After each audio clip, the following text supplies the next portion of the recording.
The instant that Ji Ning stepped through the towering gates and into the endless dark of the castrum divinitas, space began to twist around him. A moment later, the world brightened up as he found himself within a hallway. This hallway had rather uneven walls that had torches stuck into them. The torches were blazing merrily, filling the hallway with their light. Ning stood there in the hallway and scanned the area. No one else was in sight. What's going on? Why have I been separated from Yuji and the others? Ning mused to himself.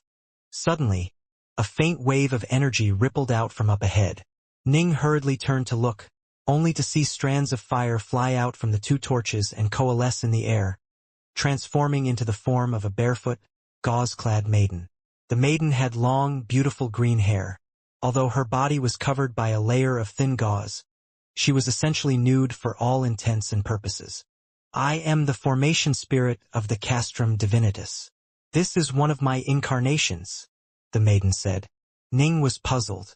Why have I been separated from the others? Everyone who took part in the samsara grinders and survived shall be blessed with good fortune. However, since you each walk different paths, you shall each be given unique bits of karmic fortune. Thus, every single person has been teleported to a different part of the castrum divinitas, the maiden said. Come with me. Ning followed behind her obediently. Indeed, every single person had been teleported to a different region. The blood-robed youth, Arroyo, had also appeared in an empty hallway. He scanned the hallway with his blood-sea eyes, a hint of impatience visible within them. Suddenly, a barefoot, gauze-covered maiden suddenly appeared before his very eyes as well. I am the formation spirit of the castrum divinitas. This is one of my incarnations. Follow me, the maiden said. Where is the divine blood of the eternal? Arroyo asked. The divine blood of the eternal? The maiden looked at him, a strange smile playing on her beautiful face. Yes, the eternal blood. My performance atop the samsara grinders should have been the best of the 5. The Gold-Eye Golem himself said that our group's performance was good enough to warrant the eternal blood being awarded, but that I would have to enter the castrum divinitas to acquire it. Arroyo gazed at the maiden, a look of urgency in his eyes. I don't give a damn about any other blessings. I just want the eternal blood right away. The maiden looked at him, then slowly shook her head. There is none. None. Arroyo was stunned. None for you, that is. The maiden looked at him calmly. What are you saying? Arroyo began to grow upset. It is simple. The divine blood of the eternal shall be given to a different cultivator. Not you. The maiden smiled. But of course, you'll still be blessed with some good karmic fortune. Impossible. Arroyo's eyes instantly turned red with fury. He howled angrily. I was the most powerful one. Which of the 4 surviving world-level cultivators can possibly compare to me? That new chaos immortal, Su Yuji? World god dragonbinder of the Badlands Court? My servant? Fukai? None of them are qualified. Tao Lord Allgod was an ancient power and an incredibly proud man. There's no way he would be so unfair. All of the trials which Master set down were quite fair, the maiden said. And the results of the trial were that you did not qualify to acquire the eternal blood. Shit! Arroyo was both enraged and panicked. How could he not be enraged? How could he not panic? His very life was riding on him gaining the eternal blood. Both he and Fukai had paid enormous prices just to make it from the fog sea to the gates of the castrum divinitas. Both had experienced countless dangers, but they had been willing to risk their lives multiple times because they needed the eternal blood. If they acquired the eternal blood, their status would instantly skyrocket. If they did not, they would die. No one would be able to save him. Not even his father would be able to save him. But it made no sense. After he made his breakthrough atop the samsara grinders, he was definitely the most powerful of the 5 surviving world gods. He had felt certain that the eternal blood would fall into his hands. And yet, reality had proven otherwise. How could he not be angry? How could he not panic? How could this have happened? Who was it? World god Dragonbinder? No way, he was only able to win because of his Dao seal. Fukai? He won in a pathetic fashion, and he is much weaker than me. My own servant? His performance was completely unremarkable. Arroyo continued to ponder the matter. Perhaps the flame fairy, Su Yuji? Possible. She is a brand new Chaos Immortal, but she was able to kill Darkfall. It could be said she punched well above her weight. Was it Su Yuji? Arroyo looked at the maiden before him. That's a secret, the maiden said. No need for you to ask. Wait. Something's off. Downlord Allgod was an incredibly proud figure, while Su Yuji is extremely weak. The only reason she even survived was because of that freakishly strong elder god. How could Downlord Allgod possibly have been willing to give her the eternal blood? Hell, he'd probably give it to that freak of an elder god before he'd give it to her. Suddenly, Arroyo's face turned white. That freak of an elder god. Arroyo suddenly remembered the words that the three-eyed man had said just before the trial of the Samsara grinders. As for the surviving cultivators, they will each blessed with a small bit of fortune. The cultivator whose performance was the best will have a chance of acquiring the divine blood of the eternal. The cultivator whose performance was the best, right? The word was cultivator. World gods and chaos immortals are cultivators, but so too are elder gods. When Arroyo carefully thought back to what had been said and what had happened, he realized that it all fit perfectly. It was entirely possible that the freakishly strong elder god had been the one to win the eternal blood. In terms of best performance? For an elder god to end up killing a masterclass world god, albeit through the usage of a small trick, was an utterly inconceivable feat. Arroyo himself had merely slain a supreme world god while originally being a supreme world god himself. Right? If we factor in that elder god, that freak of an elder god does indeed stand a better chance to earn the eternal blood than me. Arroyo turned to stare at the maiden before him, then growled. It was that freak of an elder god, right? I told you, it is a secret. The maiden remained as calm as ever. Enough. Stop wasting time. Since you survived, you'll be blessed with good fortune. Follow me. No need. I don't want it.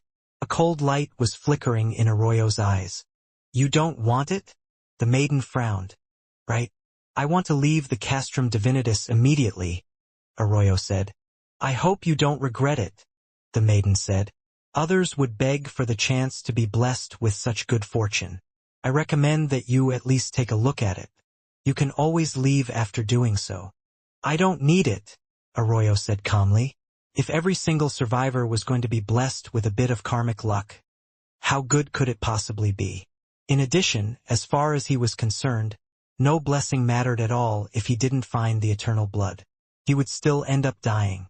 If that's the case, I'll let you leave. The maiden nodded. The gold-robed Fukai stared at the maiden before him, an ugly look on his face. I knew it. The eternal blood was awarded to someone else. It must have fallen into Arroyo's hands. No, I still have a chance. If I can kill Arroyo, I can seize the eternal blood. So what if he's more powerful than me now that he's made a breakthrough? I was completely unable to use most of my treasures during the trial of the Samsara grinders. If I use all of them, I can dominate anyone below the Samsara Downlord level. A berserk look was in the gold-robed youth's eyes. Once I kill Arroyo, the eternal blood will be mine. Follow me, the maiden instructed. I don't need any blessings. I want to leave the castrum divinitas immediately, the gold-robed Fukai said. You want to leave immediately? The maiden was surprised. Right? The gold-robed youth nodded. No regrets, the maiden asked. No regrets. Madness could be seen flickering in Fukai's eyes. He had been pushed to a precipice. He felt certain that the eternal blood was now in Arroyo's hands. If he wasn't able to seize it, he would definitely die. His only chance of staying alive was to kill Arroyo before the man was able to leave this chaos world. If he wasn't able to do so, and if Arroyo was able to escape this chaos world, there would be no chance to stop him whatsoever. How odd. One person after another has refused the blessing of good fortune, instead choosing to leave the castrum divinitas right away. The maiden mused to herself. One person after another? Fukai was stunned upon hearing this. Who left? Was it Arroyo? The maiden glanced at him. This is a secret. It has to be Arroyo. I want to leave right away. Immediately. As fast as possible. Fukai was panicking. As you wish. The maiden nodded. Ning was calmly but curiously following behind the maiden, leading the way before him. Her bare feet gently glided over the floor as she advanced, soon leading him to an enormous stone archway. Go in. The maiden went past the stone arch. Ning followed inside. Upon doing so, light flashed in front of him. This was an enormous hall that was filled with many statues. There had to be thousands of these enormous stone statues here. Ning swept the hall with his gaze. It had to be at least 10 kilometers high and 100 kilometers in diameter. What's that? Ning saw that a long narrow table was located in a corner of the massive hall. Atop this table was a crystalline globe that glowed with white light. The maiden's lips curved upwards slightly as she turned to gaze in that direction in an intrigued manner. Whoosh! A figure suddenly appeared out of nowhere. It was the bald, three-eyed man who was the first guardian and commander of the Castrum Divinitas, the Gold-Eye Golem. Eh? Ning was slightly surprised when he saw the Gold-Eye Golem appear. Ji Ning, congratulations on having won the divine blood of the Eternal, the Gold-Eye Golem said. You know my name? Ning was rather surprised. During his conversations with World God Dragonbinder and the others atop the plaza in front of the Castrum Divinitas, Ning had never revealed his name. Any mention of his name would have occurred during their mental conversations, resulting in the likes of Fukai and Arroyo still having no idea as to exactly who Ning was. Nothing that occurs within the All-God estate can escape my eyes, the nearby maiden said. I heard about you from Myriad Mountains quite some time ago. Enough. Go ahead and take a look. The eternal blood is within that crystal globe. Why is it going to me? Ning was puzzled. Although he was rather pleased, he was also quite calm. For most cultivators, what mattered the most was their insights into the Tao. This was what allowed them to reach higher levels of cultivation. As for treasures, they were of secondary importance. There was a limit to useful an outside source of help would be. Ning was already comparable to a masterclass world god, but no amount of treasures would allow him to be comparable to a Samsara Tao Lord. A Samsara Tao Lord who was skilled in illusions could instantly plunge Ning into an illusory world with a single glance. Ning wouldn't be able to resist it, and he wouldn't even have a chance to use any of his treasures. This was what happened when one was at a much lower level of cultivation. As I said, the Gold-Eye Golem said, after the trial of the Samsara grinders comes to an end, the cultivator whose performance was the best will have a chance of acquiring the divine blood of the Eternal. You were the cultivator whose performance was the best. Cultivator. Ning blinked, then quickly understood. Ahaha. Right? Cultivator. World-level cultivators are cultivators, but so too are elder gods and ancestral immortals. The Gold-Eye Golem roared with laughter. Those two kids, Arroyo and Fukai? Humph. How could I possibly let the eternal blood go to them? Eh? Ning was puzzled. What was this all about? If it wasn't for you, then based on the rules which Master set down all those years ago, I truly would have been forced to hand the eternal blood over to Arroyo. But since you came, me giving the blood to you instead is still in keeping with Master's rules. The Gold-Eye Golem pointed towards the table. Go open it up. All right. Ning nodded, then walked over towards the table. He was quite curious as well. Both Arroyo and Fukai had an extremely large number of treasures, but they were desperate and willing to pay any price to acquire this eternal blood. What sort of treasure was it? Exactly? The formation spirit of the Castrum Divinitas and the Gold-Eye Golem exchanged glances as they watched Ning move towards the table. Both of them were smiling. Eternal blood. Ning walked to the table, staring at the crystal ball that was glowing with hazy light. After carefully inspecting it, he was able to tell that it was actually composed of two separate parts, an upper part and a lower part. Ning reached out to grab the crystal ball, then applied a bit of pressure to it. Whoosh! The two parts began to swivel in opposite directions. After Ning gave it a slight tug, the two parts completely separated. In that instant, boom! An utterly terrifying aura that was far beyond anything Ning could have imagined instantly blasted forth into his mind, striking against his soul and his true soul. Thud! Thud! Ning's face was completely ashen as he took 2 heavy, stumbling steps backwards. His mind was completely blank, and the 2 halves of the crystal ball fell out of his hands and onto the ground with a crashing sound. However, the fist-sized globe of blood-streaked golden liquid that had been slowly flowing inside of the crystal ball continued to hover in midair. As it slowly spun and swiveled, it released an aura of utterly incomprehensible power. Only after a long period of time passed did Ning manage to regain his faculties and recover from the sudden shock of that terrifying aura. As soon as Ning regained his senses, he couldn't help but furiously retreat several kilometers before he was able to feel slightly less nauseous. Is that the divine blood of the Eternal? Ning stared at the fist-sized globule of blood that was hovering in the air. He had never imagined that a single drop of blood essence could brim with such incredible power.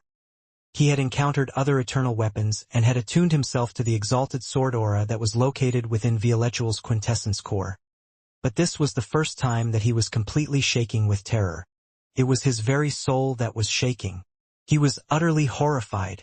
The aura from the blood alone had instantly caused his mind to go completely blank, rendering him completely incapable of thought. Right? This is the divine blood of the eternal blood of Emperor Malobo, the Gold-Eye Golem said. Years ago, Master was able to heavily wound Emperor Malobo, hacking off a large amount of his flesh. Master took that large amount of flesh and blood, then distilled it into the single drop of eternal blood. This essentially represents half of the entire life force vitality of Emperor Malobo. Oh, Ning nodded slowly. Remember, after you bring the eternal blood out of this place, you absolutely must not open the globe. The Gold-Eye Golem waved his hand, causing the 2 fallen halves of the crystal globe to fly into his hand. He resealed the globule of eternal blood into the crystal ball, then locked it tightly. That terrifying aura instantly vanished. He then tossed that crystal globe, sending it flying towards Ning like a streak of light. Ning caught it. Puzzled, he asked, I cannot open it? The members of the Ionian kingdom are able to sense this eternal blood. But so long as you remain here in the Castrum Divinitas, they will not dare to come and take it. The Gold-Eye Golem explained. But if you were to open the crystal globe while outside the All-God estate, the terrifying experts of the Ionians will immediately pursue you upon sensing it. Ning was stunned. He hurriedly asked, What is this Ionian kingdom? Something which you weren't meant to know about. Generally speaking, it is rare for even world-level experts to have any interactions with them. Still, once you break through to become a world god, you will be an extraordinary figure. You probably should get a better sense of them now, the Gold-Eye Golem said. Let me explain to him, the maiden suddenly interjected. Fine, you explain. The Gold-Eye Golem had a hint of a smile on his face. The maiden looked at Ning. The endless territories are filled with countless cultivators. Do you know what the most powerful organization in the endless territories is? The Tao Alliance, Ning said, then chuckled. Senior Myriad Mountains mentioned them to me. Right? The Tao Alliance, an alliance that comprises virtually all of the cultivators of the endless territories. The maiden nodded. Cultivators are by nature unrestrained figures that like to do as they please. Why, then, would they join together to form an alliance? It is precisely because there exist certain creatures which are born enemies to all cultivators. Born enemies? Ning was puzzled. Right? The maiden nodded. As you probably know, the endless primordial chaos is filled with countless mysteries and has given birth to many unique races, the maiden said. Ordinary cultivators who originally started off as mortals were generally born on a chaos world and slowly grew up there. Even natural-born fiendgods are born from the world heart of a chaos world. However, there are some special types of life forms that are different. They were brought into being within the primordial chaos due to certain special, unique circumstances, and they have certain special abilities. Then again, Most of those creatures are fairly rare. In fact, some races might have just 1 or 2 representatives in all the endless territories. There is no way they can compete against the Tao Alliance. However, there is one organization that can. We don't know where they came from, and although they are fairly rare, they number in the hundreds. Every single member of this race possesses at least the power of a Samsara Tao Lord, the maiden said. They set up the Ionian Kingdom and call themselves the Ionians. Much like us, they need to engage in cultivation, but there is a major difference. If they can kill and devour other Samsara Tao Lords, they can grow much more powerful. Devour other Samsara Tao Lords? Ning was shocked. Right, the maiden nodded. Devour them just like cultivators might devour food or fine wine. To them, Samsara Tao Lords are delicacies to be feasted on. The maiden continued. The countless cultivators of the Ionian Kingdom wish to grow more powerful and walk farther on their paths. The Ionians, however, seek to devour us. Thus we are born enemies. The maiden's gaze turned cold. My master's Tao companion was devoured by Emperor Malobo, which was why Master went so berserk in his efforts to slay him. Ning's heart shivered. How could such creatures even exist? Creatures that could actually devour Samsara Tao Lords? As a race, the Ionians are fairly few in number. It takes a long time for a new Eternal to be born, but they've been in existence for an even longer period of time. Multiple Eternal Emperors stand guard over their Ionian Kingdom, making it so that even the Tao Alliance is unable to break into it. The maiden laughed. In all honesty, they don't really matter that much. The Ionian Kingdom is actually much weaker than the Tao Alliance, as the Tao Alliance is an alliance of all the cultivators of the endless territories. It has countless experts within it. The Ionian Kingdom's advantage lies in the fact that its members are extremely unified, with all of their experts living together in the same place. Their Ionian Kingdom is also protected by an utterly inconceivable treasure. If it wasn't for that treasure, they would have been wiped out by the Tao Alliance a long time ago. Ning nodded. The endless primordial chaos has given birth to many different races of creatures. This race, the Ionians, rely on devouring our Samsara Tao Lords to grow more powerful. As a result, they are one of our most hated enemies.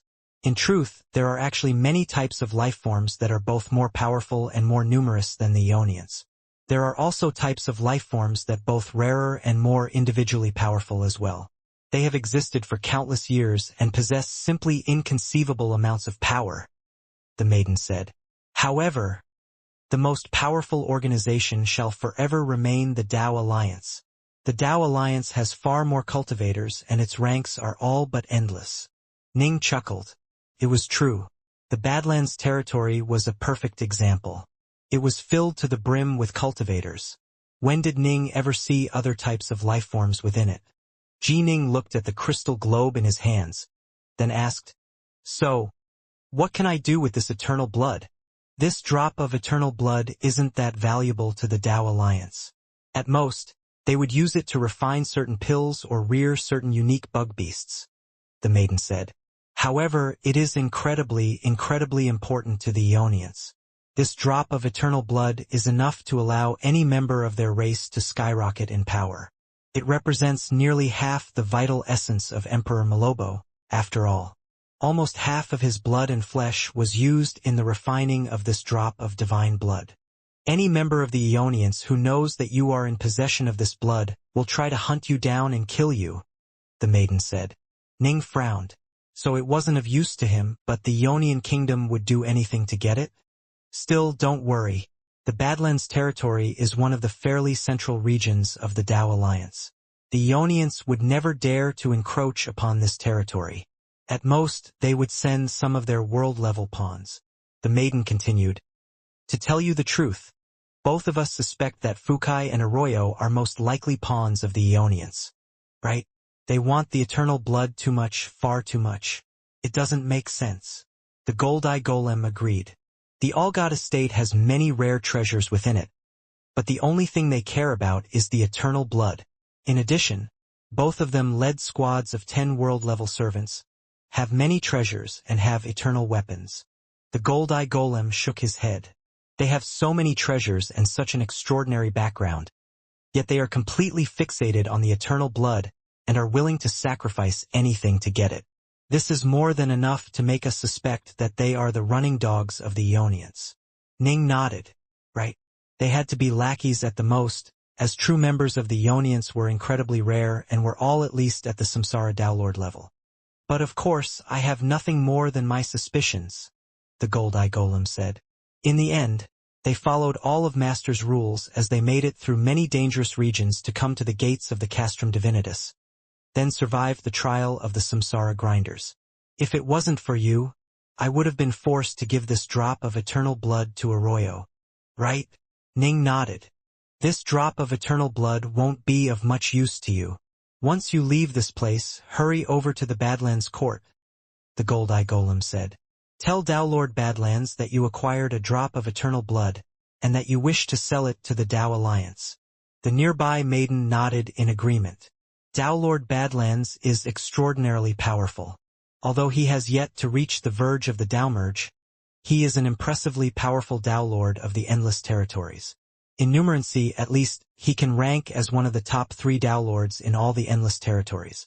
If he can advance by just one more step and reach the verge, he'll most likely be every bit as strong as Master once was. As strong as Downlord Allgod was? Ning was secretly shocked. Downlord Badlands truly was an incredible figure. If he reached the verge, he would be comparable to Downlord Allgod? No wonder even Downlord Soulsky was so courteous to him. You needn't worry that a power such as Downlord Badlands would lust after your drop of eternal blood. The maiden laughed. Handing it over to him is the safest solution. If you mention it to the other Samsara Downlords of the Dao Alliance, 9 out of 10 would choose to simply kill you and seize it for themselves. Although this drop of eternal blood isn't that valuable to the Dao Alliance, they'd still be willing to pay a price of roughly 2 million cubes of chaos nectar to purchase it. 2 million cubes? Ning was rather stunned. This was like manna falling from the heavens. Still, wealth and treasures didn't matter that much. In the end, they were all outside sources of strength. Personal strength was what mattered the most. The Ionian kingdom would probably be willing to pay 10 million cubes. The maiden chuckled. But there is no way the Dao Alliance would ever sell it to them. It would only result in an Ionian expert becoming even more powerful and dangerous. 2 million? 10 million. This was a simply staggering amount of wealth for Ning. Suddenly, Ning remembered his big brother Downlord Soulsky telling him that he had given Downlord Badlands enough treasures to create 2 perfect avatars. This was all for the sake of convincing Downlord Badlands to assist him. Ning immediately asked, how much wealth would be needed in order for a Samsara Downlord to create a perfect avatar? A perfect one? The maiden grinned as she looked at Ning. Most Samsara Downlords generally create simple and rather crude avatars. With each step they take, they tread the line between life and death, after all. Only after reaching an inconceivable level of power would they dare to go and create an avatar which could be described as perfect. Thus, you would probably need at least 10 million cubes worth of treasure in order to create a perfect avatar. Even for Samsara Downlords who are at the verge, this is a sum that represents all the wealth and treasures they possess. Finally, Ning understood. His big brother Downlord Soulsky must have sold off nearly all of his possessions in order to acquire enough wealth to convince Downlord Badlands to help him. Downlord Soulsky was a palace lord of Vast Heaven Palace and had lived for countless years. This time, for the sake of his Downmerge, he had been willing to bring out almost everything he had. 10 million cubes is normally a sum which only Samsara Downlords at the verge can produce, the maiden said. Normal, weaker Samsara Downlords generally have a net worth of just a few 100,000 cubes of chaos nectar. In other words, this drop of eternal blood is worth as much as all the combined treasures of multiple ordinary Downlords. The Gold-Eye Golem said solemnly, the endless primordial chaos is filled with countless hidden treasures. A single mysterious leaf might be worth millions of cubes of chaos nectar. For example, a single drop of Mirrorheart water is worth enough to drive mad even a Samsara Downlord who is at the verge. They'd be willing to spend 10 million cubes of chaos nectar to buy such a treasure, but they wouldn't find anyone willing to sell to them. However, all these things are illusory. Treasures are nothing more than outside sources of strength. In the end, success in cultivation requires you to rely on yourself. Ning nodded. When Downlord Soulsky had gone to the Waveshift world, he had been searching for a special treasure. For the sake of finding that treasure, Downlord Soulsky had first risked his life in the Windsource ruins to acquire that Talisman of Eternity, then paid an utterly enormous price to convince Downlord Badlands to help him out. They had then delved deep into the Waveshift world. From this, one could see that there were indeed some treasures that would drive even the most powerful of Downlords mad with desire. True. In the end, all treasures are nothing more than outside sources of help. The maiden sighed. For the sake of his downmerge, my master risked his life to find certain useful treasures and also invited many of his friends to help him out. He did everything he possibly could to prepare for his downmerge, but in the end he still failed. However, there are legends of ancient powers who made no preparations at all. They naturally completed their downmerge while sleeping and dreaming, winning eternity for themselves. In the end, cultivation is what matters the most. The maiden sighed. Ning nodded. He had come to understand this point long ago. Honestly, everyone did, including Downlord Allgod and Downlord Soulsky. However, they had reached the end of their cultivation path and were unable to advance any further. They had reached the verge of the downmerge but weren't confident in succeeding in it. It was only natural that they would go try and find treasures that might help them out and increase their odds of succeeding in their downmerge. You now know how you should dispose of this drop of eternal blood. The maiden pointed at the statues surrounding them. The great hall was 100 kilometers in diameter, and its 4 walls were filled with thousands of statues. Master personally carved all of these statues. Alchemy, artificing, formations. Master was skilled in many things. This is why he titled himself Allgod, the maiden said. Master even tried to train in the Tao of the sword. For the sake of his cultivation, Master inspected the skills and sword arts of more than 5,000 world-level experts who walked the path of the Tao of the sword. All of these world-level experts had completely different sword arts. The maiden continued. After Master viewed their sword arts, he carved these 5,000-plus statues. Every single statue is different and represents a different world-level cultivator's sword arts, the maiden said. After visualizing and mastering all of these different sword arts and spending all this effort in carving these statues, Master's skill in the Tao of the sword had reached the level of a new Samsara Tao Lord who specialized in sword arts. Ning was speechless upon hearing this. This sort of cultivation method was simply viewing the sword arts of more than 5,000 world-level experts who trained in the Tao of the sword. The entire Badlands territory probably didn't hold so many experts of the sword. After finishing his carvings, he had reached the level of a new Samsara Tao Lord who had ascended through the Tao of the sword. Afterwards, Master gave it up. As he put it, he simply didn't have any talent for the Tao of the sword, the maiden said. Master actually spent a total of multiple chaos cycles in order to first master the sword arts of all of those world-level experts, then carve these thousands of statues. Ning had indeed heard from the formation spirit of the 10,000 mountains that Tao Lord Allgod wasn't that skilled in the Tao of the sword. However, that was only in comparison to his other Taos. Tao Lord Allgod had been so incredibly skilled in other areas that before dying, he had been able to set up a formation that frightened even eternal emperors. The golem he had made, the Gold-Eye Golem, was comparable to major powers who had reached the verge of the downmerge.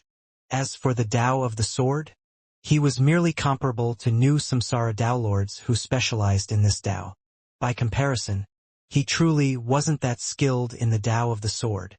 Spend some time meditating on these statues.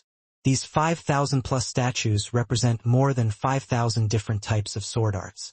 Master often said that all Taos are linked. As a result, from these many sword arts he ended up discovering a path that would allow someone to break through to become a Samsara Tao Lord, the maiden said. Right? Ning nodded, then walked over to stare at the statues. Suddenly, he turned his head and asked, "How much time do I have?" "As much time as you want." The maiden laughed. "You can spend 1 or 2 chaos cycles here if you wish. I trust that Fukai and Arroyo won't wait outside the All-God estate for such a long period of time. They are waiting outside? Ning was slightly startled. He had already anticipated this possibility, but for it to actually occur still made him feel uneasy. Yes, the two of them did not wish to be given any blessings or treasures. Both of them chose to leave the All-God estate right away. If my prediction is correct, both are definitely waiting for you outside, the maiden said. Ning nodded, then laughed. Who cared about them? These statues represented more than 5,000 different sword arts. This was plenty to keep Ning occupied for a very, very long period of time. He would spend his time cultivating here. As for Fukai and Arroyo, they could just wait outside. Ji Ning said hurriedly, "Please assist me in something, seniors. Please tell my retainer, Su Yuji, not to panic. She should simply wait for me patiently." "Sure. Leave it to me." The formation spirit maiden laughed. "Spend as much time here as you wish. Whenever you wish to leave the All-God estate, just let me know and I'll teleport both you and Su Yuji together." "Oh right. World God Dragonbinder is a member of your group, right? If he leaves on his own, he'll probably be ambushed and killed as well, right?" Ning nodded. "Please have World God Dragonbinder wait 10 years after Su Yuji and I leave. Only then should he leave." Ning wasn't going to leave until he became a world-level expert.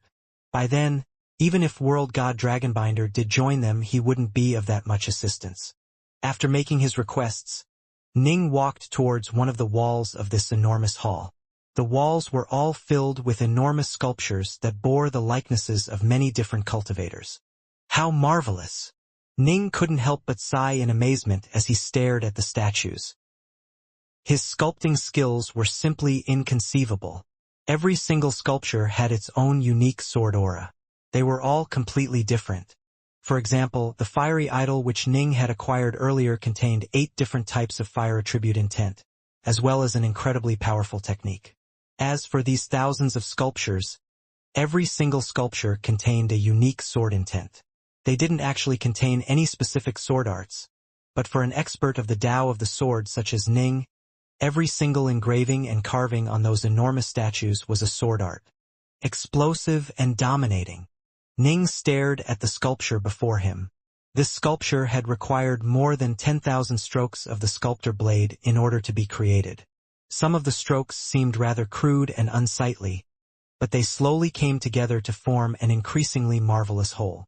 Clearly, as Tao Lord All-God had watched this cultivator train, the Tao Lord had slowly gained an increasingly deeper understanding of the sword arts involved.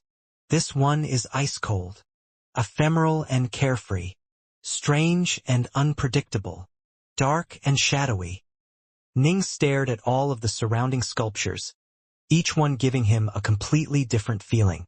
Ning was in no rush to meditate on them. He slowly strolled forward, carefully inspecting each statue. This was a veritable sea of sword arts.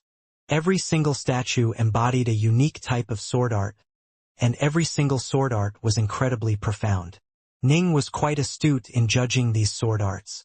He could tell that all of these sword arts were at the level of a masterclass World God sword arts. The reason why it had taken Tao Lord All-God so many chaos cycles on this project was because simply finding more than 5,000 masterclass world gods of the Tao of the Sword was an incredibly time-consuming process. During this process, Tao Lord All-God made a breakthrough in his Tao of the Sword, rising to the level of a new Samsara Dailord's mastery of the sword. If he hadn't made this breakthrough, he probably would have continued to hunt down more and more masterclass world gods. Upon breaking through and finding his own path, he had understood the general direction which his own Tao of the Sword would follow. Outside the All-God estate, 3 figures were seated in the lotus position atop the clouds, their senses spread out to cover this entire chaos world. If so much as a bug tried to fly out, they would immediately detect it. These 3 were the blood-robed Arroyo, the gold-robed Fukai, and world god Boneplate. They had immediately left the All-God estate, then ran into each other in the outside world. Fukai had wanted to fight with Arroyo, but Arroyo immediately began to berate him and curse at him. "You imbecile! I left the All-God estate before you. Would I be sitting here waiting for you if I had the eternal blood? I would have left long ago. I didn't get the damn blood. If you don't believe me, I'll swear a lifeblood oath. All right? Arroyo was willing to compromise because he wanted to make use of Fukai's strength. That freak of an elder god was the one to obtain the eternal blood. If he's the cautious type, he'll probably stay inside the all-god estate until he becomes a world-level expert himself. He was already comparable to a masterclass world god. Once he breaks through, he'll probably be as strong as I am. Fukai, the two of us will need to join forces if we want to be able to shut him down. Fukai glowered. Don't worry, Arroyo. If neither of us can get the eternal blood, both of us will die. But you are overestimating that elder god's abilities. Even if he does become a world-level expert, his sword arts are far inferior to yours. He might have some incredibly powerful divine abilities or secret arts, but I wager he'll at most become a supreme world god. Arroyo shook his head. Don't underestimate him. We can't afford to make any mistakes. Agreed. Fukai nodded. And so, the three of them had sat down in the clouds, setting up a permanent vigil over the entire chaos world with their god sense. After becoming a world god, one's soul and divine power would join together and be able to detect distant ripples of power through something known as God sense. Chaos Immortals had something similar called Chao sense, but the two were essentially the same. However, if one's heart force was able to break through to the 6th level, then one would truly have incredibly scanning abilities that could catch anyone off guard. These three were all extremely formidable figures. It must be understood that even the Tao Fathers of the three realms were capable of scanning the entire three realms with their senses. These three mighty world gods naturally found it quite easy to keep a constant vigil over an entire chaos world. In fact, they were also capable of completely locking down the space around the chaos world and making it so that no one would be able to teleport out of it. Once he comes out, he dies. Arroyo's eyes were filled with the crashing waves of a bloody sea. Kill him. Fukai's face was cold as well. Either Ji Ning died or the two of them died. There were no other options. Time passed on, day by day, but Ji Ning did not come out. As for the three world gods, they waited like a trio of patient hunters, not growing restless at all. Within the Castrum Divinitas, inside the Hall of Swords, Ning was still slowly strolling through the hall, staring at each and every sculpture. More than 5,000 sword arts, with no two sword arts alike. Ning was completely spellbound by what he saw. He felt as though he was swimming within a sea of knowledge. It was all too stunning. Ning had never felt this stunned before, not even when he had seen the many sword arts which world god Northrest had created. All of those sword arts had been the product of a single cultivator, after all. These sword arts were created by more than 5,000 different cultivators. This was a completely different situation. Every single cultivator had their own special insights into the Tao. They might create many sword arts, but in the end the sword arts they created would belong within a single overarching system. However, these thousands of cultivators were all completely different individuals with completely different backgrounds, thoughts, insights, and sword arts. This truly was an all-encompassing selection of sword arts. Long, long ago, before the weapon known as the sword even existed, a creature picked up a long, flat piece of metal and used it as a weapon. Slowly, certain mysteries and insights were developed for the application of this weapon, this sword. The first sword arts began to be created, and over time it was qualified to be described as a Tao of its own, the Tao of the sword. Countless years have gone past since then. The trillions of cultivators of the endless territories have passed down many generations of legacies, resulting in the Tao of the sword becoming increasingly profound. Multiple Samsara Tao lords have found their own paths within it. And deep within the primordial chaos there lies a place which holds the true essence of the sword. But in the end, all of it stems from this single, seemingly simple weapon, the sword. Ever since that day long ago when Ning's understanding of the sword had changed, the entire Tao of the sword had changed in his eyes. Through these thousands of sword arts, Ning could see how all the different sword arts advanced from simplicity to complexity and profundity. The carvings which Tao Lord Allgod had created represented himself and how he slowly learned more and more about the start. His earliest carvings were rather crude, but his later ones became quite marvelous. This made it even easier for Ning to understand and analyze them. So the tip of the sword can actually be used like this? That means blood drop stance can be redefined in many new ways. So my shadowless stance isn't sufficiently shadowless. This stance right here is what shadowless truly means. Ning looked at one sword art after another. Everyone specialized in something different. Some sword arts had truly reached the pinnacle in certain areas and exceeded Ning's wildest imaginations. For example, Ning's blood drop stance could be described as a particularly ferocious and fast technique. But in this hall Ning saw at least 100 different sword arts that truly struck with the speed and strength of a celestial comet. These sword arts were truly, incomparably dazzling. This process of breaking down and comprehending the fundamental underpinnings of so many sword arts resulted in Ning's own insights rising at an incredible pace. Prior to this, Ning had reached a bottleneck in his attempts to master the third stance of the nameless sword art, the Great Firmament stance. However, as Ning's insights into the sword continued to rise, he slowly but naturally came to grasp and completely understand this stance. He broke through. He was now completely capable of advancing to the world level. However, Ning did not. He was completely intoxicated and mesmerized by this sea of swords. He didn't want to let himself grow distracted. He continued to mentally disassemble and inspect every single sword art. Slowly, a great tree began to take form within Ning's mind. This great tree was the true nature of the sword, and it started off with more than 5,000 branches, each branch symbolizing a specific type of sword art. As Ning's insights continued to develop, some of the branches began to cluster together and grow into large boughs. This was a truly priceless experience, an enormous bit of good fortune. In fact, as far as Ning was concerned, this experience was far more valuable to him than the eternal blood. The eternal blood was nothing more than a source of outside help, but these thousands of sculptures would help him grow more personally powerful.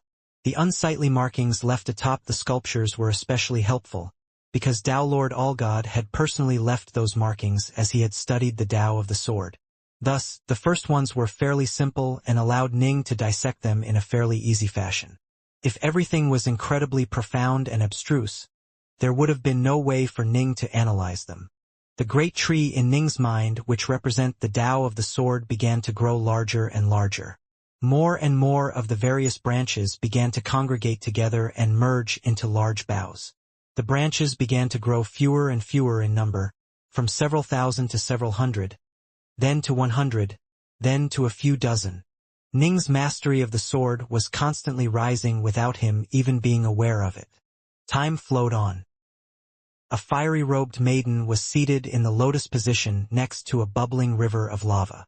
It was Flame Fairy Su Yuji, who was meditating within the castrum divinitas on the karmic fortune she had been blessed with.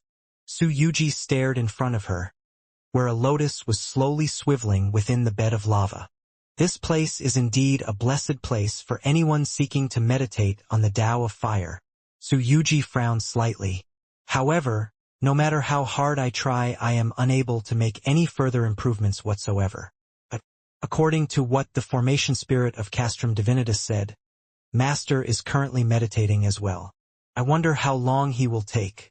It has already been more than 3,000 years, right? Su Yuji had been in the Castrum Divinitas for more than 1,000 years already. After spending a bit of time firming up her foundation, she had gained the power of an ordinary world-level cultivator. After spending nearly 3,000 years meditating in this location, a blessed place for meditating on the Tao of fire, Su Yuji had advanced to become comparable to an elite world-level cultivator. It must be understood that although Tao Lord Allgod was not skilled in the Tao of the sword, he was incredibly talented in the Tao of lightning, the Tao of fire, and many other Taos. Su Yuji had benefited greatly from her exposure to this place. I suppose I'll just have to keep waiting. Su Yuji had no other options. It's been 3,000 years, but he still hasn't come out. Arroyo, Fukai, and Boneplate were still quietly keeping a watch over the entire Chaos world from their position above the clouds. Fukai had a gloomy look on his face. I imagine that this freak of an elder god suspects something, which is why he insists on delaying and remaining within the all-god estate. However, breaking through to become a world god isn't an easy feat, even for a freak like him. 3,000 years? It is entirely possible that he might spend 30,000 years or 300,000 years without making a breakthrough. Cut the crap and just keep waiting, Arroyo said coldly. Both of them felt tremendous pressure, and this pressure caused their hearts to become filled with an intense desire to kill. All of those old bastards want to acquire the divine blood of the Eternal, but none of them dare to come in person. All they dare to do is send world-level experts like us for it. Fukai was rather resentful, right? They even made acquiring the eternal blood part of our awakening test. Arroyo shook his head. This is the Badlands territory, and Dowlord Badlands is one of the most skilled numerancy experts of the entire Endless Territories. If any of those old bastards dared to enter the Badlands territory, Dowlord Badlands would probably be able to divine it right away. Right? Fukai nodded. Dowlord Badlands was a very frightening person indeed. The Endless Territories was an incredibly vast place. Not even Dowlord Allgod would have dared to claim that he was the most powerful Dowlord of the Endless Territories. Dowlord Badlands, however, was ranked as one of the top 3 numerancy experts of this entire realm. Numerancy experts like him would easily be able to predict and calculate when danger was coming without even needing to leave the safety of his own home. The Ionians were the hated foes of the entire Dao Alliance. If any Ionian dared to enter this place, he would find it almost impossible to avoid the numerancy divinations of Dowlord Badlands. In addition, this was one of the central regions of the Dao Alliance. Once the Ionian's presence was discovered, there would be no way for him to escape. This was why Ionians, as a race, generally tried to avoid the terrifying members of the Dao Alliance whose numerancy skills made them virtually omniscient. Only the truly terrifying members of their race who were comparable to Dowlord Allgod in his prime would dare to trespass through places like this. We have no one to blame but ourselves for not being able to awaken ourselves, Fukai sent mentally. If we were able to become true Samsara Dowlords on our own, awakening to become true members of the Ionian race, we wouldn't have to risk our lives to pass this trial in such a manner. Arroyo nodded. The two of them could rely on pseudo-samsara pills to make their breakthrough, but if they did so they would have almost no potential for any future breakthroughs. There would be no way for them to truly awaken, nor would they be acknowledged as members of the Ionian race. They had to rely on themselves. The alternate option was to have the Ionian kingdom help them awaken, but an enormous price would need to be paid. Thus, the Ionian kingdom had given them a test. They were to bring back the eternal blood of Emperor Malobo, and if they succeeded the Ionian kingdom would help one of them awaken. The eternal blood wasn't that important to the Dao Alliance, but it was incredibly important to the Ionian kingdom, enough so that they would be willing to pay the price necessary to help one of their descendants awaken. Many of their descendants had done everything they could to fight over this mission. In the end, it had been Fukai and Arroyo who had managed to succeed in having it assigned to them. According to the orders given by the Ionian kingdom, if they succeeded in acquiring the eternal blood their status would skyrocket, and they would be awakened to become true members of the Ionian race. But if they failed, they would die. Fukai, as per the lifeblood oath we swore all those years ago, once that freak of an elder god appears we'll have to work together to seize the eternal blood from him. Once we acquire it, we'll fight to the death. The survivor will take the eternal blood back to the Ionian kingdom. Arroyo looked at Fukai. Naturally, Fukai felt quite confident as well. In a true life and death battle, he would unleash every single ability he had to offer. He truly didn't fear anyone below the Samsara Dowlord level of power. 3,000 years is nothing. Even if we wait 30,000 years or 300,000 years, it would be worth it. A cold light flashed through Arroyo's eyes. Arroyo and Fukai waited impatiently on the outside.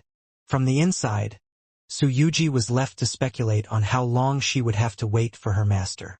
Ning, however, was completely absorbed within that sea of sword arts. He had never experienced something like this before. Never in his entire life had he felt so confident in his own sword arts. Whoosh! Ning appeared out of nowhere within the hall, then turned to stare at the thousands of sculptures on the four walls. At the very center of the hall there was a large pagoda-shaped tower. This was the Heavengazer Tower of Radiance.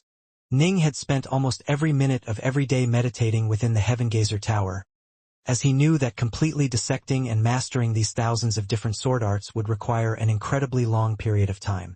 He naturally was going to make use of the Heavengazer Tower's time compression abilities. I've finally finished meditating on every single sculpture, and I've reached my limit for now. Ning waved his hand, putting aside the Heavengazer Tower. Ning was filled with boundless vigor and excitement. As he stared at the surrounding statues, he bowed slightly and said, "Thank you, Senior All-God. If it wasn't for you collecting all these sword arts, how could I, Ning, possibly have gained sudden enlightenment today?" Ning was being quite modest in describing himself as having gained sudden enlightenment today. There was nothing sudden about the hard work he had put in.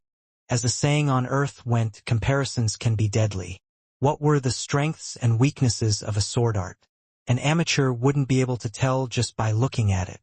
Only by completely dissecting these sword arts and carefully comparing them to each other would you slowly discover that while this sword art was exceedingly profound in this area, it had certain flaws in other areas.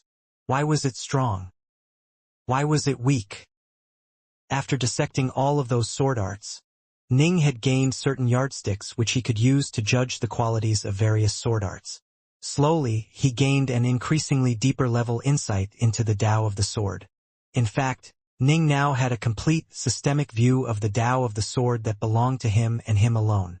These thousands of sword arts could be divided up into several general categories.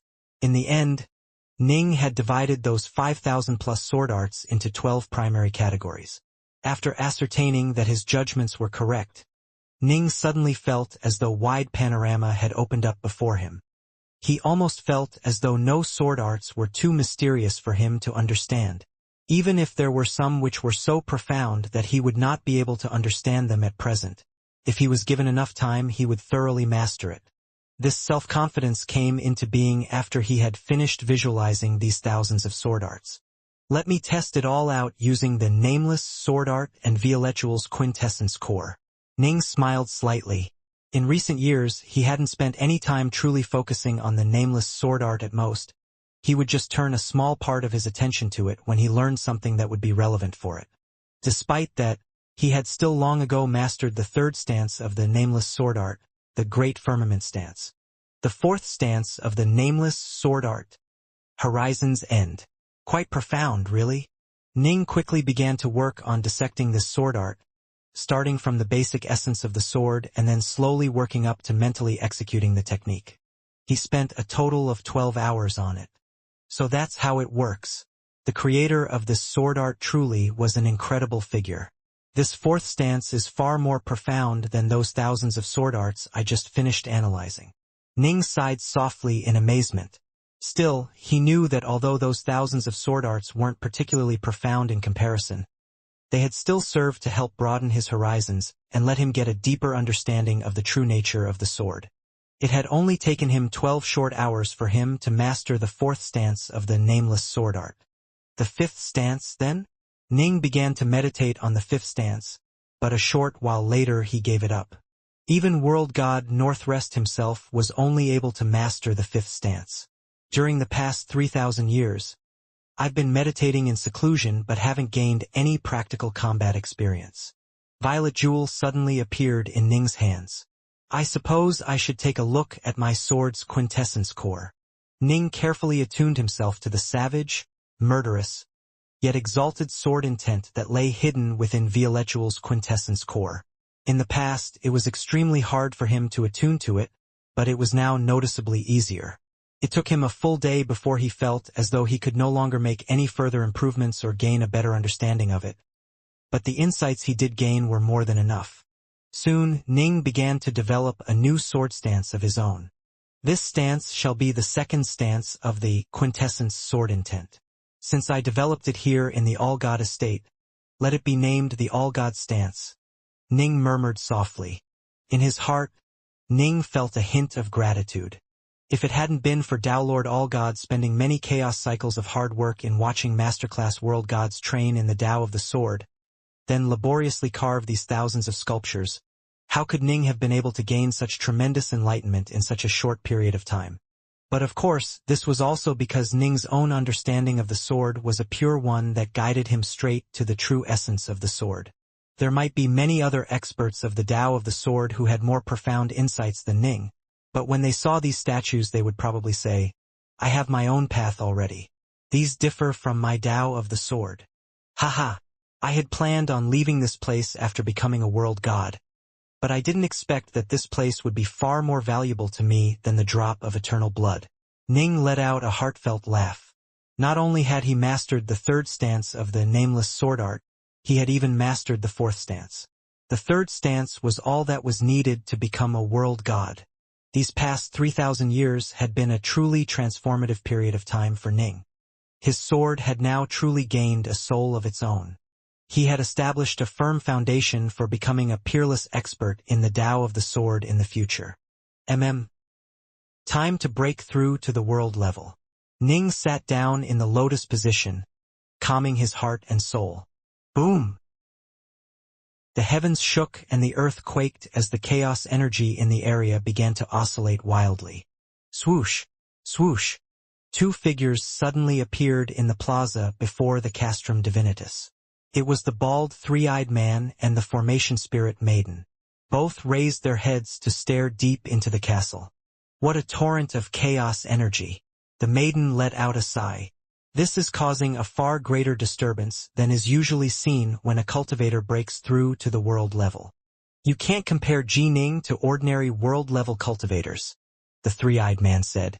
It must be understood that they were located within the Allgod estate, but they were still able to see the chaos energy surging violently. One could imagine how huge the disturbance outside was. When the Flame Fairy had made her breakthrough, the disturbance had been much smaller. A breakthrough? It must be Ji Ning of Vast Heaven Palace. The formation spirit of the 10,000 mountains appeared at the top of a mountain peak in white robes. He raised his head to stare at the chaos energy pulsating through the skies. The chaos energy seems to be shaking quite violently. Even though Su Yuji was located within the Castrum Divinitas, she could still sense that something was happening. Did someone make a breakthrough? Was it Master? Outside the Allgod estate, the disturbance in the rest of the Chaos world was far greater than the disturbance within the estate itself. An utterly enormous chaos vortex had appeared high above the Chaos world, covering the entirety of the skies. Just looking at it would cause one's heart rate to speed up. What a huge event! The blood-robed Arroyo, the gold-robed Fukai, and world god Boneplate all raised their heads to stare coldly at the skies. That freak of an elder god must have made his breakthrough, Fukai growled. Most likely. Good. Now that he's made his breakthrough, he'll be coming out soon. Cold light flashed through Arroyo's eyes. He lives up to being an elder god who can battle masterclass world gods to a standstill. Look at the size of that thing. He has to be close to being on par with me by now. Right? Fukai nodded as well. Both had extraordinary backgrounds and were extraordinarily talented. When they had made their breakthroughs, they had caused similarly shocking disturbances to the local flow of chaos energy. The Castrum Divinitas. Within the Hall of Swords, Ning was seated in the lotus position, an endless torrent of chaos energy swirling around him and into his body. Rumble. Within his Jindan region, this had previously been a beautiful, peaceful place, filled with islands that floated within a sea of elemental energy. However, everything was now being destroyed and returned to the primordial chaos from whence they came. The entire Jindan region had been reduced to a region of utter chaos. Sword Seed. A seed had appeared out of nowhere. This seed was a sword seed that would naturally form once one reached the 5th stage of Sword Force, the Sword God stage. Generally speaking, it would be extremely hard to see it with the naked eye. However, now that the entire region had been reduced to primordial chaos, it was now much more noticeable. The entire region of chaos energy swirled around the sword seed. It was the center of the entire region. The sixth stage of Sword Force, Sword World. A voice echoed throughout this world of chaos. Whoosh! This seed, surrounded by sword ki, began to expand and transform. It slowly began to split open, allowing a sapling to emerge from its shell. Soon, the sword seed had completely transformed into a small tree that was growing at an incredible pace. Its many branches began to furiously extend outwards as Ning poured his insights regarding the Tao of the sword into it, nourishing it and allowing this tree, which represented his Tao of the sword, to grow non-stop. Rumble. The tree continued to grow at an incredible pace, becoming 30 meters tall. 300, 900, 1800, 3000. Ning's insights into the Tao of the sword were simply astonishing. As a result, his Tao tree was growing to a similarly astonishing size. Ordinary trees allowed the ground they were rooted in to be stable, while a Tao tree would allow a Chaos Immortal's Jindan Chaos region to be stable. The presence of the Tao tree would allow the Jindan Chaos region to continuously grow and expand. This Tao tree represented a cultivator's insights into the Tao. Ning's path was the Tao of the sword, and so this tree was a tree which represented the Tao of the sword. Of course, in the future Ning's Jindan Chaos region could give birth to other Tao trees as well, ones which embodied the Taos of water or lightning. However, at present Ning clearly was not sufficiently enlightened with regards to these Taos. His other Taos were not at the world level yet. He might be able to form Tao seeds, but there was no way for them to bloom and grow into trees. The height of a Tao tree represented a cultivator's level of insights into a Tao. Normal cultivators who had just broken through to become world-level cultivators would generally just have Tao trees that were around 1,000 meters tall. Only after stabilizing their foundation would their Tao tree grow to become 3,000 meters tall. A Tao tree of 3,000 meters meant that one had become a normal world-level cultivator. A Tao tree of 30,000 meters meant that one was comparable to elite world-level cultivators.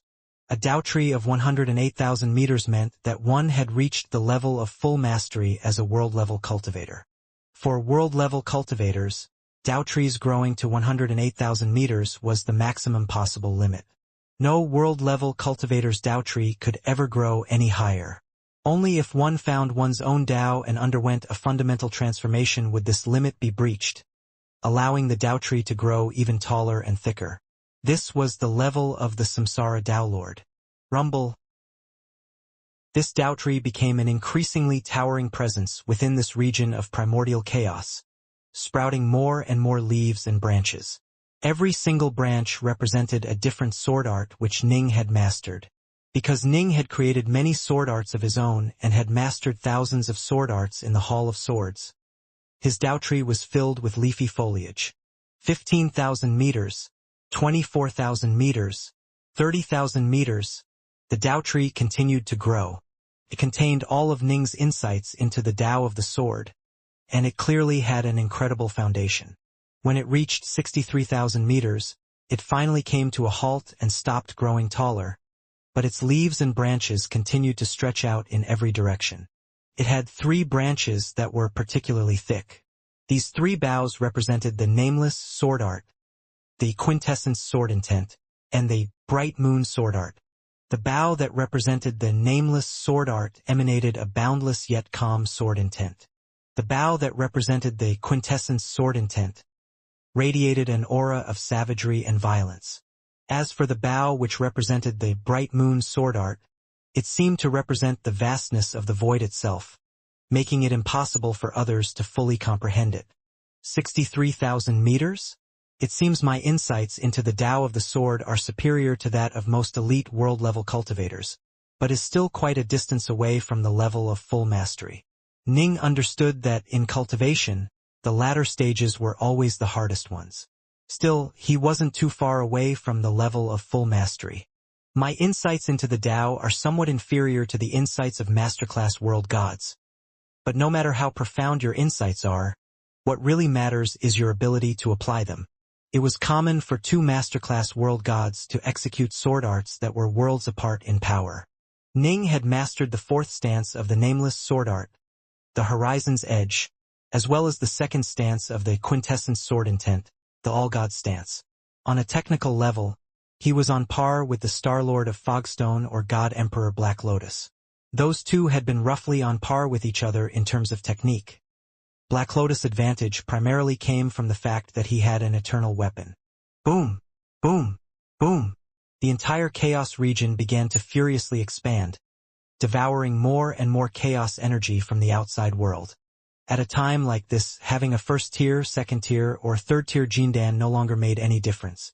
Upon becoming a Chaos Immortal, everything would return to the primordial chaos from whence all things arose. Generally speaking, most Chaos Immortals would have a chaos region of a certain predetermined size. As their insights expanded and their Dao tree grew, the chaos region would naturally grow as well.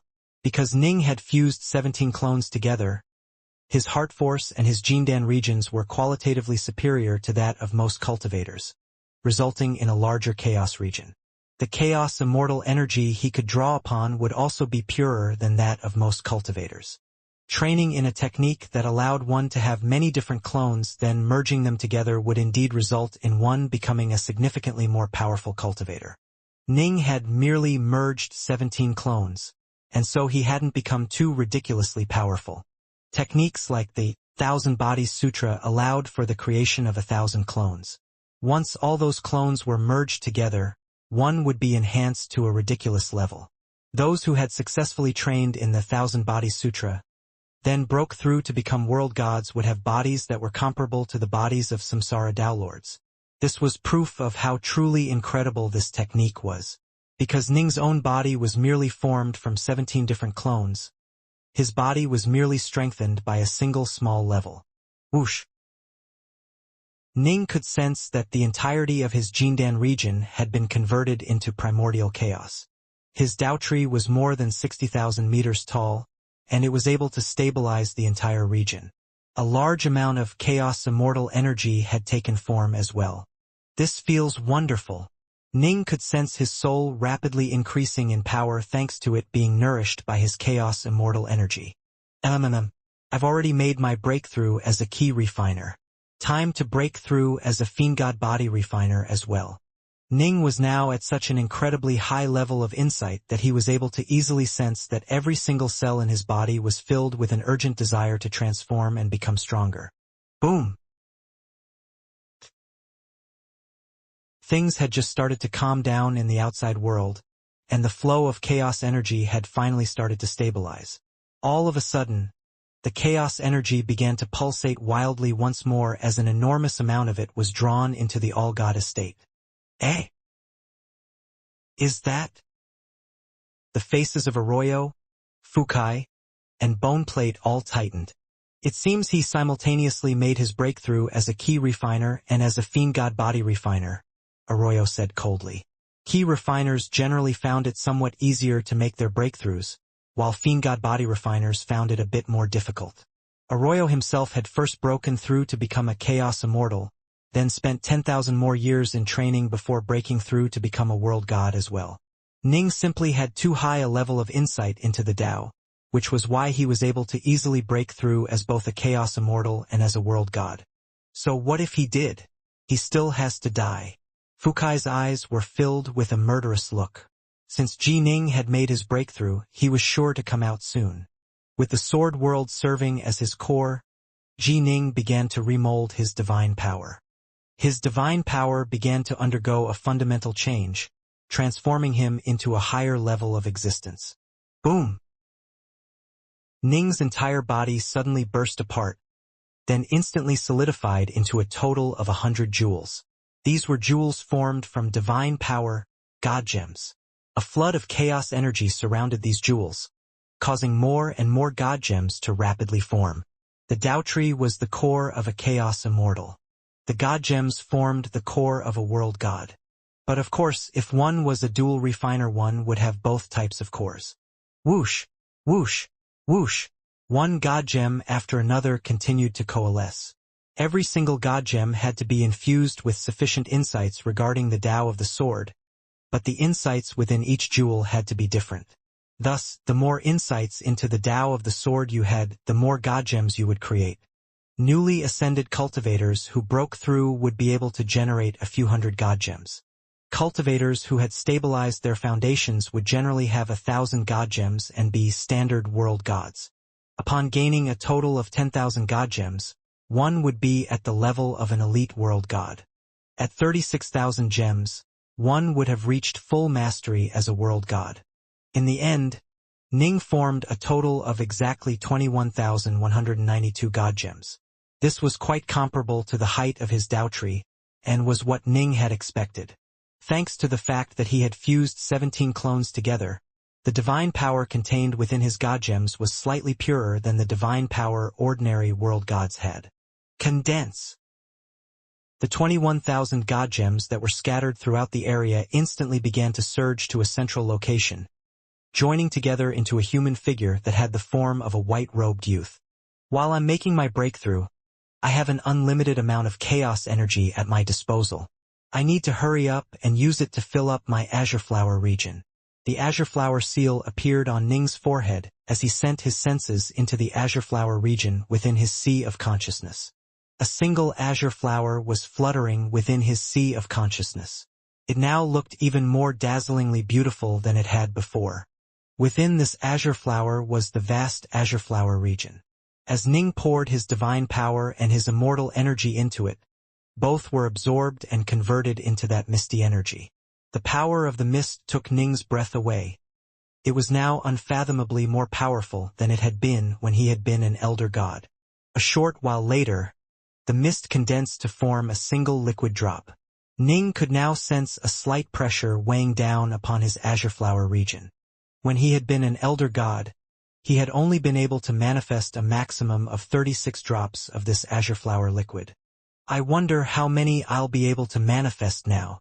Ning continued to condense more and more drops of azure flower liquid, pouring all of his divine power and immortal energy into the azure flower region as he furiously drew upon the chaos energy of the outside world. When one was making a breakthrough, one would have the ability to directly draw upon virtually limitless amounts of chaos energy.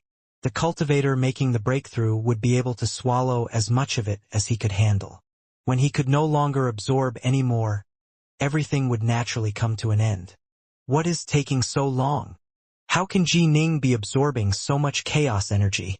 Su Yuji, Dragonbinder, the formation spirits of the All-God Estate, Arroyo, Fukai. All of them were uniformly stunned at the amount of time Ji Ning was spending in absorbing chaos energy. However, what they didn't realize was that the chaos energy was entering Ning's body at an unprecedented rate. He had actually absorbed far more of it than they had imagined. 108 drops. This was the new limit, the maximum number of azure flower drops which the azure flower region could hold. Every single drop of water contained an utterly overwhelming amount of energy. Ning had to use up nearly his entire reserve of divine power and immortal energy in order to create a single drop.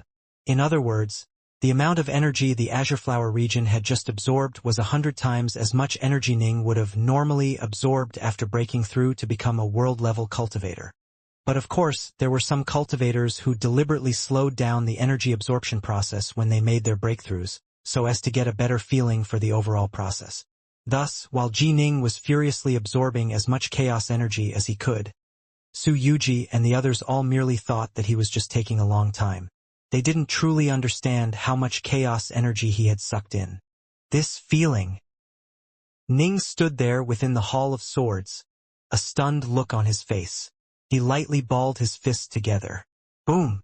He could sense that he had enough power in his fingers to effortlessly crush a chaos star to pieces. This is ridiculous. How can this azure flower mist energy be so powerful? Ning had merged 17 of the clones created by the Taowu 18 Fiendgods. Now that he had broken through become a world god, he had the power of a half-step Tao Lord. And yet, when Ning activated the power of the azure flower mist energy, his body underwent an utterly earth-shaking transformation. When the power of the azure flower mist energy filled his body, His body greedily drank it all in like a parched land drinking in the rain after a long drought. The azure flower mist energy filled him with vitality and life energy, giving his entire body such a terrifying amount of strength that Ning himself was frightened by it.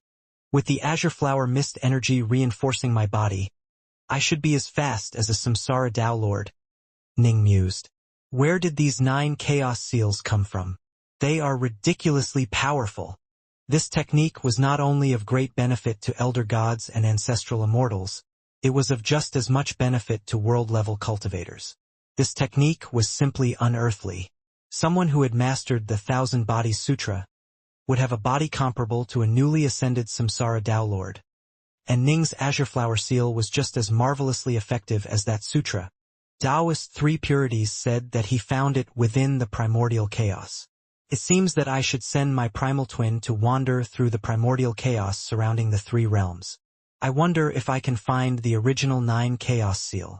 Ning had a feeling that these 9 ridiculously powerful chaos seals had to have extraordinary backgrounds. His primal twin was already located in the primordial chaos outside the 3 realms and had nothing to do. He might as well send it out exploring. In the instant that he made his breakthrough, his primal twin had also made its breakthrough. It now was also supported and reinforced by azure flower mist energy, giving it a level of power that was extremely close to that of Ning's true body. Its only weakness lay in the fact that it didn't have an eternal weapon. I can't get too cocky though. The endless primordial chaos is filled with many mysteries. The Thousand Bodies Sutra, the 9 chaos seals. Although such incredibly powerful techniques are very rare, they still exist. I was lucky enough to acquire one, but I can't let myself become too arrogant. As the saying goes, there's always a taller mountain somewhere. Tao Lord Allgod was someone who was capable of slaying eternal emperors. Ning quickly calmed down and quelled his excited emotions. There were too many freakishly powerful figures in the endless primordial chaos. Hell, the entire race of Aeonians actually devoured Samsara Tao Lords for sustenance. As for Tao Lord Badlands, he was the number 3 numerancy expert of the entire endless territories. There were many might figures of simply incredible power. Ning might have a bit of power now, but compared to them he still wasn't qualified to behave in a prideful, arrogant manner. Hiss, pop. A pool of lava bubbled and boiled, and next to it sat Suyuji. The flame fairy was still waiting. That should have been Master making his breakthrough. He should be coming out soon, right? Suyuji was waiting eagerly. Suyuji. A figure suddenly appeared, materializing directly above the lava. It was the nearly nude, barefoot maiden. Come, it is time to leave. Was it Master who made the breakthrough? Suyuji asked. Yes. The maiden nodded. Space twisted and distorted around her as she was forcibly teleported away once more. Everything around her became blurred and distorted.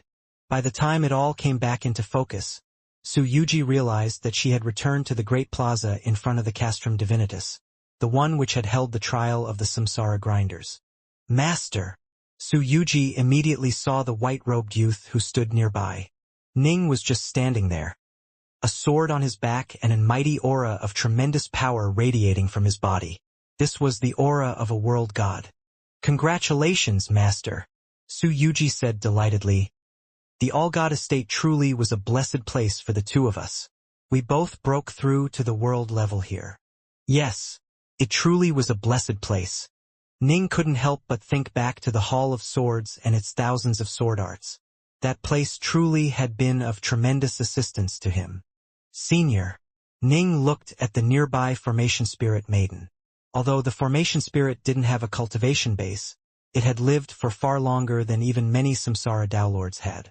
Here within the All-God estate, it could probably wipe out most Samsara Tao Lords with ease. For him to respectfully address the spirit as Senior was just proper. Please send me and Suyuji to the Grove of Monoliths within the Fog Sea, Ning said. You are going to go to the Fog Sea first? The maiden was puzzled. Yes, Ning nodded.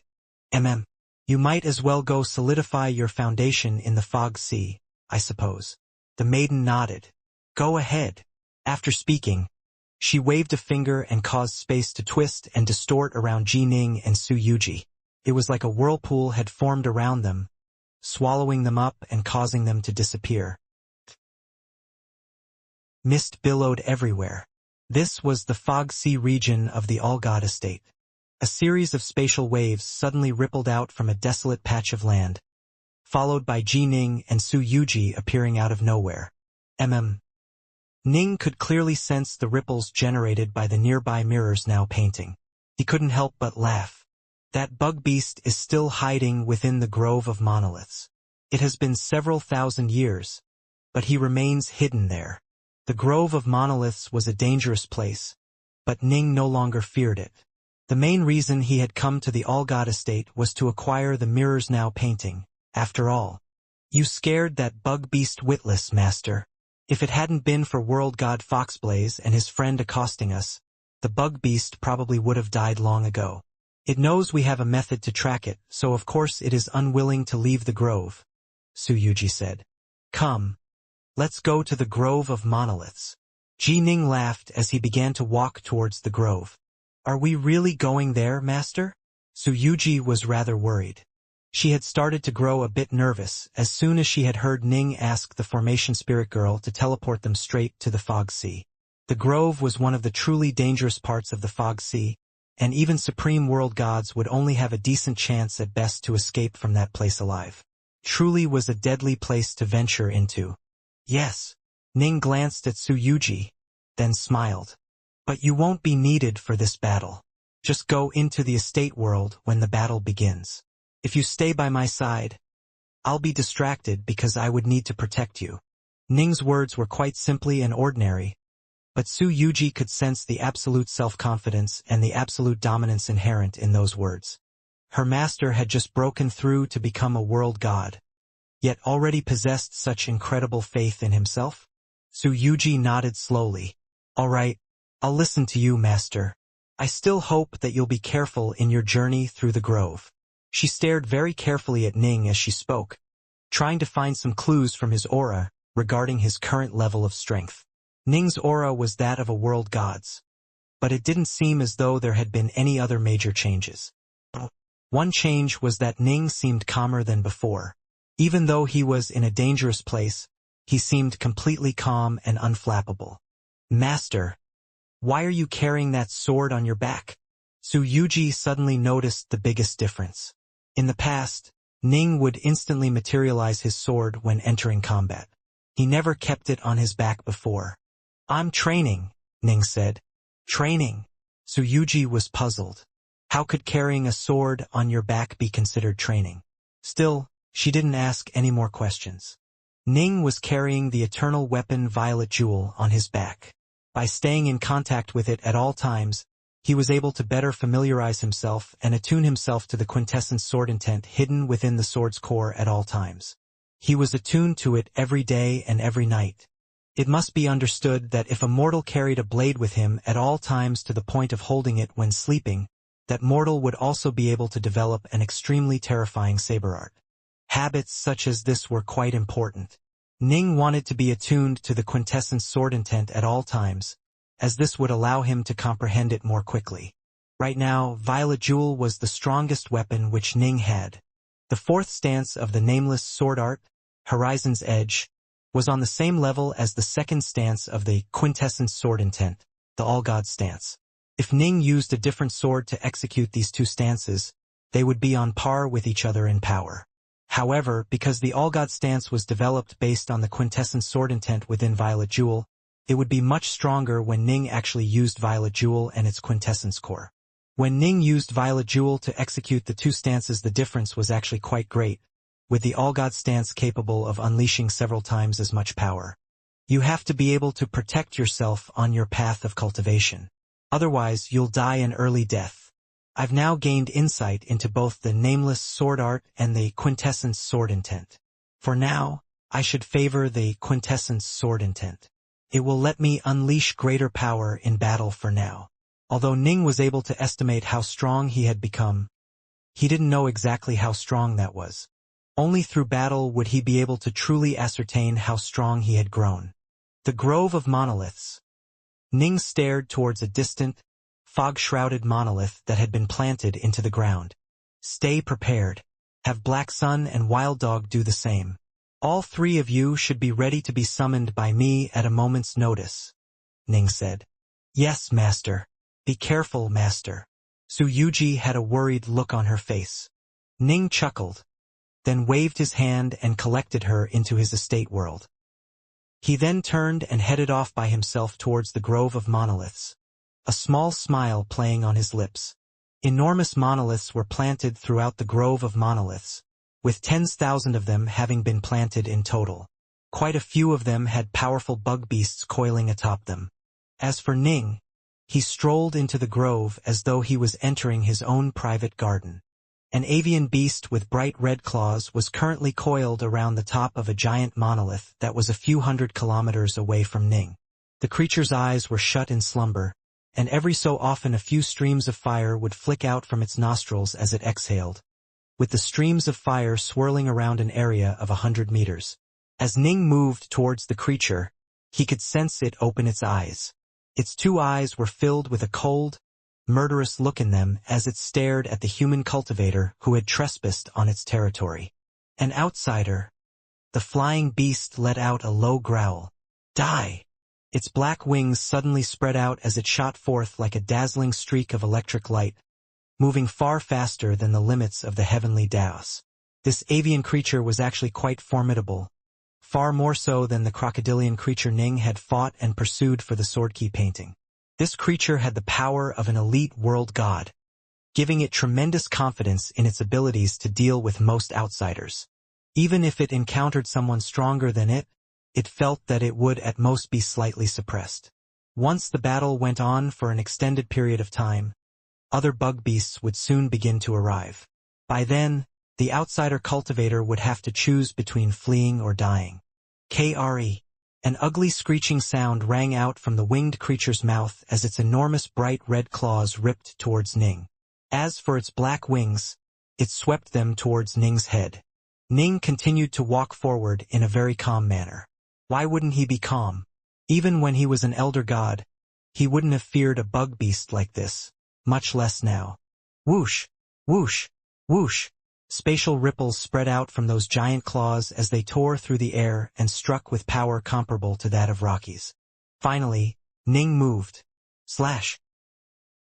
Ning's arms suddenly stretched out to become many dozens of meters long, and his fingers chopped out like the edges of a sharp blade. He used his hand to stab directly into the avian creature's brain, then pulled his hand back. A huge hole had appeared in the avian beast's head, with the insides of its skull completely destroyed. Life fled from its eyes and it died on the spot. Although bug beasts were born and bred for combat and possessed incredibly powerful bodies, they had their own weak spots as well. A dull look of amazement could still be seen in the creature's now lifeless eyes as its corpse fell from the skies, kicking up a storm of dust as it slammed into the ground. Ning gave it a glance. Horizon's Edge. This truly is a formidable technique created by an ancient power. It really is formidable. Ning couldn't help but mentally praise the technique. Just now, he had used his fingers to simulate the strikes of a sword. Because of his 7th cycle of the star-seizing hand, his 2 hands were now comparable to Dao weapons. Bug beasts like these weren't worthy of him drawing his true weapons. The Horizon's Edge technique could be summarized in one word: fast. As soon as the sword struck, it would instantly be able to reach the very edges of the horizon. This is what was meant by the name, Horizon's Edge. Ji Ning had simply struck out with his right hand, but the avian beast was given no chance to dodge or block whatsoever. The Azure Flower Mist energy had given Ning incredible speed and power to begin with, and when he matched it with the Horizon's Edge technique, he was able to strike even faster. Even bug beasts with incredibly powerful bodies such as the avian creature would be unable to dodge it in time. Aru! Grarer! Kill the invader! Kill the outsider! The ripples generated by this sudden battle quickly spread out to cover the entire 10,000 kilometers of the grove of monoliths, causing the bug beasts all began to furiously converge upon this location. This was the most terrifying aspect of the grove. Formidable world-level cultivators could deal with these bug beasts 1 or 2 at a time, but when they surrounded you and converged upon you in such a manner, you would have no choice but to flee even if you had the power of a supreme world god. Interesting. I'll use you all to test myself out and see how powerful I have become.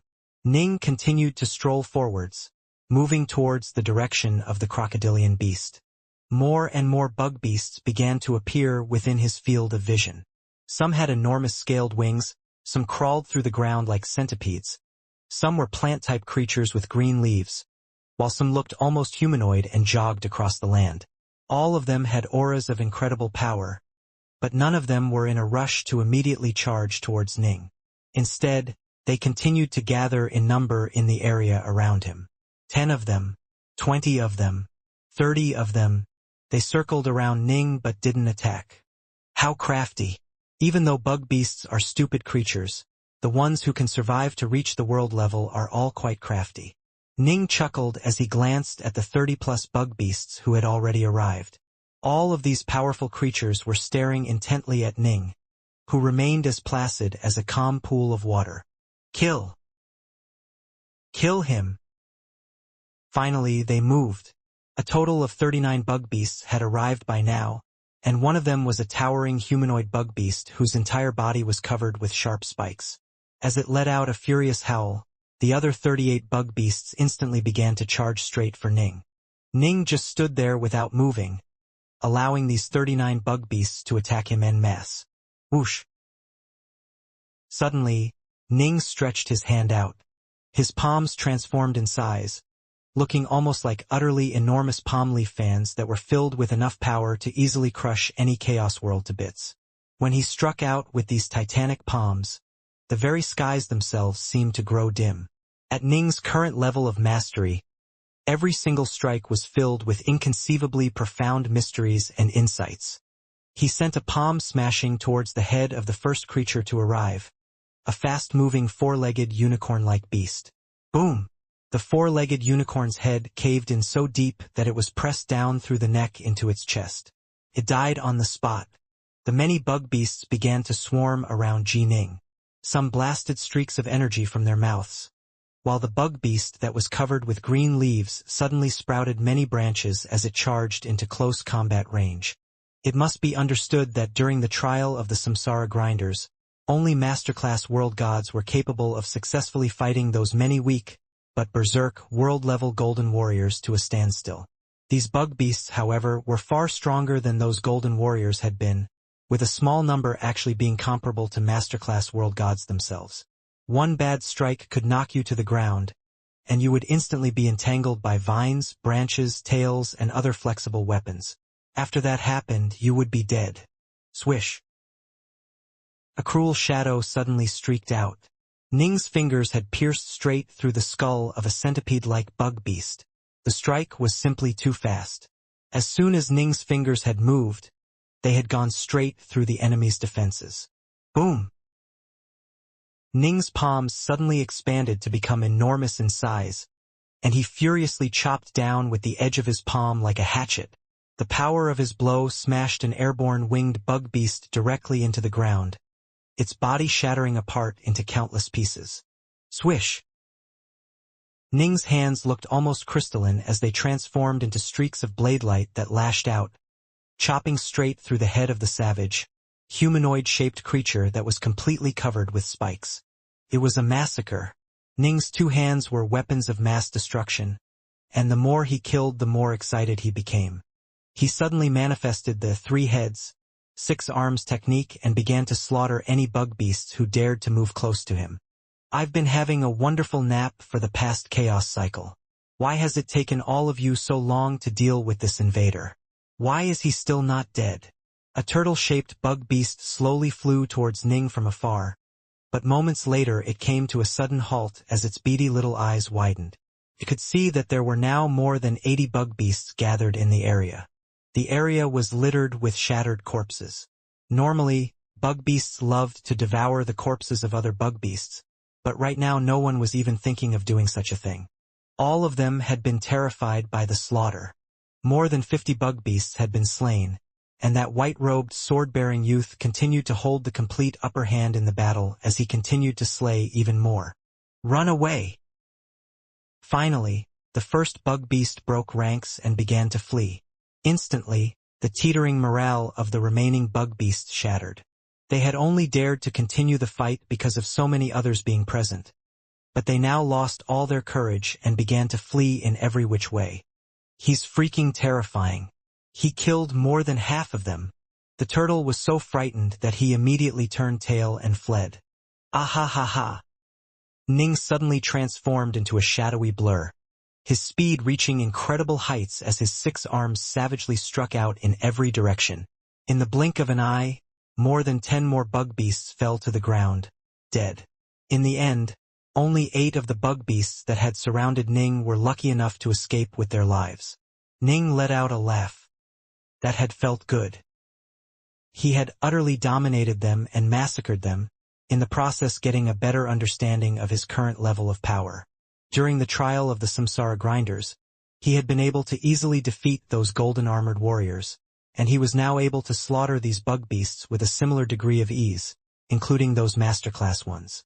They were like infants before him, easily slain by a casual blow. This level of power completely and vastly surpassed that of a supreme world gods. Even if God Emperor Black Lotus came back to life, Ning would be able to easily defeat and slay him without even using Violet Jewel. Everyone kept on talking about how strong those bug beasts are, but I'm much stronger than them. Even if I completely rely on raw brute force alone, I've reached the Samsara Downlord threshold of power. My sword arts, however, can allow me to better unleash my true power. The reason why Ning was able to butcher these bug beasts so easily was because he had the Azure Flower Mist energy strengthening him as well as a terrifyingly strong divine body. Arroyo made certain breakthroughs on the Samsara grinder and is now a transcendent world god. He probably has just barely reached the Samsara Downlord threshold of power as well. However, he can only reach that level when he unleashes his complete, full power in his strikes. Any random blow I unleash when using 3 heads, 6 arms, is probably somewhat stronger than his full-force blows. If I was to use my eternal weapon, Violet Jewel, I think the power of my strikes would be enough to threaten even actual Samsara Downlords. Ning mused. However, he would only be able to threaten a Samsara Downlord who had just recently made his breakthrough. True Samsara Downlords who had been Fiendgod body refiners would have divine bodies that were just as strong as Ning's, and they would generally have both eternal weapons and more profound insights into the Tao. Given that they had other secret arts and divine abilities of their own, Ning was still some distance away from being able to battle them. However, it was an indisputable fact that if Ning struck out with his sword, even Samsara Downlords would have to take his strike seriously. Flee! Flee! The remaining bug beasts in the grove began to disperse and flee. As for Ning, he could sense where the crocodilian creature was and the direction it was fleeing towards. Ning quickly advanced towards its direction, and on the way he was able to see quite a few magic treasures and weapons scattered throughout the grove. These were the spoils of war which the bug beasts had taken from cultivators they had slain. Ning went ahead and collected them as he advanced through the grove. That crocodile is still fleeing? Ning's speed suddenly skyrocketed. Boom! His speed instantly reached a terrifying new level as he blasted through the skies above the grove. He almost instantly caught up with the blindly fleeing crocodilian bug beast, which had been fleeing at its own top speed. Who the hell was that invader, and why is he so strong? Everyone else is fleeing, so I guess I should flee as well. Right. The crocodilian bug beast hadn't taken part in the fight, but it had began to flee when the other creatures had fled. Swoosh! Ning suddenly appeared directly in front of the crocodile. The crocodile came to a halt, shocked. It stared in utter terror at the white-robed youth who had just appeared in front of him. It recognized this youth. Years ago, this youth had pursued him so tightly that he had nowhere else to flee but the grove. However, back then the youth's aura had been fairly weak. He had merely been an elder god at that time. His aura was now much more powerful. He chased me through the grove. Is he the one who wrecked it? The crocodilian bug beast was utterly terrified. Bug beasts were sentient creatures and thus were capable of fear. Even in the grove, it had merely been one of the weaker creatures present. How could it dare to battle against Ning now? Spare me, spare me. As soon as Ning appeared before the creature, it hurriedly called out for mercy. Ning blinked. He wasn't in a hurry to attack. It knows to ask for mercy at a time like this? Interesting. This was the first time that Ning had encountered a bug beast which begged for mercy. Hand over your treasures, Ning instructed. If you hold back so much as a single item, don't blame me for not having given you a chance. Why yes. The crocodile's entire body transformed into a stream of gray mist, and one treasure after another began to fly out of that misty region. Dao weapons, strange claws, scales, a scroll, chaos treasures. A small pile of treasures appeared next to it. Everything I have is right here. I didn't hold anything back. The crocodile reformed and hurriedly spoke to Ning in an ingratiating manner. Ning's eyes lit up. The claws and those scales were the spoils of war the crocodilian creature had acquired from defeating other bug beasts. Ning didn't really care about them. However, that scroll emanated an aura of sword ki that was particularly striking, and the fact that it was resonating with his own mirrors now painting told Ning that it had to be the item he was looking for. Ning waved his hand, pulling the scroll over towards himself. He opened up the scroll to take a look. It was the painting of a palace. Man, these paintings really are ugly, Ning muttered to himself, but he had a smile on his face. He put the painting away. 4 paintings in each set. I now have the first and the third paintings in this set. Ning turned away and flew back towards the grove of monoliths. The crocodilian creature nervously watched as Ning left before it frantically turned to flee once more, its 4 stubby legs moving furiously as it once more transformed into a streak of mist. Ning had slain most of the bug beasts in the grove of monoliths, and quite a few of them were in possession of valuable treasures they had acquired as spoils of war. Ning naturally was planning to collect it all. 6 days later, Ning emerged from the fog sea and returned to the 10,000 mountains. It is time to leave. Ning turned back to glance at the fog, sighing mentally. He still remembered quite clearly the scene of him entering Undermoon Lake for the first time. Back then, Ning had merely been an Empyrean god and had viewed World God Northrest as a figure of utterly overwhelming power. Now, Ning was at an even higher level of power than World God Northrest had ever reached. There were very, very few individuals below the Samsara Downlord level of power who were a match for Ning. But I'm still far from being strong enough to reverse the flow of spacetime and bring her back to life. Ning shook his head, then walked out of the mountains. The outside world. Clouds were drifting high up in the skies. The blood-robed Arroyo, the gold-robed Fukai, and World God Boneplate were silently seated atop the clouds, continuously scanning this entire chaos world with their god sense. They had completely suppressed their auras, and they looked like 3 hungry wolves who were preparing to pounce upon their prey. For now, their claws and their fangs remained hidden as they continued to quietly wait. They were waiting for Ning to emerge. Rumble. Suddenly, there was a spatial ripple. Arroyo, Fukai, and Boneplate simultaneously turned to look towards a direction off in the distance. Even though they were millions of kilometers away, they were capable of seeing with great clarity a white-robed youth who had a sword on his back materialize in the air above the all-god estate. It was that freak of an elder god whom they had been awaiting for so long. Ning could sense their god sense, and so he spread his own god sense out as well. As he did so, he also turned to look in their direction, and he immediately saw those 3 distant figures seated in the lotus position above the clouds. In that moment, their gazes intersected in midair. Swoosh, swoosh, swoosh. The 3 mighty world gods flew through the air like 3 meteors, moving straight for Ning at high speed. Although they were millions of kilometers away, they were able to arrive right next to Ning in a single breath's worth of time. Bold. Arroyo looked at Ning. You seem quite confident. Fukai's eyes were narrowed as he stared in a cold, weighing manner at Ning. As for World God Boneplate, he quietly stood next to Arroyo. Ning himself had reached the speed of a Samsara Downlord. Ning could tell at a glance that although these 3 were quite fast, he would be able to easily shake off any pursuit by them without even needing to use his thunderlight wings. Although the surrounding space had been locked down, preventing any teleportation, Ning's speed alone ensured that he could attack whenever he wished and leave whenever he wished. The initiative was with him. Arroyo and Fukai never would have imagined that Ji Ning would vastly surpass them in speed as soon as he became a world god. For now, they were both filled with tremendous confidence. "Hand over the eternal blood," Arroyo said. "We're willing to trade treasures for it." Fukai stared intently at Ning as well. This was part of their agreed-upon plan. They wanted to first try and get Ji Ning to voluntarily hand over the eternal blood. If they were able to acquire it by simply buying it from him instead of fighting for it, that would be ideal.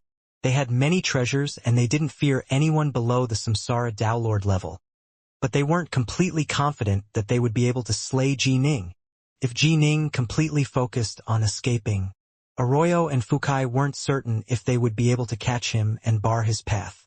But of course, if Ji Ning was unwilling to hand the blood over, the only option would be to kill him. "You are willing to use treasures to trade for the eternal blood?" Ning swept them with his gaze. "And what do you have to offer?" Ning couldn't even be bothered to deny he had the blood. No one here was an idiot, after all. They all knew the truth. "We have treasures that are worth tens of thousands of cubes of chaos nectar. We're willing to use it to trade for your eternal blood. You should be satisfied by this price." Fukai frowned. "Ahaha! How generous!" Ning laughed.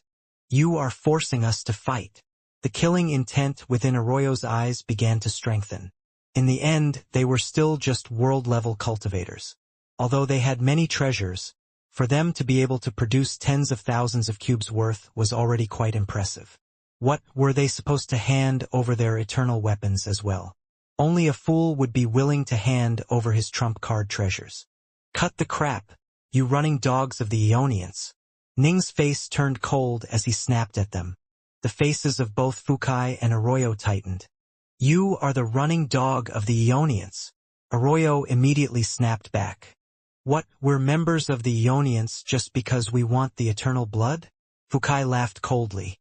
"Not even the formation spirit of the all-god estate would dare to claim that we are Aeonians.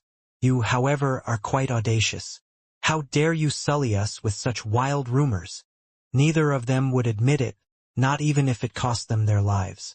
True Aeonians were all at least at the Samsara Downlord level of power, and they had auras that were completely different from the auras of normal Samsara Downlords. They could be recognized at a glance. However, the descendants and progeny of true Aeonians looked just like ordinary cultivators did. So long as they were not awakened, there was no way to recognize them and there was nothing special about them. Aeonians were mortal enemies of the Tao Alliance. Thus, any Aeonian slave who dared enter the territory of the Tao Alliance would immediately be surrounded and attacked by all parties. Once it was verified that they were indeed servants of the Aeonians. They were the common enemies of all cultivators. As for Downlord Allgod, he absolutely detested the Aeonians. If the members of the Allgod estate felt certain that Arroyo and Fukai were Aeonians, the Gold-Eye Golem and the other formation spirits would have immediately attacked them and killed them. However, because there was no way to prove it, they had to follow the instructions left behind by Downlord Allgod prior to his death. "The two of us were simply coerced by others to acquire this eternal blood. That's all," Arroyo said coldly. "Hurry up and hand the eternal blood over. Otherwise, today will be the day you die." "Oh, will it?" Light suddenly flashed from Ning's hands as sharp, icy swords suddenly appeared within them. This was a set of Tao weapons which Ning had acquired from the Grove of Monoliths, and it was one of the many Tao weapons he had plundered from that place. This set of Tao weapons included 6 swords in total, each of which was a top-grade Tao weapon. They were incredibly sharp and perfectly suited for cultivators of the Tao of Water.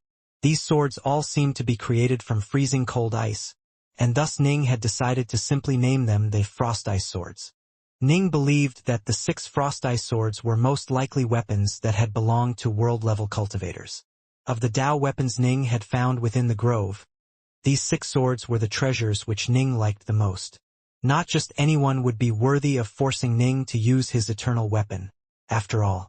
On the other hand, Ning wasn't arrogant enough to try to fight Arroyo and Fukai barehanded either. The faces of Arroyo and Fukai instantly turned cold and forbidding as well. Kill! A fierce light flashed through Arroyo's eyes as a total of 18 golden golems appeared around him, each of which emanated with an aura of incredible power. Kill him! Arroyo roared. Kill! Kill! The 18 golden golems suddenly transformed into a giant black and white tornado that moved incredibly fast as it charged towards Ning. The gigantic black and white tornado began to cause all sorts of strange phenomena in the surrounding area. There were actually 18 of them? Ning was rather startled, as Arroyo had merely used 9 of the golems when he was fighting in the Samsara grinders. Now, it appeared obvious that Arroyo had been limited by the rules of the trials back then. There were actually 18 golems in total, 9 of them yang-aligned and 9 of them yin-aligned. When they joined together, they were able to cause tremendous disruptions to the surrounding fabric of space. In addition, each golem had the power of a masterclass world god. Upon joining together into a formation, they were strengthened and would each have close to the power of a supreme world god. When all 18 of them fought together, they would be able to easily kill most supreme world gods. Father bestowed this set of Hellwind golems upon me. They are invincible against anyone below the Samsara Downlord level of power. Even though I've broken through to transcend past the supreme world god level of power, I'd still find it quite hard to battle these Hellwind golems. Arroyo was extremely confident in his golems. Careful! Fukai suddenly shouted loudly. What? Arroyo turned pale. Ning had manifested 6 arms and was wielding 6 of those frost ice swords. He transformed into a white blur and was able to easily charge out of the encirclement of those 18 golden golems, then charged straight towards Arroyo, who was located the closest to him. In doing so, he clashed with 2 of the golems and actually knocked both of them flying backwards. Ning's eyes were filled with an utterly terrifying sword intent and killing intent. Arroyo held those 2 enormous scimitars in his hands, a dark look on his face. What marvelous sword arts! He had to admit that in terms of intricacy, his saber arts were inferior to Ji Ning's sword arts. Still, it made sense. Swords were more nimble and agile weapons than sabers to begin with. Sabers were weapons that focused on dominance and raw power. They were 2 completely different weapons. Arroyo was still completely confident in his saber arts. Those saber arts had allowed him to transcend past the supreme world god level of power. After all, die! As Ning charged towards him, Arroyo suddenly chopped out with both of his enormous scimitars, unleashing 2 streaks of blade light. Whoosh! Whoosh! 2 criss-crossing streaks of blood-red light appeared in the air, filled with auras of absolute dominance. They hacked straight towards Ning with an aura of simply terrifying power. Soul Heart Stance. A black hole suddenly appeared in the skies, and both of those 2 terrifying streaks of saber light were drawn into the black hole, the power of the black hole completely dispersing the 2 attacks. Ning was simply too strong now. His sword arts were clearly inferior to his foe's saber arts, and Ning was clearly using just Dao weapons while his foe was wielding a pair of eternal weapons, but Ning had the benefit of possessing as much physical strength as ordinary Samsara Dao Lords did. This was what allowed Ning's Soul Heart Stance to take these 2 streaks of saber light head-on. Whoosh! Ning borrowed momentum from the shockwave of the clashing attacks, shooting straight towards World God Boneplate, who was standing quite close to Arroyo. Careful! Arroyo's face tightened. Although Ji Ning was already quite freakishly strong as an elder god, Arroyo truly had not imagined that Ning would become this powerful as soon as he became a world god. Just like that, the freak of an elder god had become a transcendent world god as well? Alas, it seemed as though this newly ascended world god was indeed just as powerful as Arroyo himself. In their original plans, world god Boneplate actually served a special purpose. However, given how powerful Ji Ning actually was, world god Boneplate was now of limited use in this battle. The problem was that everything had simply happened far too quickly. World god Boneplate simply didn't have a chance to hide, and Ning's own speed was far faster than Boneplate's. No! World god Boneplate was badly shocked as well. Slash! Sword light flashed as it pierced through the skies and pierced through Boneplate's forehead. Ning yanked his sword downwards, causing World God Boneplate's body to bisect it into 2 halves. Despite that, Boneplate hadn't died yet. Get over here. A rope suddenly appeared out of nowhere and twisted itself around Boneplate. Ning was actually quite surprised by what had just happened.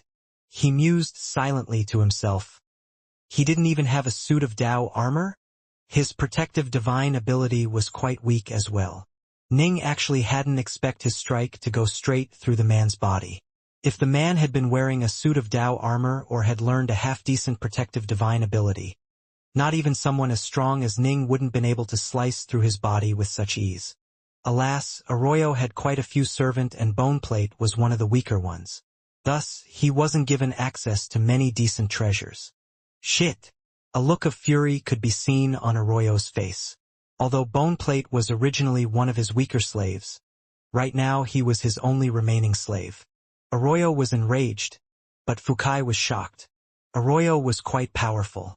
When he exchanged blows against Ji Ning, the difference in power between the two wasn't that great. However, Fukai was merely a supreme world god and was much weaker by comparison. A shocked, angry look was now on Fukai's face. How could this be happening? How could this freak of an elder god be so powerful after breaking through to the world level? It appears as though even Arroyo is slightly inferior to him. Those 18 Hellwind golems aren't able to stop him at all. Come out. Fukai immediately produced his jade green globe. Whoosh, whoosh, whoosh. One tiny jade green globe after another began to fly out of the first one. As they flew out, they quickly increased in size and began to release enormous, powerful bug beasts. These bug beasts all had auras of tremendous might and had the power of masterclass world gods. More than 50 of the bug beasts appeared in the blink of an eye. Even Ning was rather surprised upon seeing this. What a fellow! Arroyo was a tough cookie. Apparently Fukai was no pushover either. It must be understood that although the Grove of Monoliths had held over 100 bug beasts, the number that had truly reached the masterclass could be counted on one hand. Now, over 50 such masterclass world god bug beasts had appeared before Ning. Even supreme world gods would be forced to flee or perish before such an onslaught of bug beasts. Most likely, even Arroyo would be put into a very tough situation. On one side, we have 18 golems that are part of a set. On the other side, we have over 50 bug beasts that are masterclass world gods in power. Ning suddenly grinned. Excellent. What fine treasures for the picking. Ning wasn't worried in the slightest. Kill him. Fukai pointed at Ning from afar and howled angrily, Kill! Kill! The awe-inspiring army of bug beasts charged towards Ning at the same time, their auras blasting outwards. As for the 18 Hellwind golems, they surrounded Ning and furiously began to assault him once more. A look of delight appeared on Arroyo's face when he saw this. Fukai finally pulled out his bug beasts. When they work together alongside my golems, they should be more than strong enough to trap this freak. Fukai's father was a member of the Ionian kingdom who specialized in rearing bug beasts for them. Arroyo's father was also an Ionian, but his skill lay in the art of golems. Fukai and Arroyo were both considered Ionian descendants.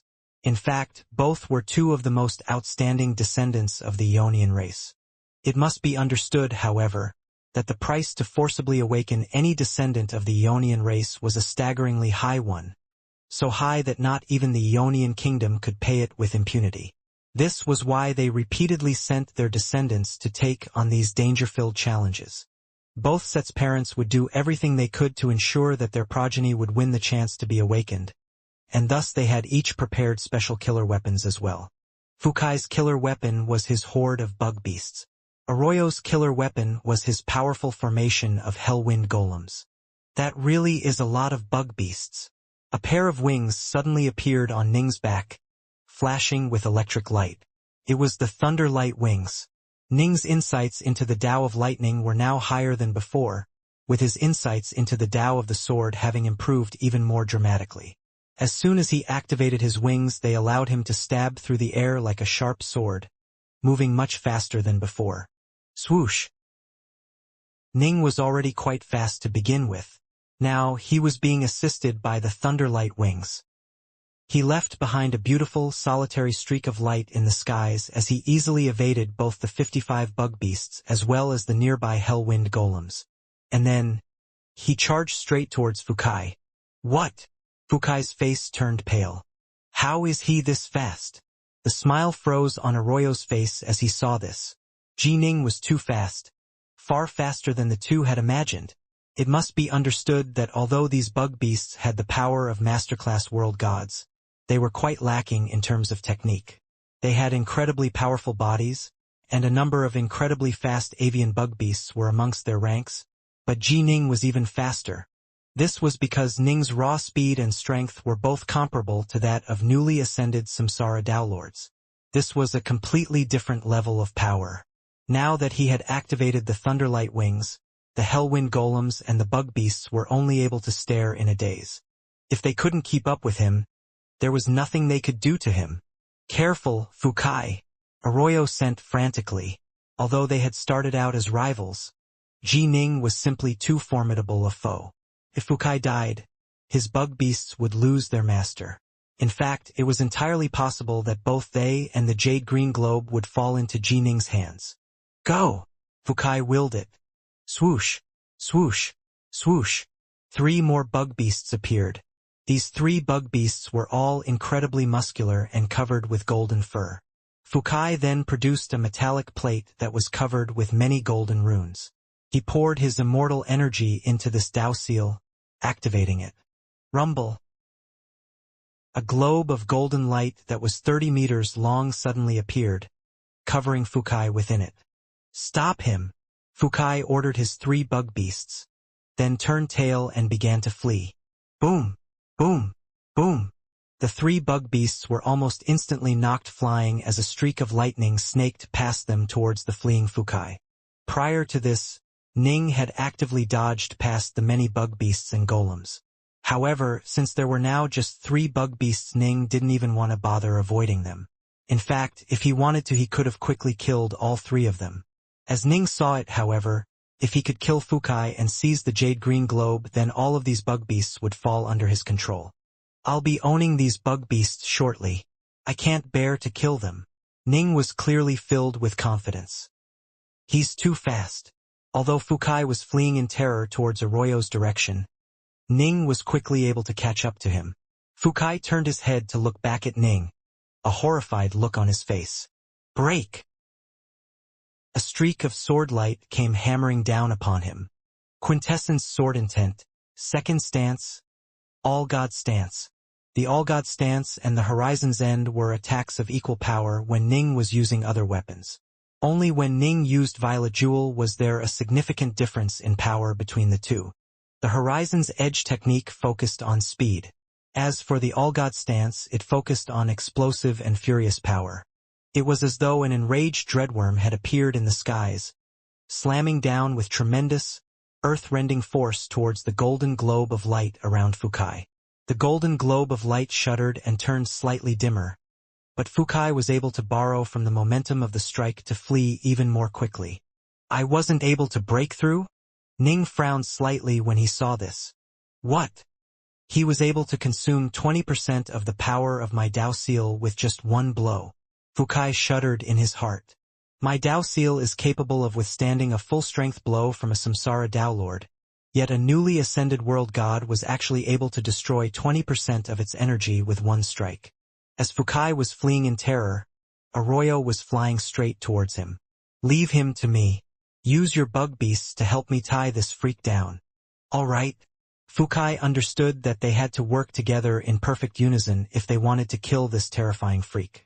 Given how fast Jining was, if he wanted to flee, he would have fled long ago. Clearly, he felt absolute confident in his chances to win.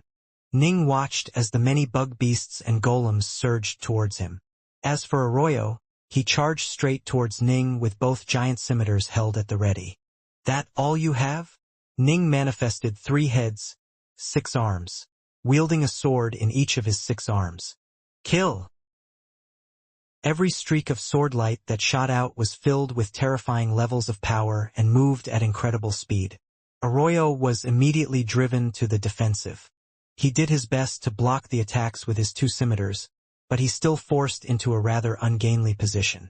It must be understood that every single sword strike Ning delivered was slightly stronger than Arroyo's strikes. The thing was, Ning had 6 swords while Arroyo merely had 2 scimitars. As the saying goes, it is hard for 2 fists to defend against 6 hands. Arroyo found it extremely hard to defend against the attacks, and his saber light continuously surrounded him as he completely focused on defending against the oncoming streaks of sword light. He wasn't able to fight back at all. Quick! Quick! Quick!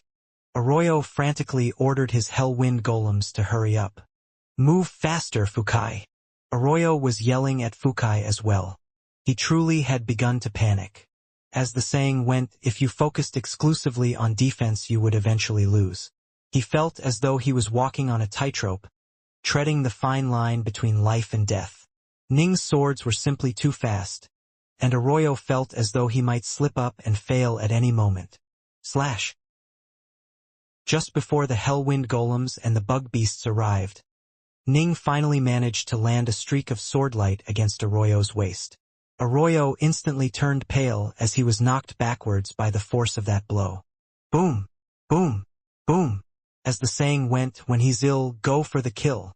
When experts fought, victory or defeat could be determined by the slightest of things. Ning already held the upper hand to begin with, and he was so fast that his foes wouldn't have any chance to recover from any mistakes. He sent out several furious sword strikes on succession, each one landing directly against Arroyo. Arroyo was like a moth that had been swept into the raging waves of the sea, completely unable to resist whatsoever. No! Arroyo furiously did his best to fight back, but his 2 scimitars had been completely suppressed to the point that he wasn't even able to chop out with them. Just at this moment, a black serpent suddenly appeared. Generally speaking, in a duel of experts, when one person was at a disadvantage, that person would immediately flee. Alas, Arroyo wasn't as fast as Ning. There was no way he would be able to escape.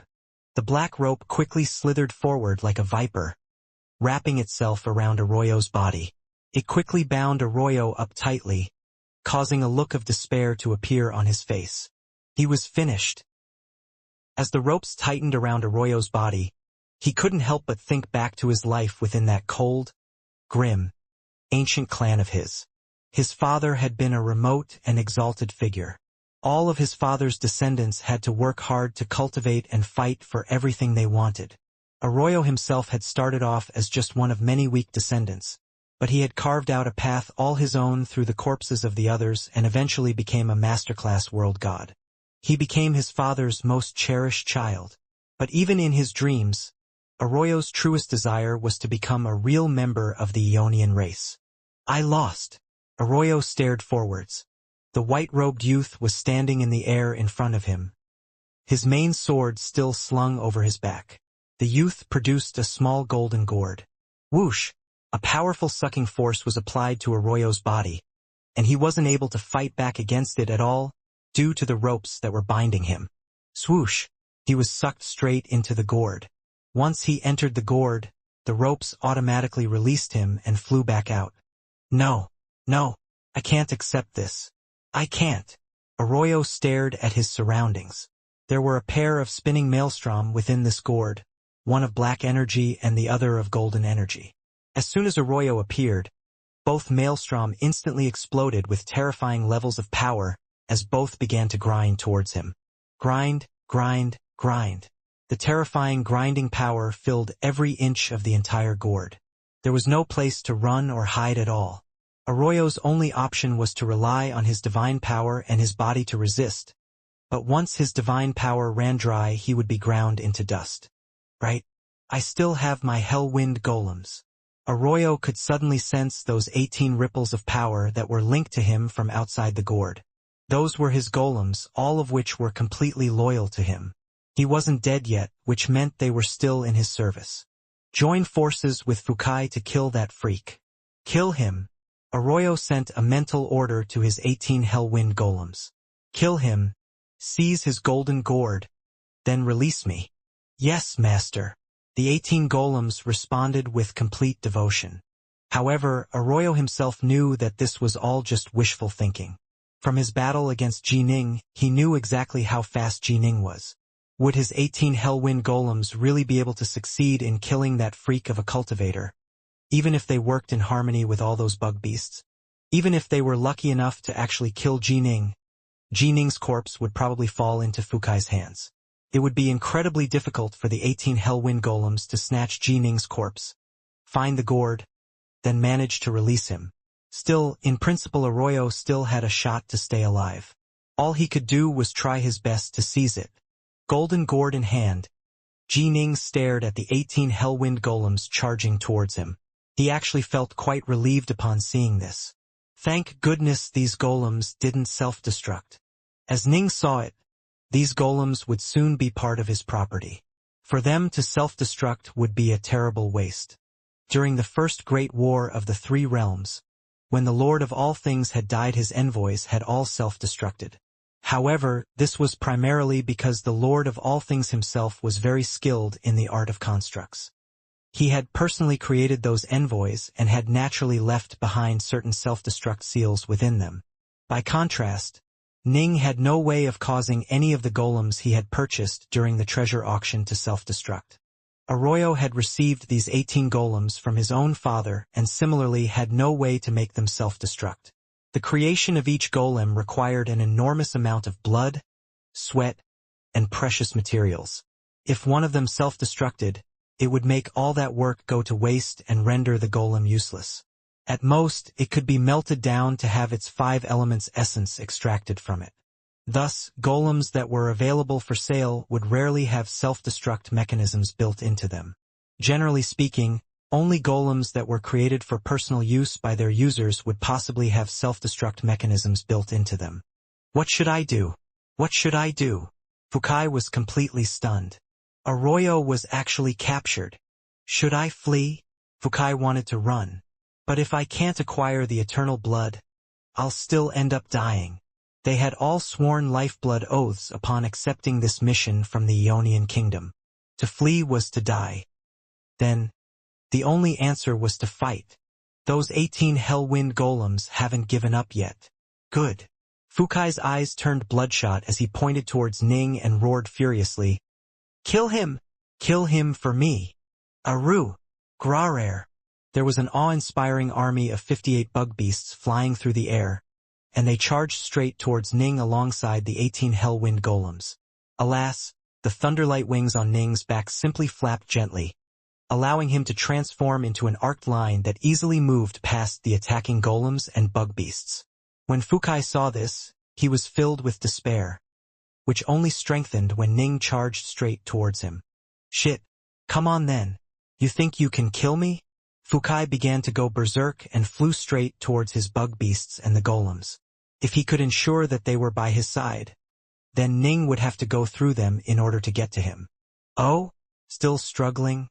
It won't work. Ning frowned slightly as he suddenly reached back and placed his right hand upon the hilt of the sword he was carrying. Clang. The eternal weapon, Violet Jewel, came out from its sheath. Ning moved with incredible speed as he charged straight towards Fukai. However, a black-armored avian bug beast was still able to intercept him midway. Bang!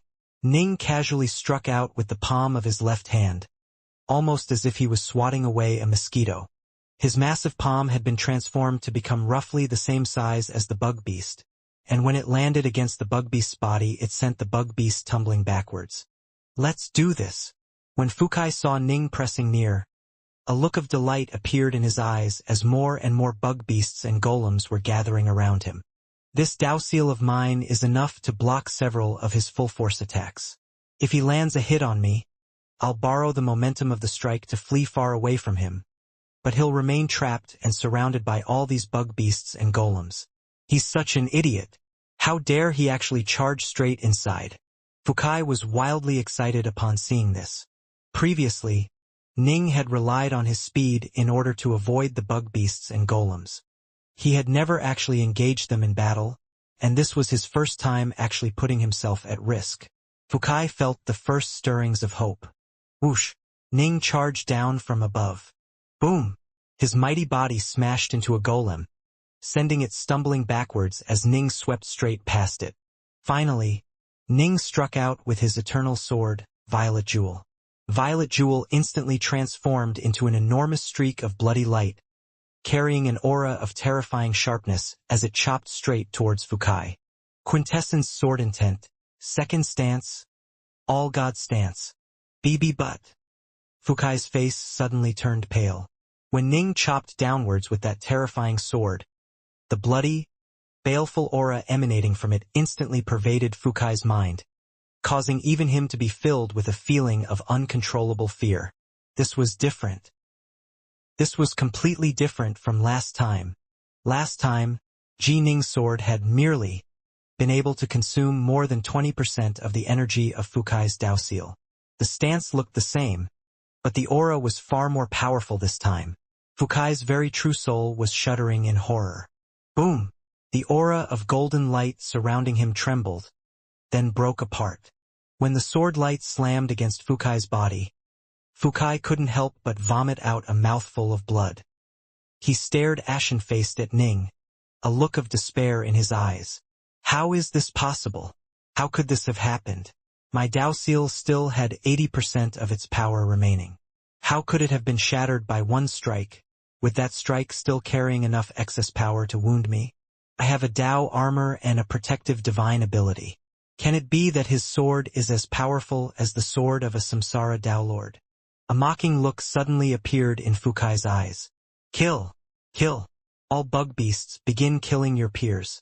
Wipe out all the other bug beasts. Kill them! Upon seeing that terrifying strike of Ning's, Fukai finally realized what was going on. If even his Dao Seal had been incapable of resisting a full-force attack from this monster clearly wasn't someone he could possibly contend with. Most likely, Ji Ning would be able to dispatch the bug beasts with a single blow each. Neither Fukai nor Arroyo were a match for him. Kill each other. Wipe each other out. You monster, the reason you didn't even kill a single bug beast was because you wanted to take control over them, right? Haha. In your dreams. Fukai had gone completely insane. Arroyo was unable to destroy the golems under his control, and Fukai was similarly unable to cause his bug beasts to commit suicide. Bug beasts were living creatures, after all. One of the most overriding and basic of instincts for any living creature was to stay alive. However, what Fukai could do was to order them to fight amongst themselves. In fact, one of the most common ways of rearing bug beasts was to have weak bug beasts fight amongst themselves and devour each other, allowing the final survivors to be incredibly strong. Boom! Boom! Bang! The 58 bug beasts gave up chasing after Ji Ning and began to fight amongst each other. Blood, limbs, scales, and fur flew everywhere as the bug beasts began a wild civil war amongst themselves. Ah shit! Ning had originally been planning on drawing Fukai into his gourd and slowly digesting him with it, but his face now sank as he changed his mind. Die then! Ning exploded forth with full power. Violet Jewel once more stabbed through the air, causing a terrifying streak of bloody light to descend. Every single blow which Ning now delivered was filled with his maximum power, and was capable of destroying a fully charged version of the Dao Seal which Fukai had just used up. There was no way Fukai could possibly withstand such a strike. Although he had Dao armor and a protective divine ability, his divine power would be quickly wrung dry by the power of these consecutive attacks. A mere 12 blows later, Fukai was all out of divine power. Bang! Upon the 13th sword blow, Fukai's body trembled a final time, then began to split apart and crumble as though he was made out of clay. His eyes, however, were fixed towards the skies. He could still faintly see the blood-colored streak of sword light that had been left behind by the final blow. Such beautiful sword light! Fukai closed his eyes. Fukai's body completely crumbled apart, and his true soul dissipated along with it. Arroyo and Fukai had sought to slay Ning in order to seize the divine blood of the Eternal. Alas, in the end Arroyo had been sucked into the gourd while Fukai had been slain on the spot. 7 died. Although Ji Ning had seized control over the jade-green globe as fast as he could, more than 7 of the bug beasts had died during those brief moments of fratricide. Now only 51 remained. Stop! After binding the globe, Ning immediately exerted his control over the bug beasts and ordered, "Surround those golems." Yes. Yes. The bug beasts immediately acknowledged the order obediently and began to swarm around the hellwind golems, giving them no place to run. Within the Golden Gourd, Arroyo's divine power was being depleted at an incredibly fast rate as the power of those two streams of energy continued to grind down at his body. His soul was linked to the hellwind golems outside, and so he saw everything that had happened. Those who kill others and take their treasures are destined to be killed in turn. One day, Arroyo emanated a bloody aura because his Tao was a Tao of slaughter. He had always been the winner in his battles, and so he had advanced step by step and left a trail of corpses behind his wake. However, this battle for the eternal blood was the most important battle in his life. If he won, he would have become a true member of the Ionians and skyrocketed in status and power. However, he had failed. Ahahaha. Today, Fukai and I have fallen to your hands. However, how many cultivators shall truly gain eternity? One day you will fall as well. You will die as well. Ahahaha. Arroyo laughed wildly, and as he did so the last drops of his divine power were used up. His body was shattered apart, then ground into dust. Ning could sense the crazed death throes of Arroyo within the gourd, but he remained quite calm. It was true. The path of cultivation was a very difficult one to tread, and only a few Samsara Dowlords existed in the endless territories to begin with. Samsara Dowlords treaded the line between life and death with each step they took. How few of them would be able to take the final step, achieving the Tao merge and gaining true eternity for themselves. However, Ning was determined to continue moving forward on his path, motivated by a faint, dim hope that he would never release. He hoped that one day, he would gain the power to reverse the flows of spacetime and bring his wife back to his side. This was the only way he would ever be able to see her again. One thing at a time. The 18 Hellwind Golems had lost their master. Ning had overwhelmingly superior power and thus was quickly able to forcibly bind them. Time to leave. Ning's own god sense was spread out to cover this entire chaos world. The disturbance caused by his battle against Fukai and Arroyo was quite enormous. Although both sides had kept control over themselves and their power, the elder gods and ancestral immortals stationed in this chaos world were still so terrified that all of them had gone into hiding and were unwilling to come out. Ning stepped forward and through the world membrane, returning to the primordial chaos outside the world. Outside the three realms, within the primordial chaos, a black-robed Ji-Ning was standing here within the primordial chaos, staring towards the three realms. Although his primal twin had stood guard over the three realms this entire time, his lifeblood oath made it so that he was completely unable to actually rejoin the three realms. Only upon reaching Vast Heaven Palace and completing the lifeblood oath would Ning be able to return to the three realms. Rumble. After mastering the sword world, Ning was now capable of seeing through the primordial chaos and into the three realms. The many secrets of the three realms were no longer secrets to Ning. Everything was laid bare before his eyes, including its structural underpinnings as well as its core. He could even see an illusory, formless river that flowed through everything within it. This was the River of Destiny. In truth, all creatures within the endless territories had their own destinies, and these destinies were all joined together into a great sea of destiny. The three realms was just a single chaos world, and thus it had just a single river of destiny. The countless rivers of destiny of the endless chaos worlds within the territories were like countless tiny streams that would join together to form the enormous sea of destiny. The River of Destiny. Ning's gaze pierced through the void and the primordial chaos alike as he stared at the River of Destiny. He could see the countless true souls that had been submerged within it, as well as the destinies of cultivators and mortals alike. Father, Mother. Ning's heart trembled. He saw them. Deep within the River of Destiny, there was a pair of true souls who clung tightly to each other. Those were the true souls of his father Ji Chuan and his mother Yuchi Snow. Even though they were dead and their true souls had been swept into the River of Destiny, they remained by each other's sides. Father, Mother, wait for me just a bit longer. Your son has already become a world god. Soon, I'll head out to Vast Heaven Palace. Once I reach vast heaven palace and complete my lifeblood oath, I'll be able to re-enter the three realms and draw your true souls out from the river of destiny. Ning's heart was shaking. It was clearly something that he could do with ease, with but the wave of a hand. Alas, he knew that if he truly stretched so much as a finger into the three realms, his true body and his primal twin would both be attacked and destroyed by the lifeblood oath he had sworn. "I'll wait a bit longer," Ning murmured softly. Whoosh!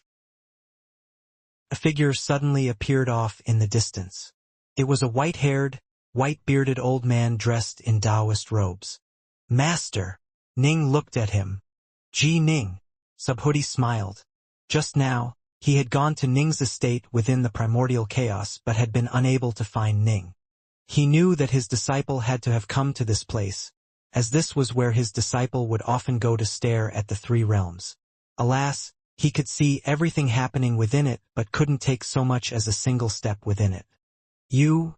Subhuti's face suddenly changed as he stared at Ning. He took a careful look, then a second, then a third. "The world level?" Subhuti's voice was quavering slightly. "Yes." Ning nodded. "I broke through." An excited look was now on Subhuti's face. "That's wonderful. I've been worrying about you ever since you started your journeys into the endless territories. Now that you have at least reached the world level, things will be much easier for you." Ning nodded. "However, as the saying goes, there's always a taller mountain. Even though you have reached the world level, disciple, you must not be overconfident and brash. You don't have many supporters or helpers in the endless territories. You'll have to rely on yourself for everything. Those of us in the three realms won't be of much aid either. You have to be careful," Subhuti said. Although he didn't know what Ning had experienced thus far, the three realms did know a bit about the Badlands territory and knew that it was a place of constant struggles and battles between cultivators. For Ning to emerge unscathed and at an even higher level of power meant that he absolutely had to have experienced and survived many of those life-and-death battles. "Don't worry. Your disciple isn't so foolish as to think himself invincible." Ning laughed. "I'm still dreaming of one day meeting with Mother Nuwa, you know? Have you heard any news of Mother Nuwa in the territories outside?" Subhuti immediately asked. All of the first-generation Fiendgods who were born from the primordial chaos were filled with tremendous respect and veneration towards Mother Nuwa. She had reached the world level back when she was in the three realms. "I have not. I don't have any news about her at all. In fact, there have been no new world gods in the Badlands territory who seem even remotely similar to her." Ning shook his head. "Ugh." Subhuti shook his head as well. "Oh right, Master, I'd like to trouble you to help me with something. Please send word to the three realms right away that I am intending to transmit certain techniques, divine abilities, and secret arts to our fellow Taoists of the three realms." "Transmit?" Subhuti was surprised. "Right. In the past, I wasn't able to do so. Now that I've become a world god myself, things have changed," Ning said. In recent years, he had killed quite a few enemies and seized their treasures, but it was rare for cultivators at this level to carry cultivation manuals on them. Everything was firmly imprinted into their minds.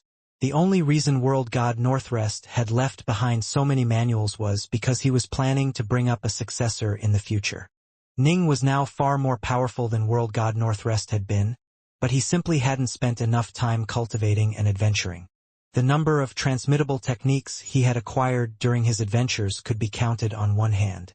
Although he could purchase certain techniques from the Badlands Everworld, he still wouldn't be able to bring them back to the three realms right away. He'd have to first memorize and master them, then write them down again. This would take an extremely long period of time. Ning had correctly predicted that by the time he finished, he would probably already have reached the world level. World God Northrest had already given Ning many techniques which he could transmit to others upon him becoming a world god himself. Now, Ning had full and free control over them. Good, Subhuti said excitedly. "This is wonderful. With these powerful techniques by our side, the three realms might give birth to new world gods and chaos immortals in the future." "Right?" Ning nodded. Ning had the feeling that the three realms was not an ordinary place. It was in the 3 realms that Taoist 3 purities found the incredibly valuable 9 chaos seals. The 3 realms had also given birth to absolutely dazzling figures such as Nuwa and Hoi, all of whom had created their own techniques since there was no one present to teach and guide them. After I transmit these techniques to them, I need to go exploring the primordial chaos around the 3 realms and see if I can find the original 9 chaos seals. Ning mused. Many of his fellow disciples were actually incredibly talented. They simply had never gotten access to techniques that could guide them to becoming world-level cultivators. The 3 realms was about to undergo a true golden age of cultivation and explode in power. Ning was very eager to see this happen. If he was the only person capable of protecting the 3 realms, what would happen to it if something happened to him? If the 3 realms had numerous experts on Ning's level within it, it would become a truly safe place for its denizens. A flying ship was sailing through the primordial chaos. Ning and the Flame Fairy were both seated within the ship, staring out towards the primordial chaos. Master, were you waylaid by Fukai and Arroyo? Su Yuji immediately asked. I was. Ning nodded. How did it go? Su Yuji asked. She didn't know if Ning had fled on his own or if he had won that battle. I'm sitting right here before you. How do you think it went? Ning smiled. They lost. Both died on the battlefield. Su Yuji wasn't able to take part in that battle but had been quite worried. She knew that Fukai and Arroyo were both very powerful figures, especially Arroyo. He not only was a transcendent world god, he was also surrounded by a bloodthirsty aura that testified to his prowess in battle. Given the many treasures that they had, she couldn't help but worry. Her life was bound to Ji Ning's after all. If Ji Ning died, she would be at the mercy of his killer. Where shall we go next? Su Yuji asked. Let us return to the Badlands court first. Later we'll leave. Ning stared at the outside world. His first priority was to return to the Badlands court and get rid of the eternal blood. They flew aboard the boat towards a space-time transfer array, eventually making their way back to the Badlands Everworld. There it is, the Badlands court. Ji Ning and Su Yuji were walking atop the waves as they advanced. Soon, they reached the island located in the center of the lake, the island which held the Badlands court. In front of the island was a crimson-haired man dressed in loose robes who smiled at the two of them. Brother Darknorth, congratulations for becoming a world-level cultivator. Oh, the Flame Fairy broke through as well? It seems this recent trip has been tremendously beneficial to the two of you. Brother Chichong, why are you here? Ning was surprised. Master instructed me to stay here and wait for you. The crimson-haired man laughed. Come, I'll take you to meet with Master. Ning was secretly amazed. Lord Badlands truly lived up to his reputation for divination. Indeed, Ning was planning to ask him to help dispose of the eternal blood. Somehow, the Lord knew about it even before Ning asked to speak with him, thus choosing to send a disciple out to come greet him. Yuji, you can go to the water curtain home for now, Ning instructed. All right. Su Yuji departed obediently. Please lead the way, Brother Chichong. Ning and the crimson-haired man advanced side by side. The Badlands court was laid out in a truly intricate way and filled with many formations. If no one was around to guide him, Ning truly wouldn't have been able to locate Lord Badlands' residence. The two quickly arrived at a quiet, secluded courtyard. The courtyard was quite simple and unadorned. Lord Badlands was relaxing in the lotus position, a single flask of wine on the table in front of him. Master, I've brought Darknorth as instructed, the crimson-haired man said respectfully. You can leave now, Lord Badlands instructed. The crimson-haired man acknowledged the order, then respectfully departed. Lord Badlands turned his gaze towards Ning. A hint of a smile on his face, he pointed at the other seat and said, Sit. Thank you, Lord. Ning sat down in the lotus position before Lord Badlands. You've reached the world level? Old Brother Soul Sky will be quite happy to hear this. Lord Badlands laughed. This morning, I could sense that something was going to happen. I did some careful numerancy and divined that there is something that you wish me to help you with. Yes. Ning immediately nodded. There is indeed something.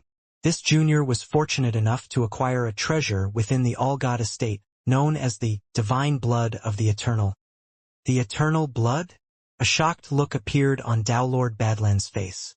Although he was skilled in the art of numerancy, he wasn't all-knowing. Divining the future through numerancy was actually quite difficult, and there would be many things that were left unclear. Using numerancy to divine the past was actually much easier, because it involved things that had already happened. Things in the future had obviously yet to happen, and thus almost anything was possible. Future numerancy was generally only capable of calculating out some particularly major events. Ji Ning was specifically coming to ask Downlord Badlands for help, and so Downlord Badlands had been able to sense it. Just a simple bit of numerancy was enough to tell him that Ji Ning was coming to ask for his assistance. By then, Ji Ning had already reached the Badlands Everworld and was heading towards the Badlands court, giving this bit of numerancy an extremely highly credible interval.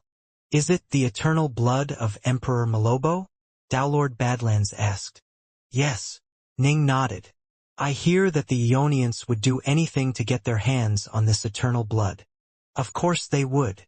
Downlord Badlands' eyes lit up as he smiled.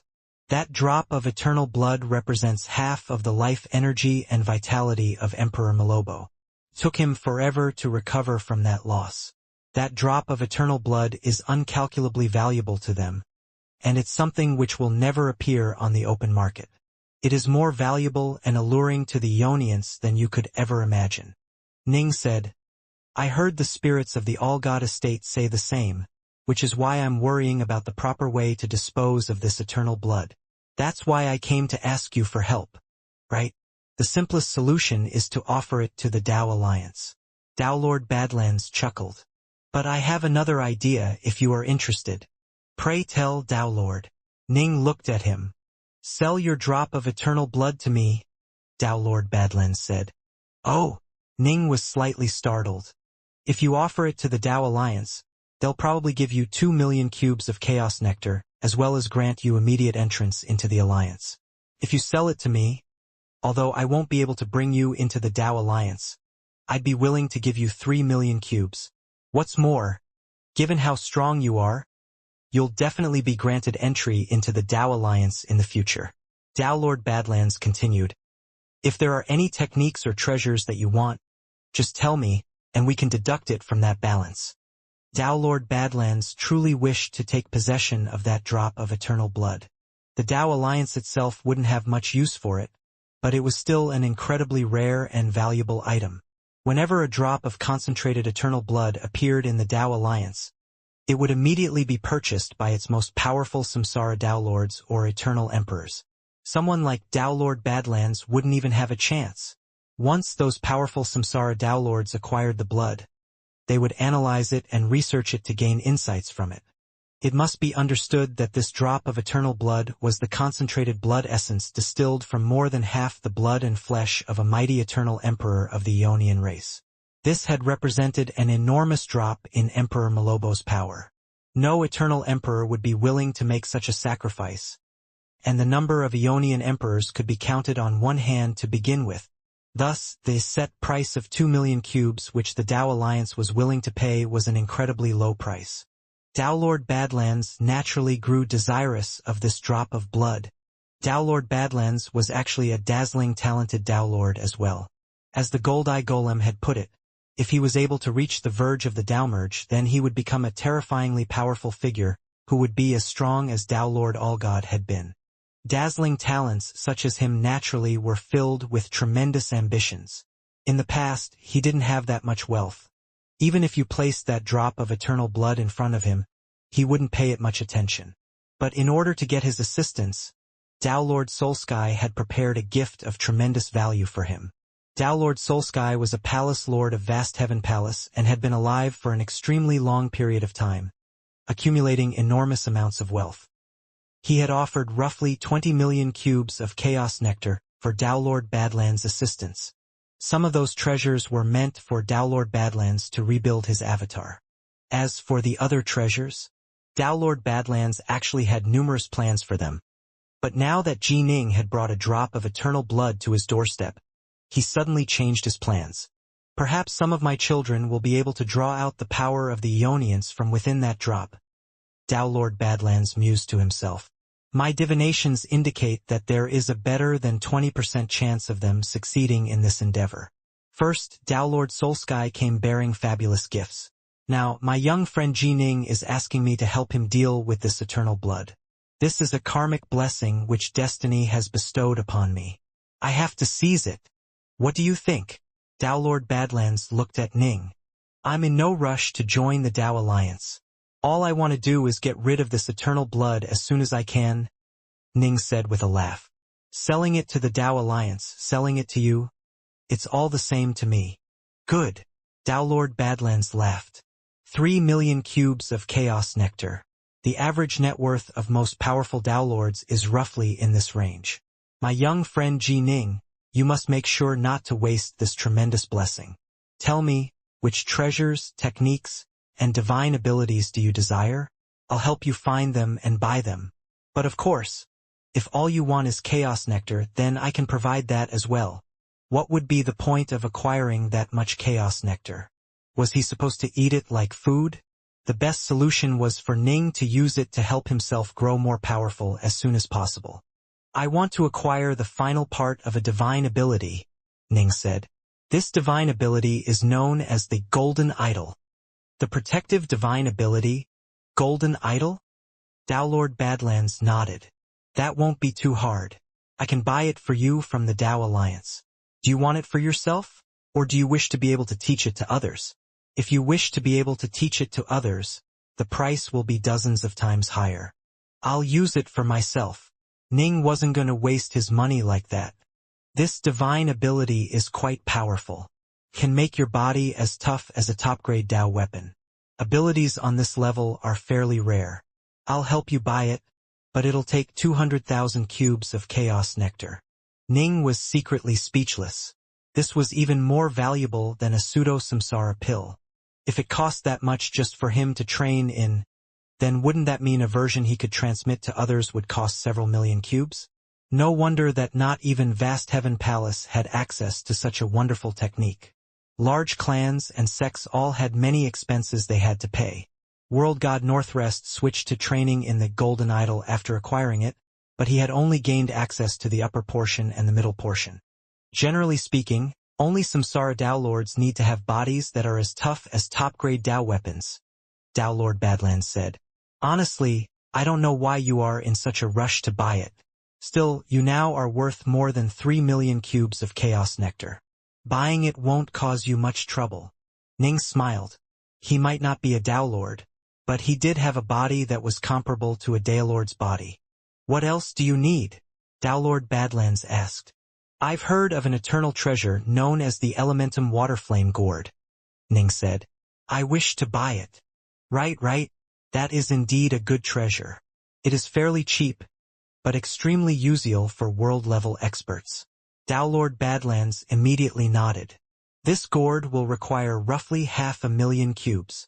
The Elementum Waterflame Gourd. It held both Firecloud Lightning as well as Watersmoke Lightning within it. Both were considered types of Tao-level lightning. These were 2 of the 9 types of Tao lightning which Ning would need in order to train in the secret art of lightning known as Novescence Thunder technique. By buying this item, Ning would be able to use these 2 types of lightning for now as well as use them to train in the Novescence Thunder later. 2 birds with 1 stone. Tao lightning was extremely expensive because capturing it was incredibly difficult. A single type of Tao lightning would generally be worth a minimum of 200,000 cubes of chaos nectar.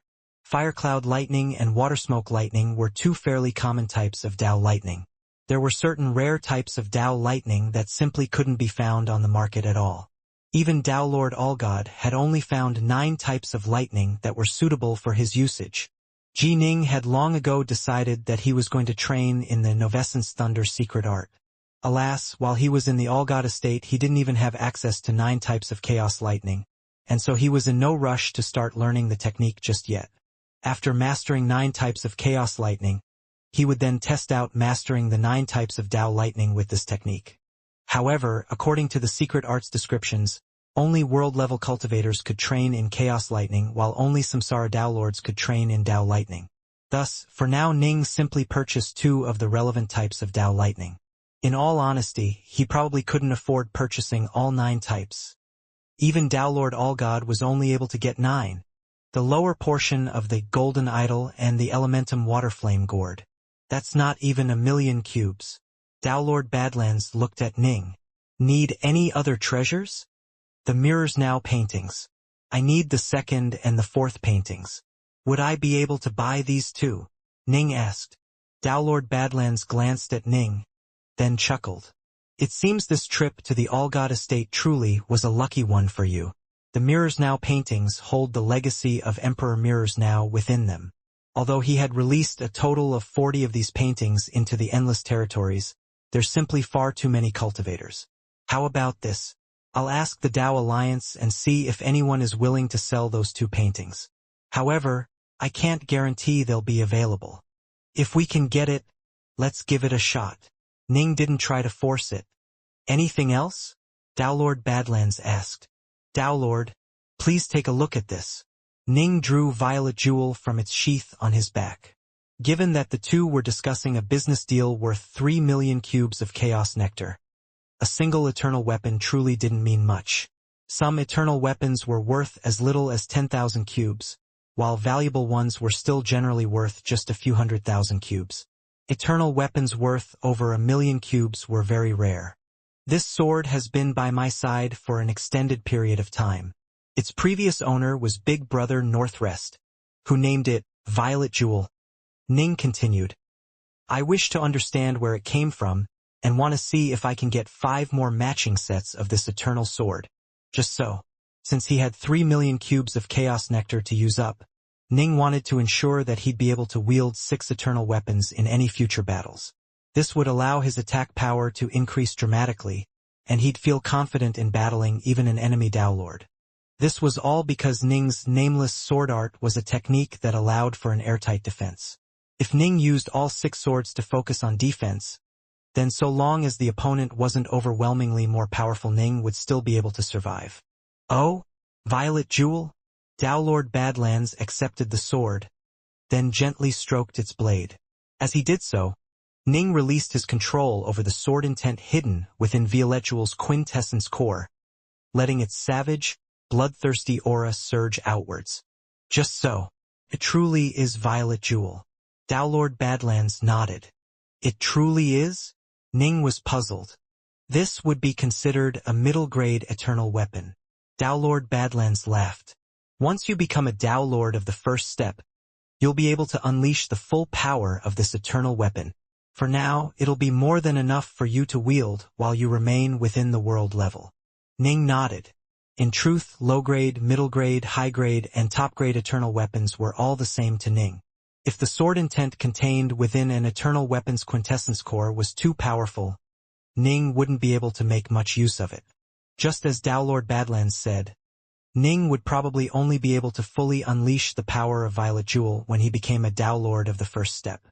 Even if Ning was given a top-grade eternal sword, he wouldn't be able to unleash much of its power for now. You said that this sword's previous owner called it Violet Jewel. This wasn't a name he chose at random, Daolord Badlands said. This is the name given to the sword by the Eternal Emperor who forged it. It was forged by an Eternal Emperor? Ning was quite curious. Long, long ago, that Eternal Emperor was an emperor of the Dao Alliance. However, he ended up choosing to venture into the Endless Dark long ago. His name was Emperor Violet Mount. Before he left the Endless Territories and entered the Endless Dark, he spent an extremely long period of time to create a total of 99 middle-grade eternal weapons which he named Violet Jewel, 9 top-grade eternal weapons which he named Blood Peak, and a terrifying weapon infused with all of his insights into the Tao of the Sword which he named the Violet Mount Sword. Ning was speechless upon hearing this. 99 Violet Jewel swords? 9 Blood Peak swords? A Violet Mount sword?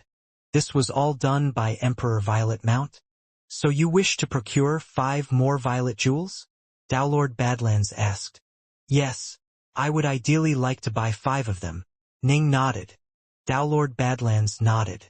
Although Emperor Violet Mount originally created 99 of them, some of them ended up being lost over the course of many years. Others are currently being used by other cultivators. Thus, buying 5 will be quite difficult. Still, I'll ask the Dao Alliance to help out. Their power is spread throughout the entire endless territories. They just might be able to locate a few of these swords. Dao Lord Badlands looked at Ning. I have to warn you in advance.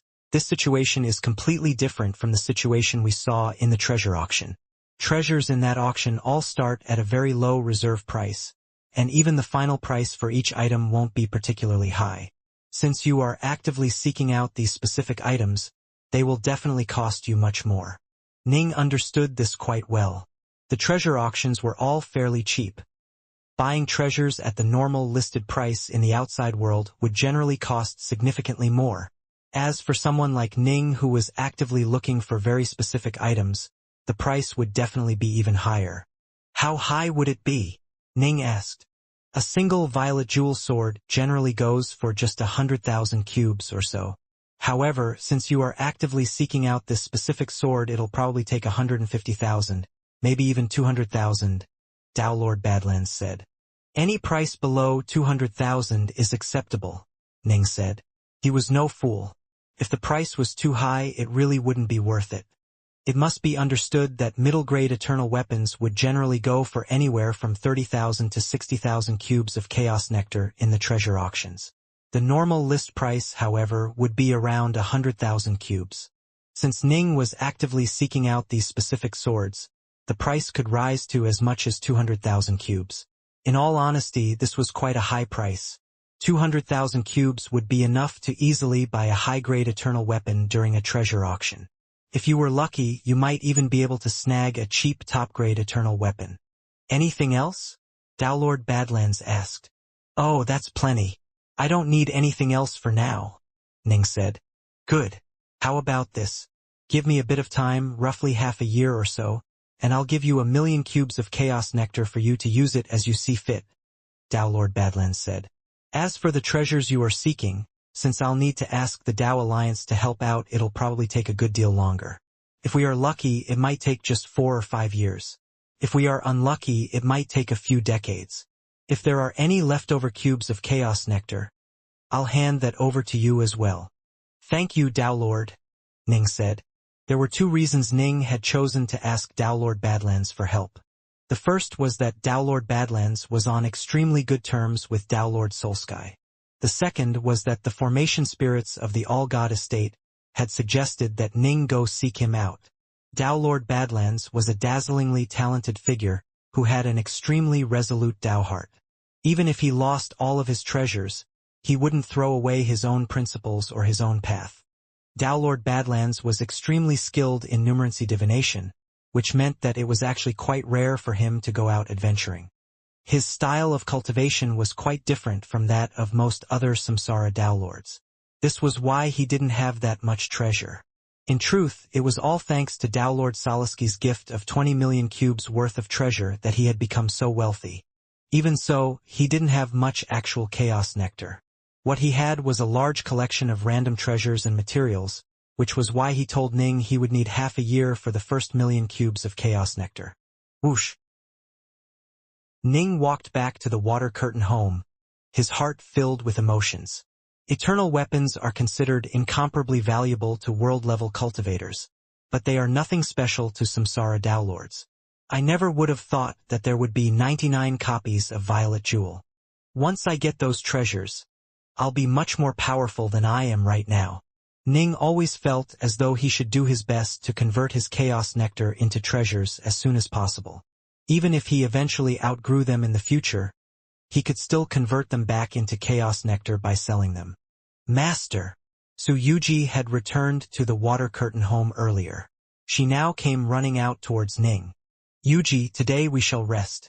Tomorrow we are going to Wave Shift City, Ning said. Wave Shift City? Su Yuji immediately asked. Why are we going there? You broke through to the world level. We need to find you some suitable treasures. Ning laughed. Spend some time picking what you like once we get there. All right. Su Yuji's eyes lit up as she nodded repeatedly. Generally speaking, the master was responsible for outfitting his retainers with treasures. Still, most masters were quite stingy.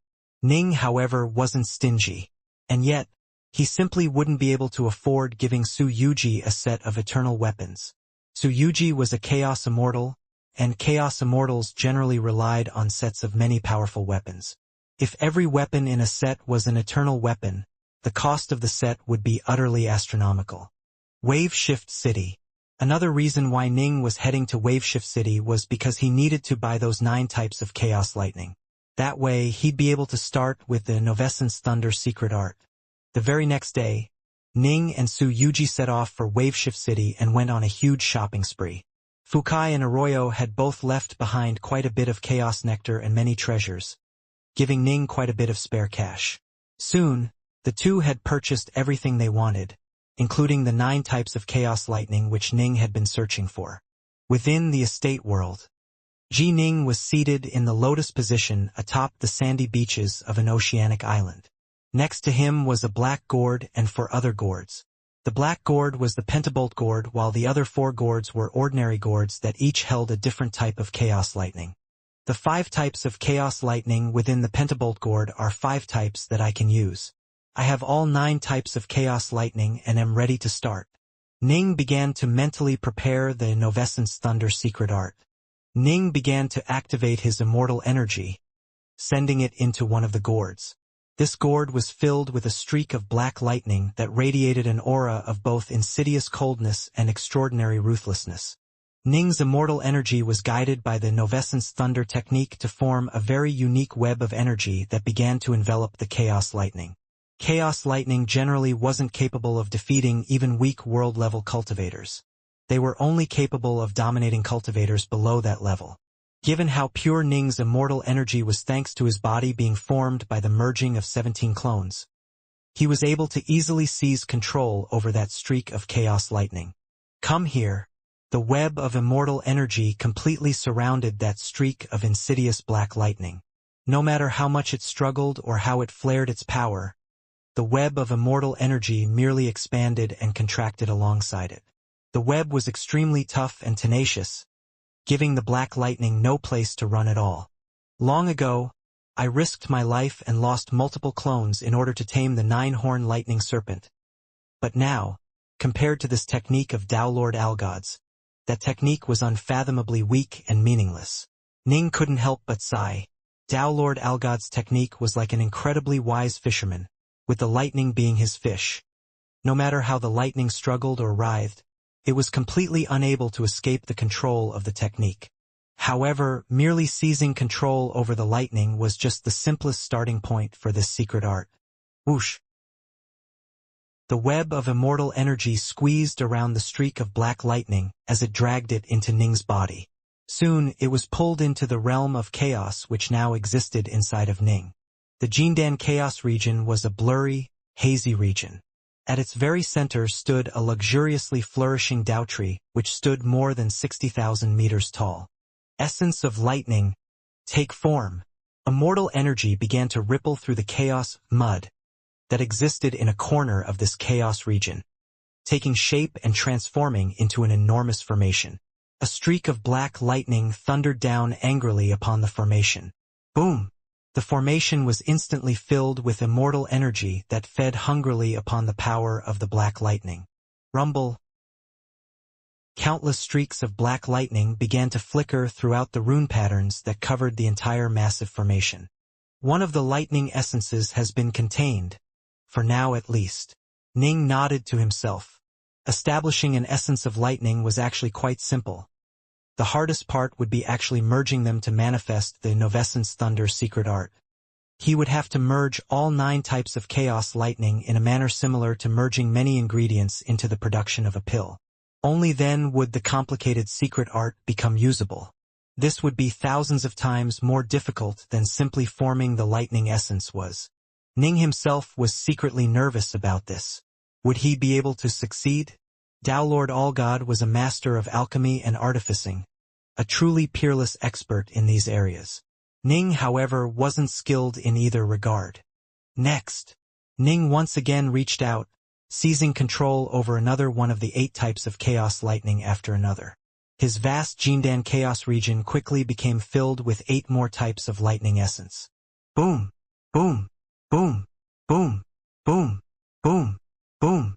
The 9 types of lightning essence crackled and clashed against each other, each holding different types of lightning. The easiest part is done. Next comes the hard part, where I actually forged the Novescence Thunder secret art. Let's see if I can do this. Ning felt a sense of pressure, even though this was a secret art merely formed by chaos lightning. It would be much simpler than doing the same with Dao lightning. Using 9 types of Dao lightning to form the secret art would be much more complicated. Still, Ning understood that even merely using 9 types of chaos lightning would be incredibly hard for the vast majority of world-level cultivators. Begin.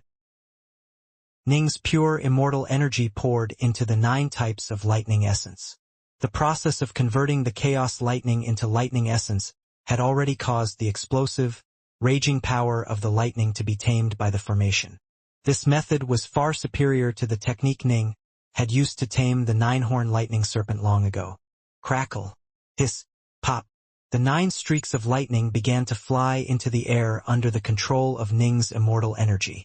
They wrapped around each other, intertwining like the limbs of lovers and beginning to join together. Boom! The 9 types of lightning suddenly broke apart and dispersed. I failed. Ning shook his head.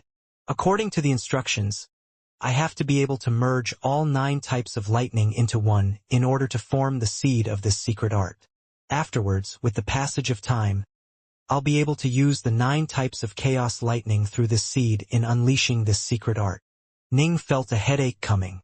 Although I've tamed all 9 streaks of lightning, I still need to perfectly match them together in a specific format that requires tens of thousands of steps.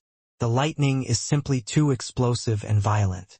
The slightest mistake will result in failure. Ning's immortal energy was sufficiently pure, and his control over his energy was sufficiently strong. Given that his soul was being reinforced by the Azure Flower Mist energy, it was similarly strong enough for him to maintain incredible control over the lightning. And yet, he still failed in the end. This was precisely because Dao Lord Algod's secret art was simply too detailed and complicated. I'll try it again. Ning tried again and again to form the seed to this secret art. If he could succeed just once, the seed would be permanently formed and he wouldn't need to spend all this energy and effort in the future. He'd be able to simply use this seed to activate the secret art. Alas, it truly was difficult. Ning tried more than 100 times, failing each time. Even his powerful soul was beginning to feel exhausted by the process. There was one time where he very nearly succeeded, but he ended up failing at one of the final steps. I'm going to rest for a while, Ning mumbled to himself. Simply merging 9 types of chaos lightning is already incredibly difficult. How hard will it be for me to merge Dao lightning? Hey! Just as Ning was about to take a break, he suddenly noticed something within his body. The Azure Flower Mist energy can convert immortal energy, divine power, and heart force. Ning mused to himself. Although there's no way for it to leave my body, it can easily enter the Jindan Chaos region inside of me. If immortal energy can be used to control the lightning, can the Azure Flower Mist energy be used to do the same? The Azure Flower Mist energy was far stronger than the immortal energy. I'll give it a try. Ning immediately felt a hint of eagerness. Previously, he had dispersed his Azure Flower Mist energy and sent it throughout his body, with a little residing within the Jindan Chaos region as well. Now, Ning sent more and more of the Azure Flower Mist energy into the Jindan Chaos region, where it began to fly straight towards the 9 types of lightning essence that crackled at the margins of the region. Swish, swish, swish, swish, swish, swish. The 9 types of Azure Flower Mist energy were like 9 roving dragons that burrowed straight into the 9 types of lightning essence. Upon the energy entering the lightning essence, Ning was ready to give controlling them a shot. Instantly, the 9 types of chaos lightning began to fly upwards. It was extremely easy, and the chaos lightning flew about in an extremely obedient manner. Haha, it actually works. Using the Azure Flower Mist energy to control the lightning is 100 times easier than using my immortal energy. Ning was delighted. If previously it had been as difficult as an ordinary man wielding a gigantic great axe, Ning now felt like he was an ordinary man who was wielding a pair of chopsticks. It It was so easy.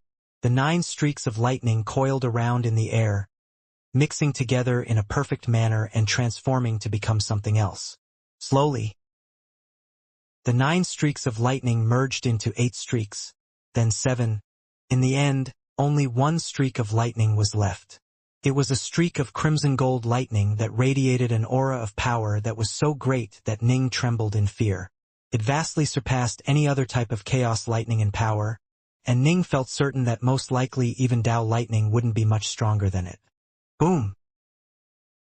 The crimson gold lightning suddenly slammed downwards, smashing against the mud of the formation. Instantly, the formation drew in the power of the crimson gold lightning. It seemed to come to life as an enormous seal took form atop it. The seed of the secret art has taken shape. Ning let out a sigh of relief. In the future, the 9 types of lightning essence would simply release their power and allow it to be converted by the seed, giving birth to that terrifying crimson gold lightning. The Novescence thunder formed by chaos lightning should be able to kill any masterclass world god with a single blast. After getting a good sense for how powerful the crimson gold lightning was, he felt even more convinced of Tao Lord Algod's might. However, given how strong Ning currently was, the Novescence thunder would primarily be used as a domain-type effect, causing a large amount of lightning to surround and trap his foes. It must be understood that a domain that was capable of easily slaying masterclass world gods would serve as a terrifyingly strong constraint upon others. When 2 individuals were on the same general level of power, for one side to be constrained in some manner would have a huge impact on a battle between them. Tao Lord Algod himself had used his 9 secret arts at the same time to trap and constrain his foes. As a result, even someone like Emperor Malobo had been forced to flee. Emperor Malobo had damn near died, and in the end he had lost an enormous amount of flesh and blood which Tao Lord Algod had refined into that drop of eternal blood. Ning was now in a superb mood after having successfully forged the Novescence thunder. 2 short months later, Tao Lord Badlands returned with 1,000,000 cubes of chaos nectar. Although Ning had mentally prepared himself to receive such a vast fortune, his heart still shook when it actually entered his hands. For such a sum of chaos nectar to actually before him was still quite a stunning sight.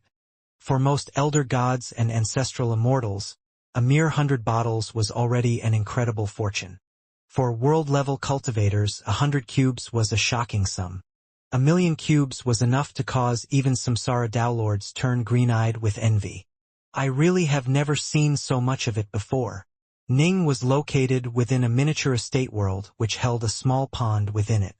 Ning stared at this elegant-looking small pond, which was merely 30 meters in size. It really was quite small, but Ning's eyes couldn't help but shine as he stared at it.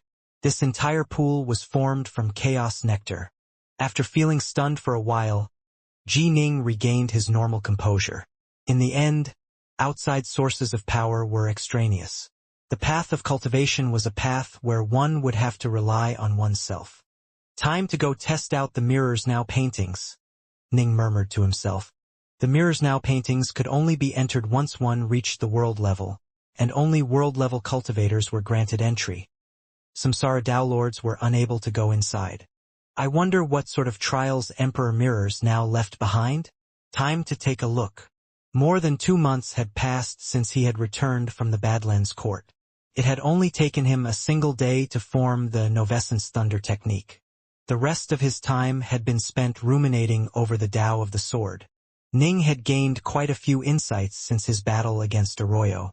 Ning had acquired the first Mirrors Now painting from the crocodilian bug beast in the grove of monoliths within the All-God estate. Ning was now seated by the sandy shores of that oceanic island, admiring the first painting. The painting was of a beautifully decorated palace, but the artistic quality of it really was rather low. In I go. Ning had bound the first Mirrors Now painting long ago. He now filled it with his immortal energy, and his world-level energy instantly connected to the estate world located within it. Swoosh! Ning entered the world of the painting. Ning looked at his surroundings. Moments ago he had been atop a sandy beach. Now he was located within a towering palace that was carved out of jade. Its pillars glowed with golden light and were filled with carvings of strange beasts. In front of Ning, far off into the distance up the stairs, there was a golden throne. A figure suddenly appeared before the golden throne. It was a tall, golden-robed man who sat down atop the throne, staring downwards towards Ning like an emperor staring at his subject. After so many years, a new world-level cultivator has finally entered. The golden-robed emperor said, "Junior, the eternal emperor ordered me to wait here for you. All you need to do is defeat me. If you can defeat me, you'll have passed the trial of this estate world." The 4 Mirrors Now paintings hold a total of 4 estate worlds within them. If you can pass all 4 trials, you shall become a true, personal disciple of the eternal emperor. Defeat you? Ning looked at the golden-robed emperor. Might I ask, what techniques am I permitted to use in this attempt? You are not permitted to use immortal energy or divine power. You must rely on nothing more than your own raw physical strength, and I'll use the same amount of strength as you. The 2 of us shall compete in swordplay and nothing but swordplay. Neither of us shall use divine abilities, secret arts, or anything else, the golden-robed emperor said. If you can defeat me, you will have one. Ning now understood. This was a test of his sword arts. The 4 paintings represented 4 major challenges. Downlord Windsource disciple had access to the 3rd painting for an extremely long period of time, but he still remained unable to pass its trial. This was a testament to how difficult the trial would be. Come then. A frost ice sword appeared within Ning's hands. Very well. The golden-robed emperor rose to his feet, a broad golden longsword appearing in his hands as well. He slowly walked down the stairs, his aura growing in power as he did so. It was as though he was the one and only sovereign of this world, as though everything had to prostrate before him. Ning's face tightened slightly. What a terrifying sword art. The man had yet to strike, but the sword intent radiating from him had already caused Ning to feel a sense of danger. Great firmament stance.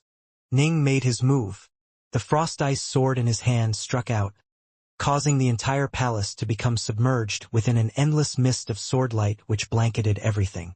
Although the great firmament stance was the 3rd stance of the nameless sword art, it represented an entire sword world. As Ning's sword arts and cultivation continued to improve, his sword world would naturally become increasingly powerful as well. The seemingly endless sword world was like a vast net that completely encompassed the golden-robed emperor. Warong! The sound of a sword roaring suddenly filled the entire palace as a golden streak of sword light tore apart that endless sword world. It was like the rising of the dawn sun casting its first glow of light upon the world, and it completely shattered Ning's sword arts apart. Ji Ning was just barely able to use his own sword to block this attack, but he was knocked flying backwards by the force of the collision. Boom! He struck directly against the closed gate beneath him, causing a loud bang to be heard. What a dominating sword art! Ning was truly stunned. This was a sword art that was every bit as dominating as Arroyo's saber arts had been. The reason why Ning had been able to so easily defeat Arroyo was primarily because he was being reinforced by the Azure Flower Mist energy. If it hadn't been for his overwhelming advantage in speed and strength, and if he had to rely on just his sword arts, there was no way he would have been able to defeat Arroyo's saber arts in such a way. Chop! The golden-robed emperor took another step forward, once more striking out with that towering, majestic broadsword. His sword light flashed brilliantly, and it seemed as though nothing could stop this strike. Whoosh! The frost ice sword in Ning's hands suddenly transformed into a black hole, seeking to ablate the power of the enemy's strike and then defeat it. However, Ning could sense that his opponent's sword was so dominating and forceful that there was no way he could shake it at all. Instead, it was his own soul heart stance which was broken. Once more, Ning was sent flying back by the force of the collision. He was getting absolutely mauled in this fight. The truth of the matter was, in terms of raw sword arts, Ning wasn't quite at the level of masterclass world gods. Even though he did have the nameless sword art and the quintessence sword intent, he was just barely on the same level as the Star Lord of Fogstone. He was far from being a match for this trial which Emperor Mirrors Now had left behind. Only a truly dazzlingly talented figure would be qualified to become the personal disciple of Emperor Mirrors now. The golden-robed emperor within the First Estate world had incredibly profound sword arts. Most likely, even Arroyo's saber arts were slightly less mature in comparison. Arroyo had died shortly after making his breakthrough upon the Samsara grinders. After all, he didn't really have enough time to stabilize and build upon his gains. This golden-robed emperor's sword arts were finely perfected and absolutely flawless. They truly had reached a level of immaculate perfection. Wonderful, wonderful! Ning emerged from the First Estate world, a look of delight on his face. During this last battle, he had been sent flying into the walls, stone pillars, gates, and staircase more than 60 times. However, Ning felt nothing but pure joy. He had spent 3,000 years meditating in the Hall of Sword, but he was in bad need of actual combat experience. No matter how much time you spent in meditation and training, if you didn't have any actual combat experience, you would always have flaws in your technique. In the world of the Mirrors Now painting, Ning was given an opponent who had essentially reached the apex of world-level sword arts. This battle had given Ning a clear picture of the many flaws which existed in his sword arts. Even if I'm unable to become Emperor Mirrosnow's disciple, the mere fact that I now have an incredible expert in the Tao of the sword who will spar against me whenever I wish is of incalculable value. Of course, Ning was delighted. Let me take a look at the Third Estate world. Ning pulled out the painting that he had acquired from the Windsource ruins. Ning entered the world of the painting. He found himself in a world with a beautiful mountain, a waterfall which seemed to descend from the heavens themselves, and beautiful creeks that swirled next to him. Ning immediately saw the gray-robed fisherman located off in the distance. The fisherman simply sat there fishing. Finally, a new world-level cultivator. The fisherman rose to his feet in a leisurely way, then said calmly, "I have been waiting here on the orders of the Eternal Emperor. You are not permitted to use immortal energy, divine power, divine abilities, or secret arts. I will use the same amount of strength as you possess in a swordplay competition." Understood. Ning nodded. Then come. The fisherman's fishing rod suddenly shrank to become merely 3 feet long, and he pointed it straight at Ning. Ning was utterly trampled and demolished. The fisherman within the Third Estate world was incredible. His sword arts were like the clouds in the sky, completely unpredictable in their movements and transformations. The power of his sword arts seemed to be utterly inexhaustible as well as he sent out one strike after another. Ning was confident in his defensive abilities, but in the end he was simply unable to defend against the fisherman's attacks. He ended up getting whacked in the face quite a few times by that fishing rod, and was smashed into the ground each time. Although the golden-robed emperor's sword had knocked Ning flying backwards, Ning was still able to use his sword to block against those attacks. The fisherman's sword. Ning was actually unable to withstand it. Ning knew that the fisherman and the golden-robed emperor each used different types of sword arts, but were more or less on par with each other. The golden-robed emperor's sword arts were more regal, upright, and just, and his attacks were filled with enormous power. The fisherman's sword arts, by contrast, were more mysterious and unpredictable. Nice, nice, nice. Only by battling many experts who use the sword in different ways will I get a better picture of the flaws that exist in my own sword arts. Ning was actually ecstatic at the beating he had just taken. From this day forth, Ning became even more obsessed with meditating on his sword arts. He battled against these 2 experts of the sword repeatedly, discovering many weaknesses in his own sword arts and finding many areas for improvement. The many insights into the Tao of the sword which Ning had gained in the Hall of Swords were now finally transforming into true power. His sword arts continuously improved with each sparring session, becoming more and more powerful. Meditation and actual combat, the two went hand in hand. Both were necessary. In the blink of an eye, more than 10 years passed here in the Badlands Court. World God Dragonbinder had returned from the All-God estate as well, and the first thing he did upon returning was to go speak to Ji Ning. Brother Ji Ning, when I sensed the chaos energy fluctuating within the All-God estate, I simply knew it had to be you making your breakthrough. When World God Dragonbinder saw Ning, he felt absolutely delighted. The two spent some time dining and chatting together. Ning had gained many things from this trip to the All-God estate, but so too had World God Dragonbinder. In fact, he now had a vague idea as to what his path through samsara would be. Alas, it was still nothing more than a vague idea. To actually tread that path and become a samsara downlord would be very, very difficult. Still, it was definitely an improvement. If he couldn't even see or sense his path, how could he have any hope of walking it? 6 more years went back. 16 years after Ning's return to the Badlands court, a samsara downlord came to pay a visit to the Badlands court. The Badlands court. Flower petals could be seen everywhere, drifting to and fro.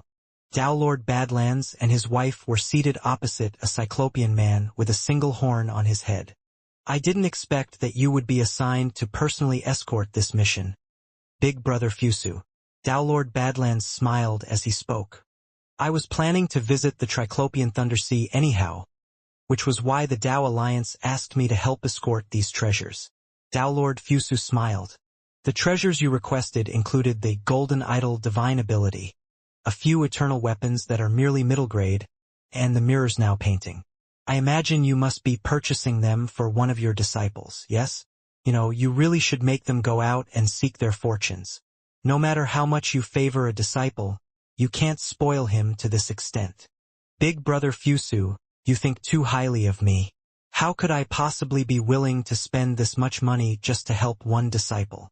Downlord Badlands shook his head. You'll have to forgive me for not being at liberty to disclose the reason why I have requested these items. Oh. Downlord Fusu dropped this line of conversation. He let out a laugh. Oh right.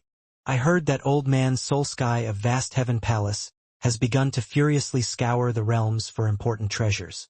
He'll be planning to start his downmerge soon. I heard that he's actually come to your Badlands territory. He probably went to Waveshift World, right? Yes. Downlord Badlands nodded. This was no secret. Many samsara downlords had already guessed at the truth, and a little bit of divination would be enough to show that this very likely the case. That old fellow is finally willing to start his downmerge. Downlord Fusu let out a sigh. Still, it makes sense. Their Vast Heaven Palace has just given birth to a new samsara downlord, and Downlord Warlord has reached the 4th step as well. Even if Old Man Solsky fails his downmerge, he'll still be able to protect Vast Heaven Palace for a period of time before he perishes and his Dao vanishes. Vast Heaven Palace will be able to grow considerably more powerful during this time frame. Downlord Badlands nodded slowly. When one failed in the downmerge, one's true soul would slowly begin to dissipate. However, given how formidable downlords who were at the verge of the downmerge generally were, it would generally take an extremely long period of time for the true soul to actually crumble away. It must be understood that even World God Northrest was able to endure for nearly a full chaos cycle before he truly died from the crumbling of his true soul. Those ancient powers who were at the verge would be able to last much longer. But of course, if they went crazy and started attacking everyone around them, they would die much more quickly. Still, downlords who had failed their downmerge were destined to die, which make them incredibly fearsome foes to face. Some would engage in wild massacres and do things which they normally wouldn't have dared to do, for whatever reason. Who would dare to antagonize madmen like them? I envy him. I wonder how long it will be before I, too, can set my burdens aside and go to my downmerge. Downlord Fusu sighed. My entire race's prosperity rests upon my shoulders. Although my race does have another samsara downlord, he's still at the 1st step despite an entire chaos cycle having gone by since his ascension. He still hasn't been able to reach the 2nd step. I fear that his potential is limited and that he won't have the power to protect our race. Big Brother Fusu, perhaps you will make a sudden breakthrough that will allow you to naturally and easily succeed in your downmerge. When that happens, you will gain eternity, Downlord Badlands said. Gain eternity? The number of eternal emperors in the entire Dao Alliance can be counted on 2 hands. Downlord Fusu shook his head. Enough of that. Let me give you the treasures which I escorted here. The price the Dao Alliance requested was a total of 1.81 million cubes of Chaos Nectar. 1.81 million cubes? Downlord Badlands nodded. Chaos Nectar instantly began to flow out of his estate world, automatically separating themselves into a total of 1.81 million cubes before flying towards Dao Lord Fusu. Dao Lord Fusu left that very day as he headed off to the Triclopean Thunder Sea. Late that night, Dao Lord Badlands paid a personal visit to the Water Curtain home to visit Ji Ning. Dao Lord. Ning was shocked. Dao Lord, if there's anything you need, all you had to do was have someone send word to me. I've pretty much finished the process of finding those treasures you sought, Dao Lord Badlands said. I have the golden idol, an elementum waterflame gourd, and 5 violet jewels. The mirrors now paintings were a bit harder to find, as very few are willing to sell them once acquired. I was only able to buy a copy of the second painting for you. That's more than enough, Ning said hurriedly. Ning had predicted early on that most violet jewels had probably fallen into the hands of Samsara Dao Lords. To them, being able to sell a middle-grade eternal weapon for nearly 200,000 cubes of chaos nectar was an absolutely wonderful bargain. They would easily be able to purchase another powerful sword as well as other treasures they needed. Ning wasn't surprised at all that they had been able to find the 5 copies that he needed. Alas, the Mirrors Now painting was different. It was generally in the hands of world-level cultivators, and to those cultivators the paintings represented a priceless opportunity. Very few would be willing to sell off an opportunity to become a personal disciple of an eternal emperor. In fact, the Dao Alliance wasn't even sure as to who was in possession of most of the paintings, as most world-level cultivators would keep their ownership secret. If we just round it off, the total cost is roughly 1.8 million cubes, Dao Lord Badlands said. I already gave you 1 million cubes previously. Let me give you another 200,000 cubes now, as well as these treasures. As Dao Lord Badlands spoke, he handed Ning a smooth disk of jade that held an estate world within it. Thank you, Senior. Ning was very grateful. The golden idol had cost 200,000 cubes while the elementum waterflame gourd had cost 500,000 cubes. Dao Lord Badlands had been very clear about the price of these items, and so the total cost was around 700,000 cubes. In other words, the Mirrors Now painting and the 5 violet jewels cost a total of 1.1 million cubes. Ning was actually quite happy with this price. Honestly, even if Dao Lord Badlands upped the cost a little bit, Ning wouldn't have been able to find out. Within a private study, the 6 violet jewels were all placed atop a desk, and they each emanated absolutely identical auras of sharpness and bloodlust. 6 violet jewels. Ning nodded slightly. They would be of enormous use to him and make him stronger. With these 6 swords, I'll be several times more powerful than I currently am. I should be able to give a decent fight to a Samsara Dao Lord of the first step. Even if I can't beat them, I should still be strong enough to escape. When Ning had battled against the fisherman in the third estate world of the Mirrors Now painting, he had eventually been unable to defend against the fisherman's rod. However, Ning knew that one of the main reasons for this was that he had only been using a single sword. If he had 6 swords, it could be said that he could defend against even 16 swords, preventing them from landing attacks upon him. With just a single sword, Ning had been able to create an almost airtight defense. With 6 swords working in unison, it would be as though he was surrounded and protected by enormous bucklers. Given Ning's absolute control over the Soul Heart stance, he would have no flaws in his defenses at all. The elementum waterflame gourd. A gourd suddenly appeared out of nowhere in front of Ning. This was a red-black gourd which saw black lines intertwining and mixing together with red lines on the surface of the gourd, making it look mysterious and beautiful. After Ning bound the treasure, he was immediately able to sense the explosive, terrifying power of the Dao lightning within it. The 2 types of Dao lightning within the gourd were the water smoke lightning and the fire cloud lightning. Both were filled with absolute savagery, and it made sense. All lightning was explosive and aggressive by nature, making them incredibly difficult to control. It really will be thousands of times more difficult to refine them than the chaos lightning. Ning couldn't help but sigh to himself. Let me take a look at the lower portion of the golden idol. Ning picked up a jade slip, then sent his divine power into it. He could immediately sense the lifeblood oath covering the technique, as well as the various rules and regulations which the Tao Alliance had set down. Ning carefully read through everything. Once he decided there were no problems, he immediately swore the oath. Instantly, the information regarding the lower portion of the golden idol began to fill Ning's mind. 3 days later. You are going to leave? Tao Lord Badlands looked at Ning, who had come to pay respects to him. This junior needs to return to Vast Heaven Palace, Ning said. I regret having disturbed you so often in recent days, Tao Lord. This junior will definitely remember all the assistance you provided. Sooner or later, you do indeed have to return to Vast Heaven Palace. However, to go from my Badlands territory to the Vast Heaven territory is an extremely long journey, and you will encounter quite a few dangers and ancient powers on the way.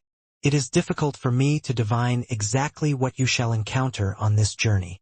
Tao Lord Badlands shook his head. Just remember one thing. Caution above all else. This junior understands. Ning nodded. Vast Heaven Palace was very, very far away from the Badlands territory, and the journey was quite a perilous one. Even world-level cultivators would find such a sojourn to be filled with dangers. Still, Ning felt confident that he wasn't too much weaker than most Samsara Tao Lords of the first step, which meant that he should at least be strong enough to keep himself safe and survive the trip. Go then. Tao Lord Badlands nodded. Ning departed. A reflective look was in Tao Lord Badlands' eyes as he stared at Ning's back as Ning left. According to what Dragonbinder said, when Ji Ning was an elder god he was capable of matching masterclass world gods in power. He can be considered a freakishly talented figure. Still, the path of cultivation is a path filled with countless dangers. I wonder how far he will make it on his path. Freakishly talented? That didn't count for much. Tao Lord Badlands himself was a freakishly talented figure, and over the course of many chaos cycles he had seen quite a few other freakishly talented figures as well. However, the vast majority of them ended up dying on their path. If Ji Ning was his own disciple, he probably would have been willing to pay almost any price, up to and including suffering severe injuries, in order to carefully divine what would happen to Ning on this journey. However, Ji Ning was just a disciple of Vast Heaven Palace. There was naturally no reason for Tao Lord Badlands to act in such a selfless manner. The space-time transfer array of the Badlands Everworld. First, we'll go to the Azure Sky territory. Ning led Su Yuji into the transfer array. These two are requesting for the array to be activated just for them. The elder gods and ancestral immortals responsible for protecting the array were all secretly speechless. The distance from here to the Azure Sky territory was incredibly vast. The cost of activating the array just for the two of them wouldn't be a mere 100 bottles. It would be a full cube of chaos nectar. Still, Ning truly didn't care about the cost. Going from the Badlands territory to the Vast Heaven territory would at most cost him roughly 1,000 cubes of chaos nectar. There were also many places where there were no connecting space-time transfer arrays. He would have to personally fly to the closest array, often through many dangerous regions. The Badlands territory. Su Yuji stared towards the outside of the array. So I, Su Yuji, am actually going to have a chance to see and explore other territories. Being powerful enough to voyage through other territories was a testament to her strength.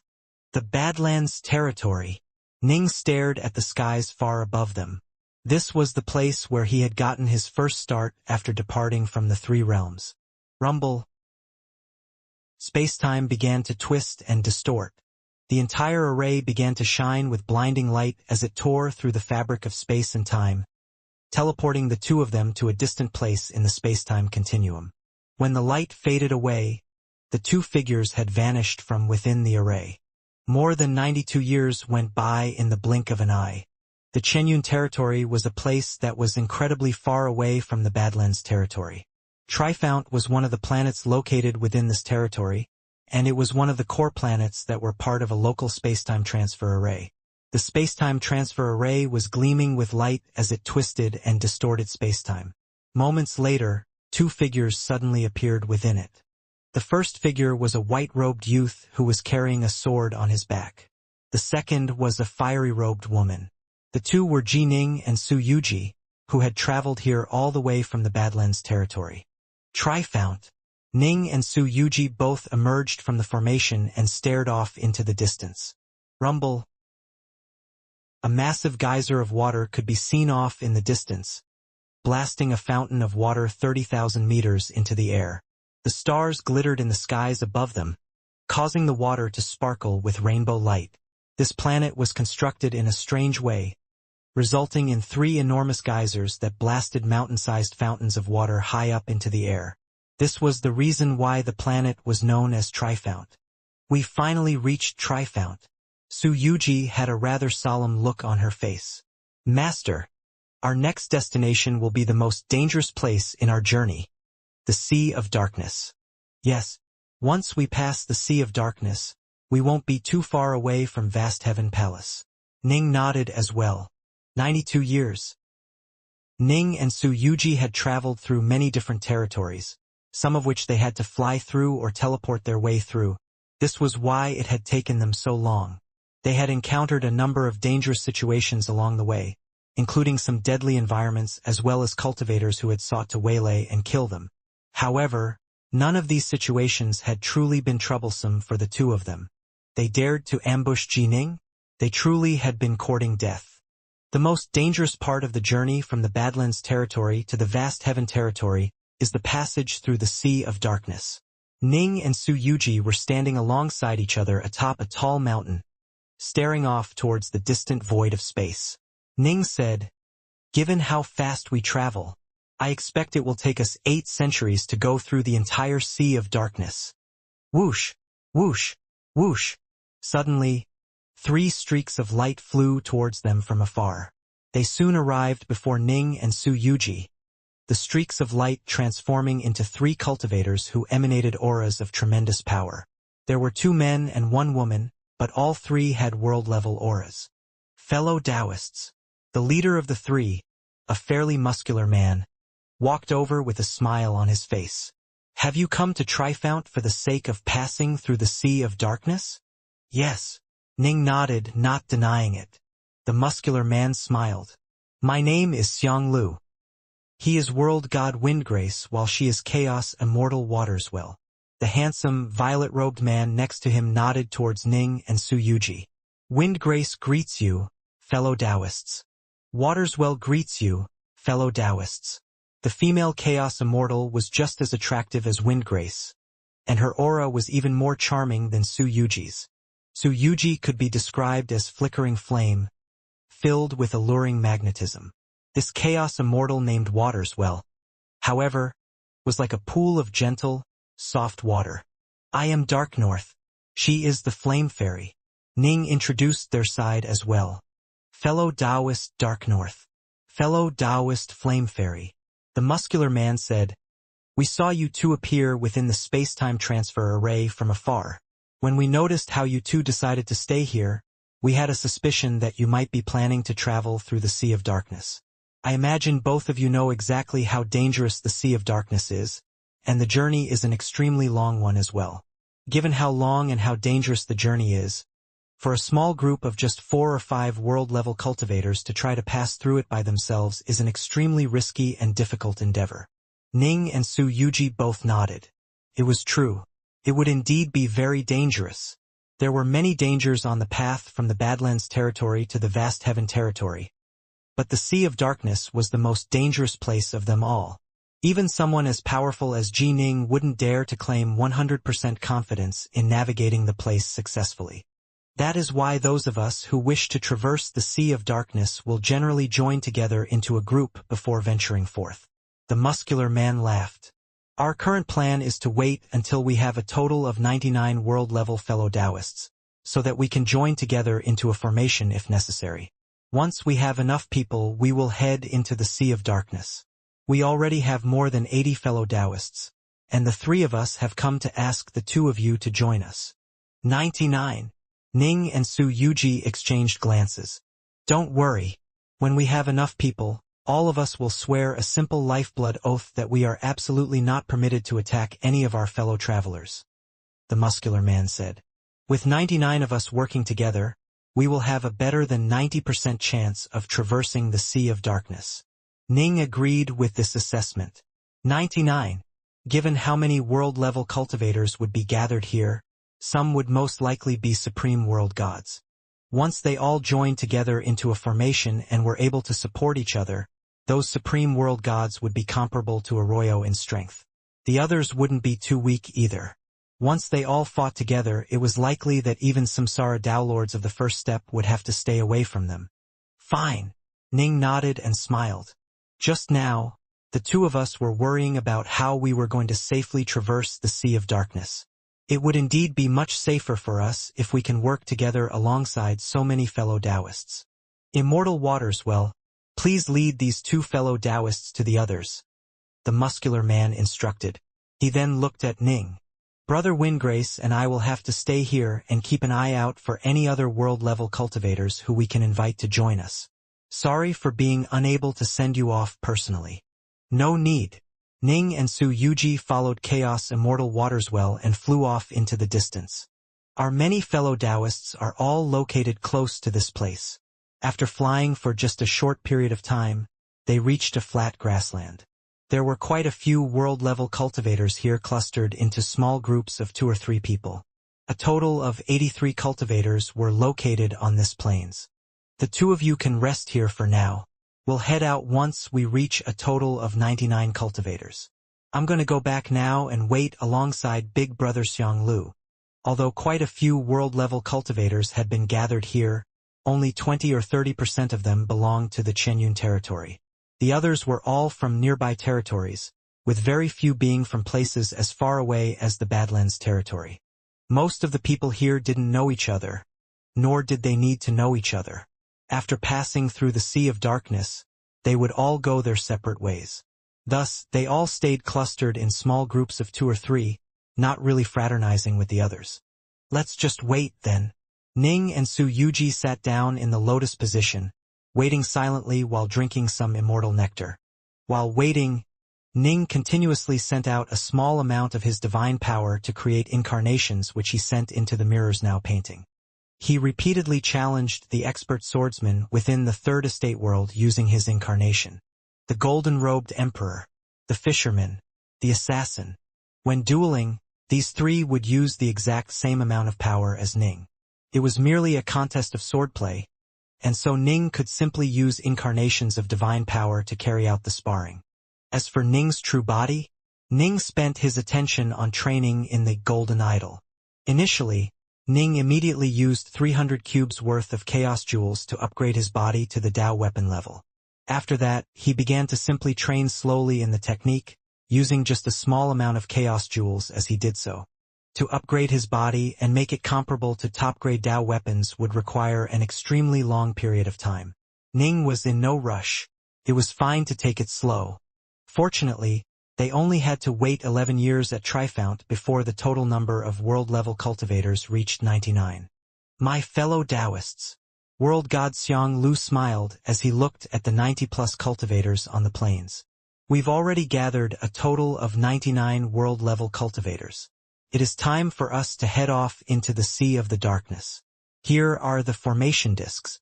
Each cultivator can simply bind a single formation disc. A total of 98 discs of light appeared before him, then flew towards the other world-level cultivators. This is an extremely simple formation. You'll know once you take a look at it. World God Xianglu smiled. Ning accepted a formation disc. After sending his power into it, he quickly understood that this was indeed a very simple formation. It merged all the energy of the cultivators into one mass, making it so that all the cultivators were reinforcing and supporting each other. They would all be much more powerful as a result. There were actually many formations that were more powerful than this one, but none of the world-level cultivators here really knew each other or trusted each other. It was precisely because this formation was so simple that everyone had no suspicions regarding it and were willing to use it. Boom. Boom. Boom. As the cultivators bound the formation discs, streams of light began to surge into the skies. The 99 streams of light connected with each other, and all of the cultivators were blessed with the strength and power of the formation. I swear on my very life itself, I swear on my very life itself. I swear on my very life itself. The 99 world-level cultivators simultaneously sent their immortal energies into the oath stone they were surrounding. As they all swore the lifeblood oaths, they could sense the oaths of the others taking effect as well. All of the oaths were identical. So long as they were in the Sea of Darkness, they were absolutely not permitted to launch attacks against their comrades. If the oath was violated, the assaulted party wouldn't even need to fight back. The lifeblood oath itself would ensure that the violator's true soul was destroyed. Once the oaths were sworn, the cultivators all grew noticeably friendlier towards each other. There was now at least an element of trust amongst them. My name is Poison Feather. This flying vessel of mine is a top-grade Dao treasure that is specialized for long-distance flying. It should be quite suitable for traversing through the Sea of Darkness. A bald, silver-eyed man suddenly spoke out. We can ride it together. If anyone has any better flying treasures, we can use that instead. Soon, the cultivators all decided to use Taoist Poisonfeather's ship for their journey through the Sea of Darkness. Let's head out. The 99 cultivators all boarded the ship, keeping the formation active as they departed from Trifount and headed off towards the Sea of Darkness. The flying vessel was 3,000 meters long, completely black, and was shaped like a weaver's shuttle. It continuously advanced through the dark void of space towards the vast sea before them.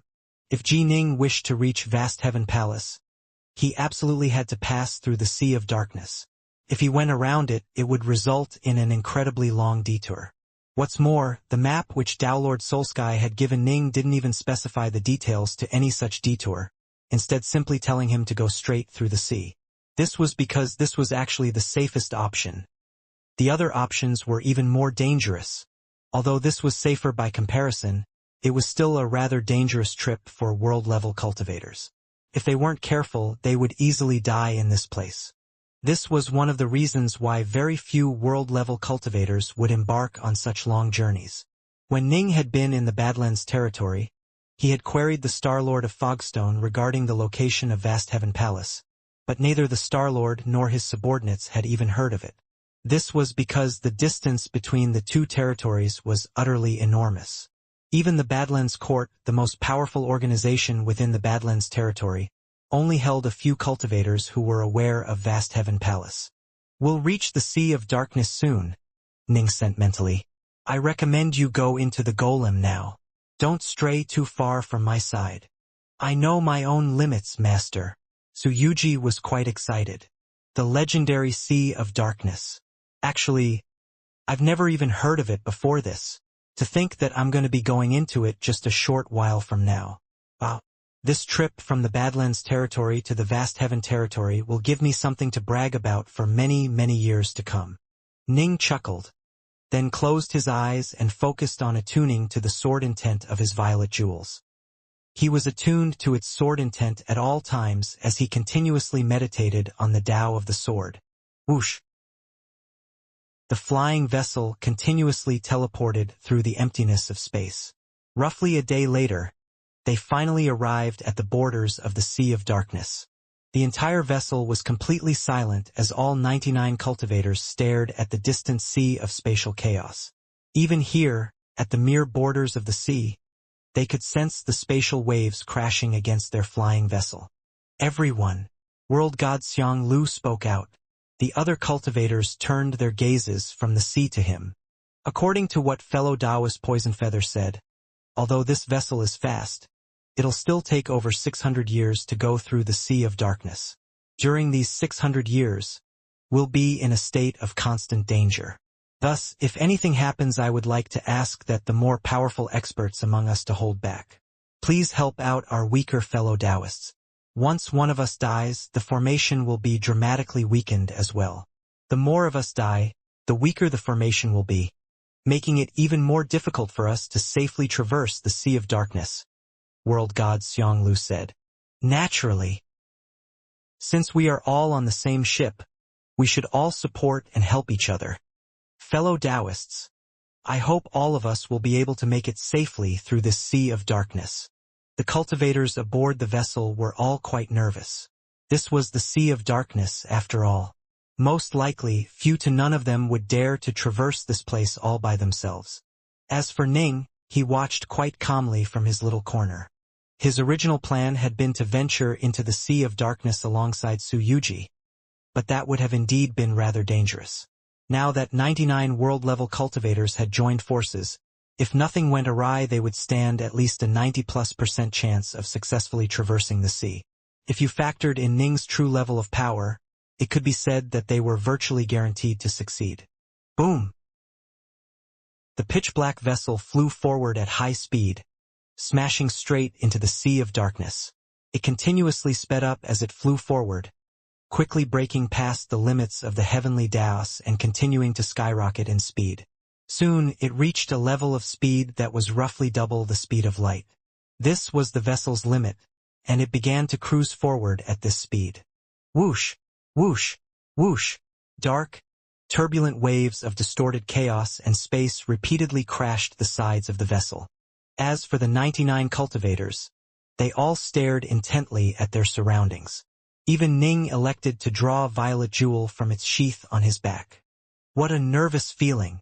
Su Yuji stared at her surroundings as well. The world gods and chaos immortals present were all extraordinary figures with extraordinary vision. Take Ji Ning, for instance.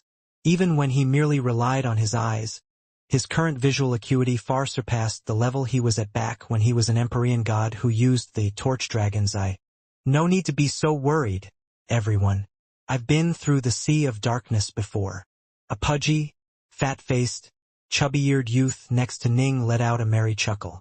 The most dangerous race of creatures here in the Sea of Darkness is the race of oddbats. But they live in groups deep within the Sea of Darkness. Based on my previous experience, will generally suffer just one attack every 4 or 5 days. Yee! An ear-piercing screech suddenly rang out. A strange beast that was pitch-black in color and had a pair of bat-like wings suddenly emerged out of nowhere from the spatial waves. It brandished its fierce claws as it charged straight towards one of the cultivators atop the vessel. Fortunately, that cultivator had been keeping a vigilant watch and immediately struck out with his enormous great axe, the power of his blow causing space around him to congeal and turn almost solid. Kill! Kill! One strange creature after began to emerge from the spatial waves, all having bat-like wings, incredibly sharp spear-like tails, and fierce claws. Oddbats! Ning was wielding Violet Jewel, while Su Yuji had already entered her golem. She was able to control it at the same time as she controlled the many blade-like magic treasures around her. Kill! Kill! One of the oddbats flew onto the vessel and pounced straight towards Ning. Ning struck out with Violet Jewel, transforming it into a streak of graceful swordlight that chopped straight towards the oddbat's neck. However, the oddbat used its left claw to gracefully deflect the blow. Clank! When the sword clashed against the claw, a clanking sound was heard. According to the star map records I read pertaining to the Sea of Darkness, these oddbat creatures have incredibly tough tails and claws, which are the hardest parts on their bodies and equivalent to Dao weapons. It seems this really is the case. Still, Ning simply spun his swordlight in a relaxed, graceful manner. Slash! How could a dumb creature such as an oddbat possibly be able to defend against Ning's marvelous sword arts? The sword chopped straight through the oddbat's neck, severing its head from the rest of its body. Moments later, the oddbat's body began to completely break apart, leaving nothing behind. Oddbats. They were unique creatures that were formed from the unique environs of the Sea of Darkness. They possessed extremely low levels of intelligence, and they usually lived for only shockingly brief periods of time. Although they had world-level power, they lived for less than 3 centuries. Once 3 centuries passed, their bodies would naturally disintegrate and leave nothing behind. The only way for them to live longer was for them to undergo a fundamental evolution. Could be said that there were 3 tiers of oddbats. There were the black oddbats, the silver oddbats, and the golden oddbats. The black oddbats only lived for less than 3 centuries, the silver oddbats lived for less than a chaos cycle, but the golden oddbats could live forever. However, every part of a golden oddbat's body was a precisely treasure. Generally speaking, when Samsara Dao Lords encountered them, they would immediately kill them and collect the corpse. Thus, there were very few golden oddbats in the Sea of Darkness. Kill. Slash. Bang. Magic treasures flew everywhere, as did swordlight, saberlight, and divine abilities. The cultivators aboard the flying vessel all used the various techniques they had available to quickly massacre any of the oddbats who dared to invade their vessel. After battling for a short period of time, the remaining oddbats all retreated. Hundreds of oddbats had taken part in this battle, all of black-colored ones who were fairly weak. That was certainly easy. We beat them pretty easily. I barely had a chance to even fight. The previously nervous cultivators all glanced at each other. Many were now much more relaxed than before. We were lucky this time. We only encountered black oddbats. If a silver oddbat had come, things would have been much more troublesome. I've heard that silver oddbats are very nearly comparable to transcendent world gods in power. The chubby-faced youth chortled. "Oh, brother Nine Hearts, can you please shut your yap? I don't want to run into one of those silver oddbats." An old man next to him who had a face that looked like the withered bark of a dried tree shook his head helplessly. "Silver oddbats are nothing. According to the legends I heard, there are golden oddbats as well," the chubby-faced youth said. Time slowly flowed on. It was just as world god Nine Hearts said. Every 4 or 5 days they would suffer an attack. Every so often, a silver oddbat would appear amongst the ranks of the black oddbats. None of the 99 cultivators aboard the flying vessel were weak. Most were masterclass world-level cultivators, and there were at least 3 supreme world-level cultivators. This was based on the amount of power they had displayed thus far.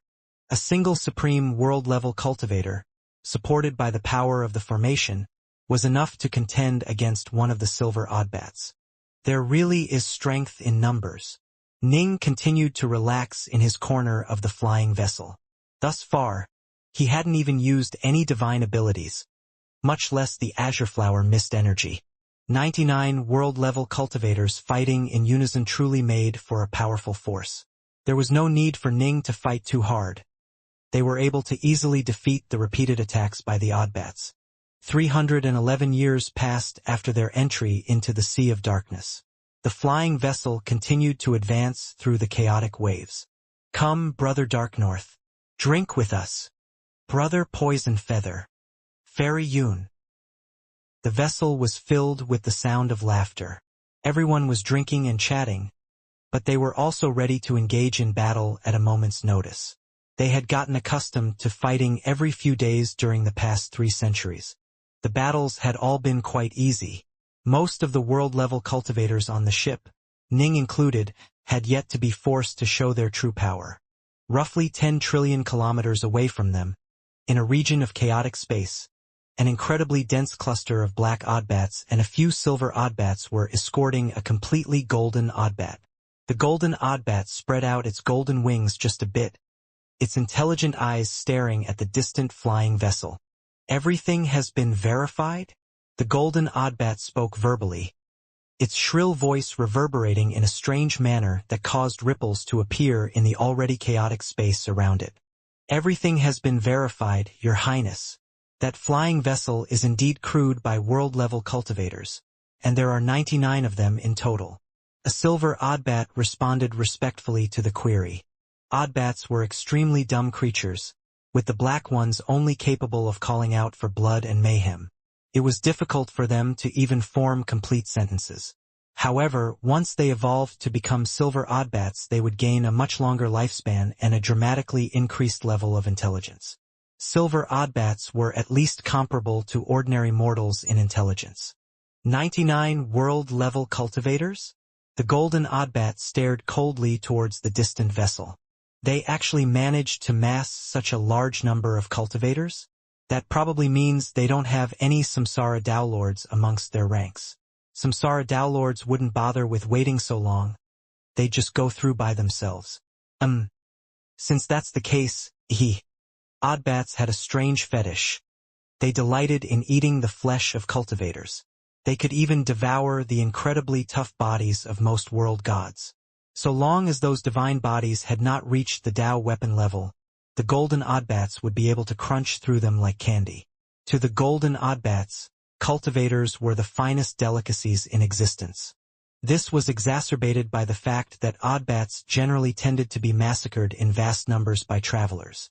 Even their kings, the golden oddbats, would often find themselves killed by samsara Tao lords if they were careless. Thus, the race of oddbats harbored tremendous hatred for cultivators in general. What luck!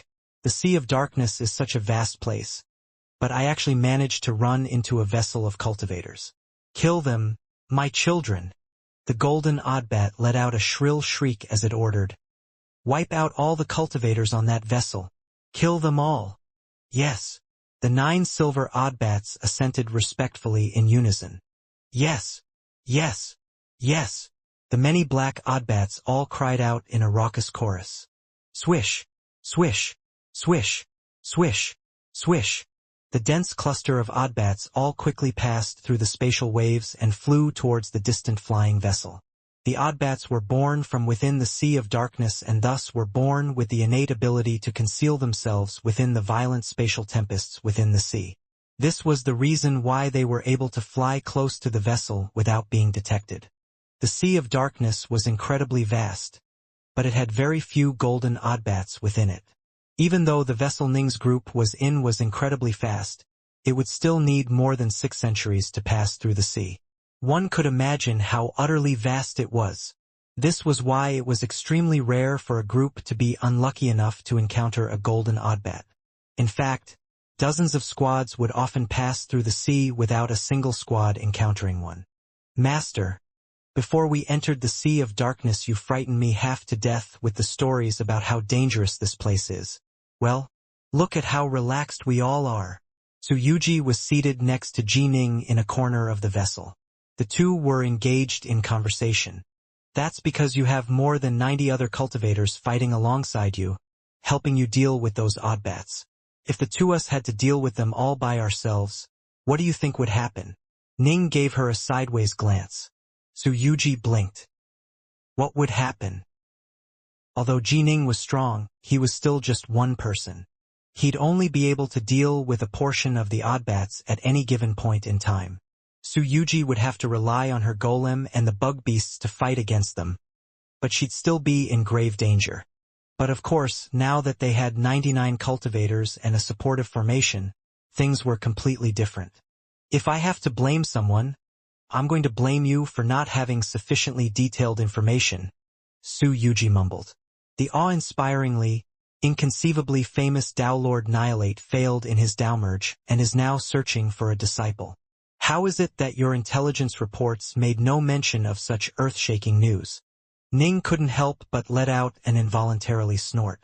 The Sea of Darkness was an incredibly dangerous place.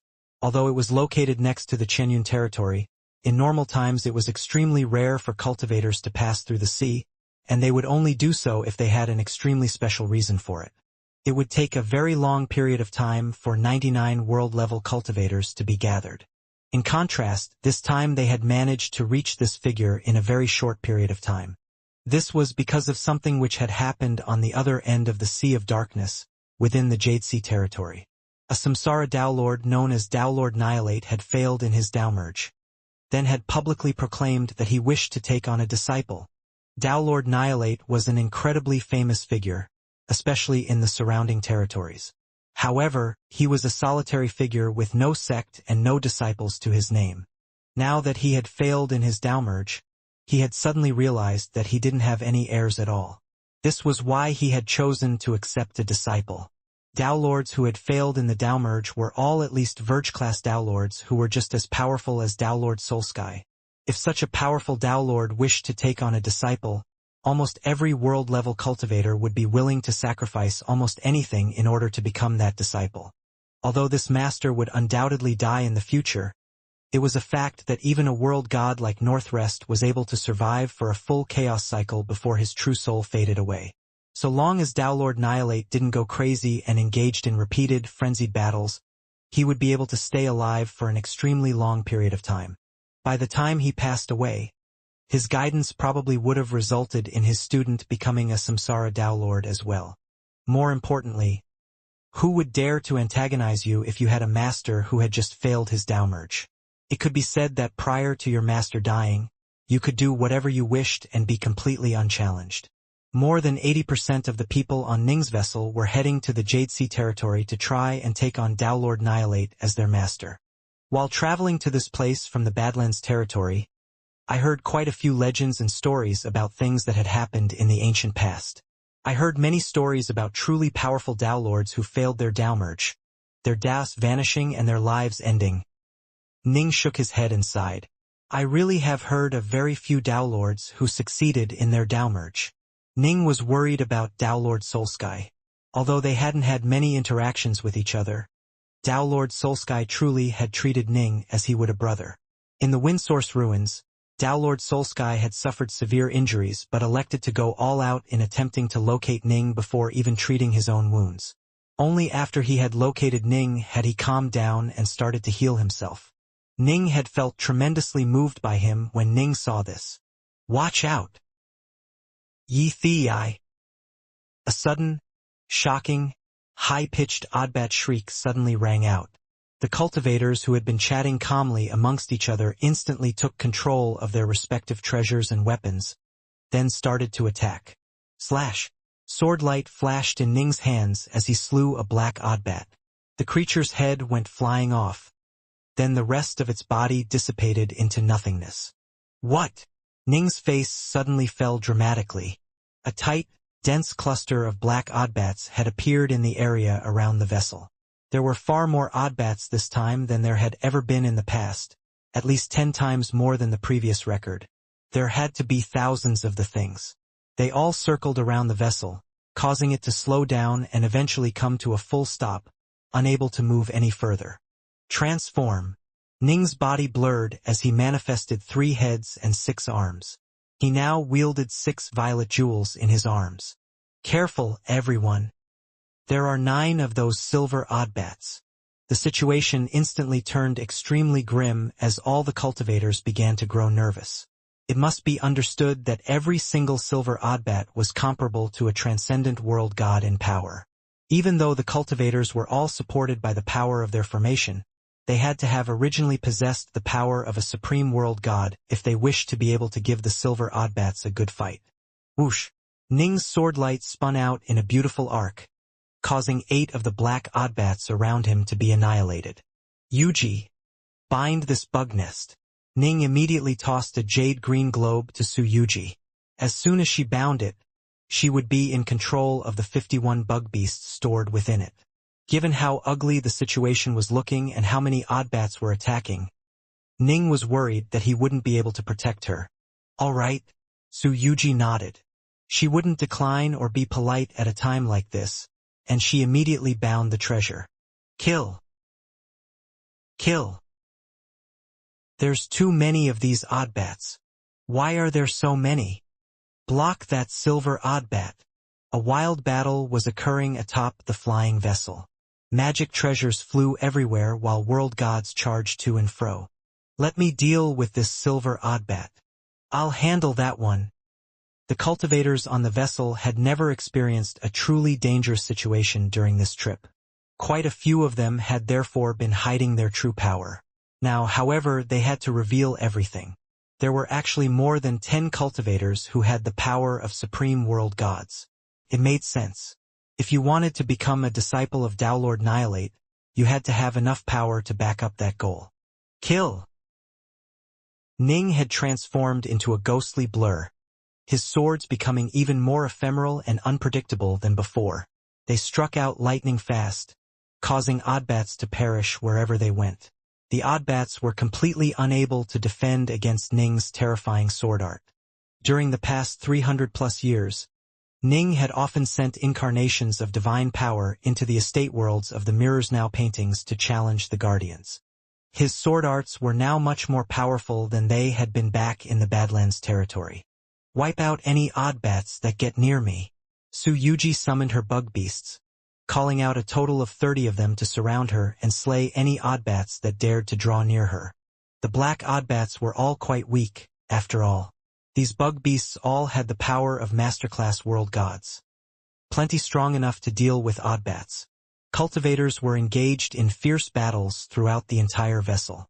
As a result, they were able to just barely hold their own against this assault by the 9 silver oddbats and thousands of black oddbats. More and more black oddbats died as the battle progressed, resulting in the cultivators relaxing slightly. Although the situation was still quite grim, they were no longer under as much pressure as they were before. The chubby, fat-faced youth named World God Ninehearts suddenly turned his head to stare off into the distance, his face turning pale. He immediately shouted mentally to everyone, "Watch out! Whoosh!" A blurry figure suddenly appeared out of nowhere next to a tall, skinny world god who was dressed in black armor. The world god was already engaged in battle, but he hurriedly chopped out with the war axe in his hands. Clank! Crunch! The illusory figure suddenly seemed to wrap itself around the world god's head. Crunch! The head was bitten clean off. Only now did the other cultivators on the vessel see that the creature which had bit off the head of the world god was a golden oddbat. The golden oddbat's wings were spread out, and its terrifying aura had completely enveloped the entire vessel. It then swallowed down the rest of the world god's body into its tummy. A golden oddbat. The faces of all the cultivators present turned ashen. Golden oddbats were unique, legendary creatures of the Sea of Darkness. They were the most terrifying creatures that could be found in the sea. Silver oddbats were comparable to transcendent world gods, while golden oddbats were comparable to Dowlords of the first step. Powerful Samsara Dowlords were able to easily slaughter golden oddbats, treating their body parts as valuable treasures, but world-level cultivators viewed the golden oddbats as utter nightmares. How many world-level cultivators were able to battle against Dowlords of the first step? 98 cultivators were still alive, but the death of that single cultivator resulted in the strength of the formation dropping by nearly 30%. If the 98 cultivators worked together, they would be able to withstand that golden oddbat. The problem was that there were 9 silver oddbats and thousands of black oddbats attacking them as well. The cultivators present simply didn't have any excess capacity to spare right now. Careful, everyone. Hold on for as long as you can. Brother Ninehearts, Brother Loopwise, join me in fighting against that golden oddbat. If we let it slaughter the others, all of us are going to die. The master of the flying vessel, the bald silver-eyed world god Poison Feather, sent a hurried mental message to the others. World God Poison Feather, World God Ninehearts, and World God Loopwise were the supreme world gods on the vessel who were not tied down in combat against a silver oddbat. Hurry up and go. Leave the other oddbats to us. Be careful. The other cultivators all gritted their teeth as they fought, doing their best to hold on as long as they could. The 3 supreme world gods Poison Feather, Ninehearts, and Loopwise all transformed into streaks of light as they flew strange towards that golden oddbat. The golden oddbat watched coldly as those 3 powerful cultivators charged towards it. It was extremely confident in its own powers. It was capable of avoiding the 3, but why would it even see the need to avoid the 3? They were merely world-level cultivators. In the golden oddbat's eyes, these cultivators were nothing more than tasty snacks. Puny cultivators. The golden oddbat spread wide its golden, bat-like wings as the 3 cultivators reached its side. Supported and empowered by the group formation, they could be considered to have just barely reached the transcendent world god level of power. Light. World god Poison Feather had a solemn look on his face. He stabbed forward with the pike in his hands, a spot of light appearing at its tip. The surrounding area was completely plunged into darkness, leaving behind only that single tip of light. Die! World God Loopwise Complete transformed a savage, roaring wave of blood. Flickers of saber light could be seen flashing within this wave of blood as it surged towards the golden oddbat. If you don't die, who will? The chubby, fat-faced youth World God Ninehearts struck out with his long spear, causing space-time to distort and fold in on itself. It seemed as though there was no way for anyone to dodge the spear no matter what.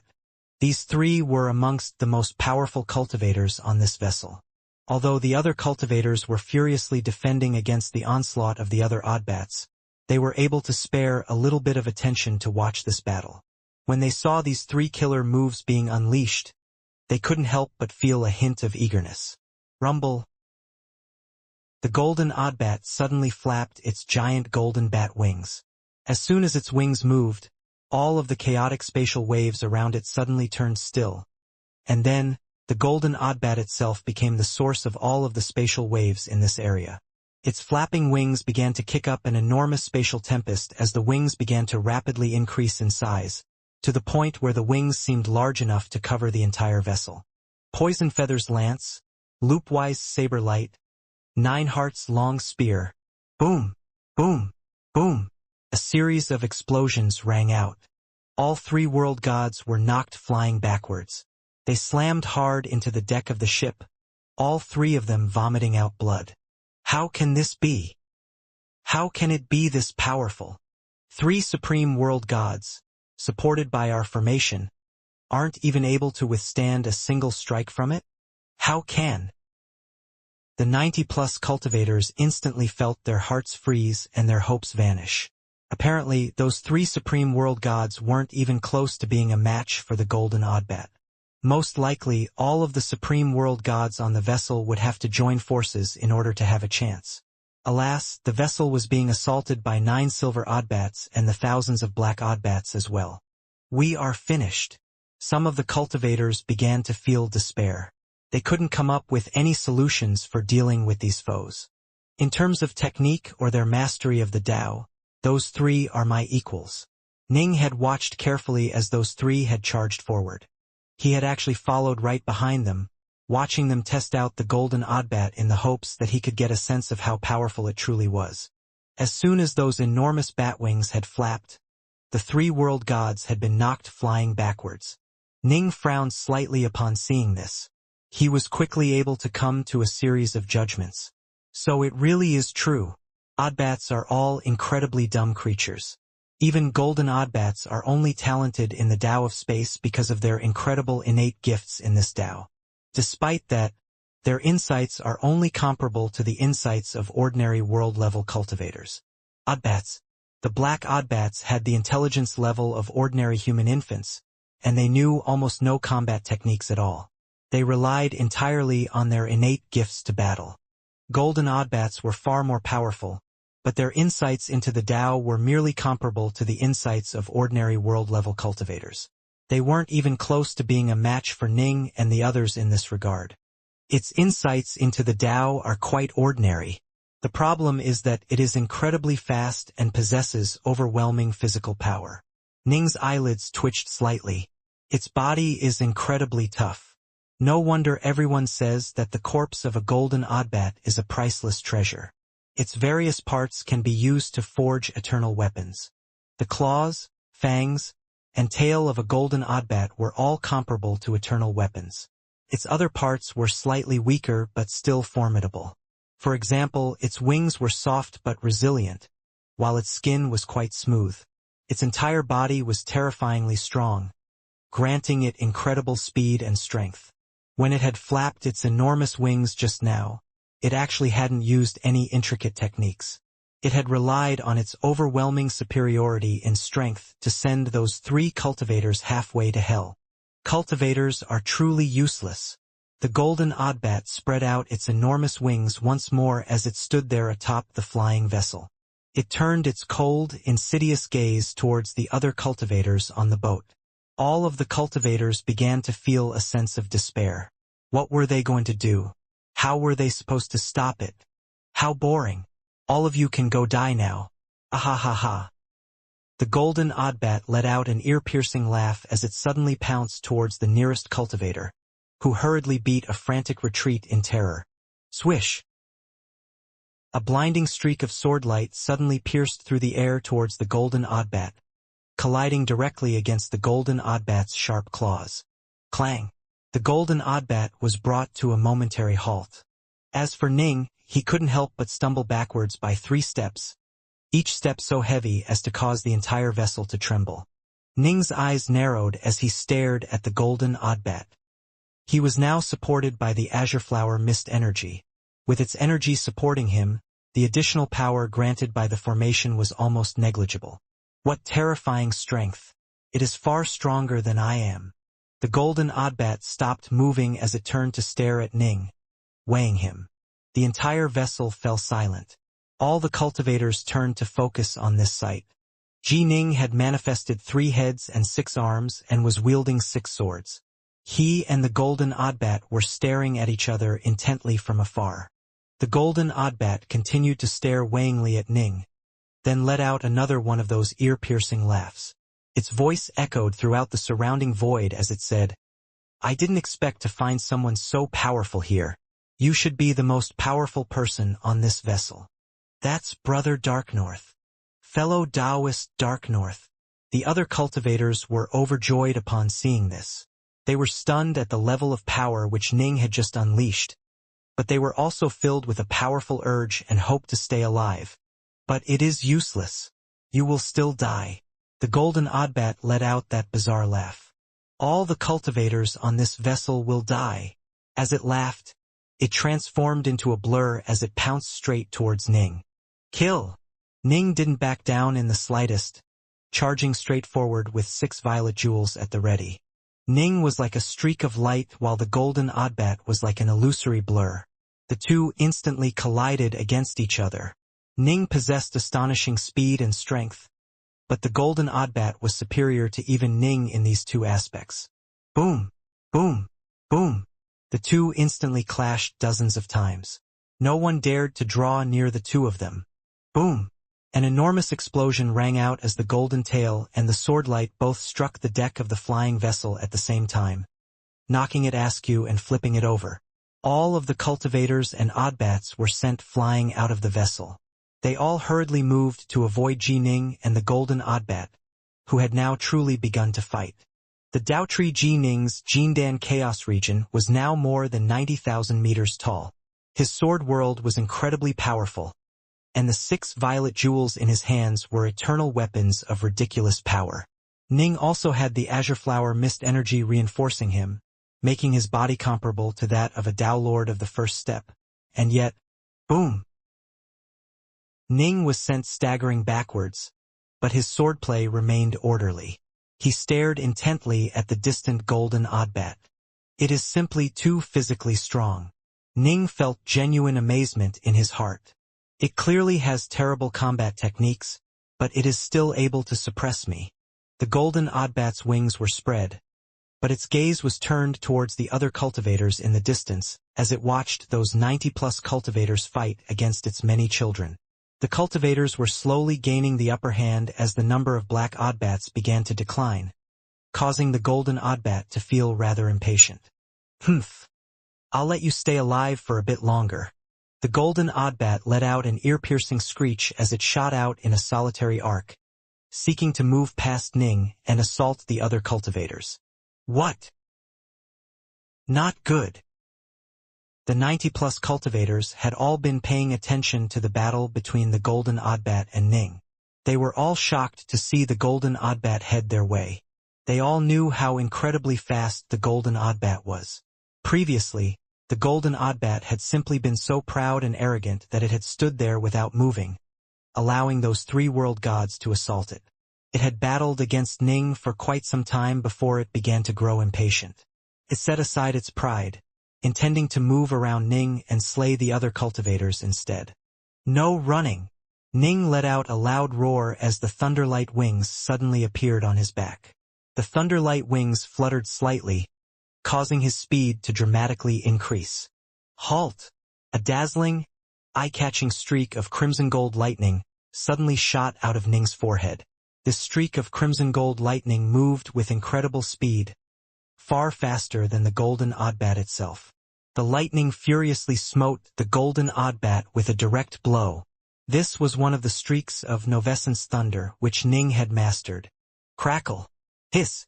The crimson gold lightning completely surrounded the golden oddbat's body.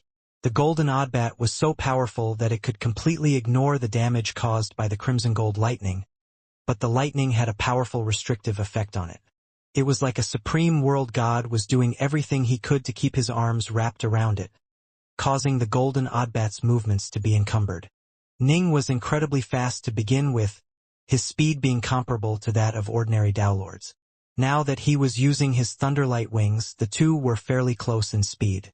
Given that Golden Oddbat was being slowed down by Ning's Novescence Thunder, Ning was immediately able to catch up. Damn! The Golden Oddbat was enraged. Good. Well done, Brother Darknorth. Fellow Taoist Darknorth truly is an admirable figure.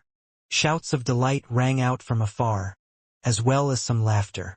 As Ning caught up to the Golden Oddbat, his 6 eternal weapons struck out like 6 blood-colored WRMs as he furiously assaulted the creature, once more stopping it in its tracks. Everyone, help me out by getting rid of the other Oddbats as soon as possible, Ning called out laughingly.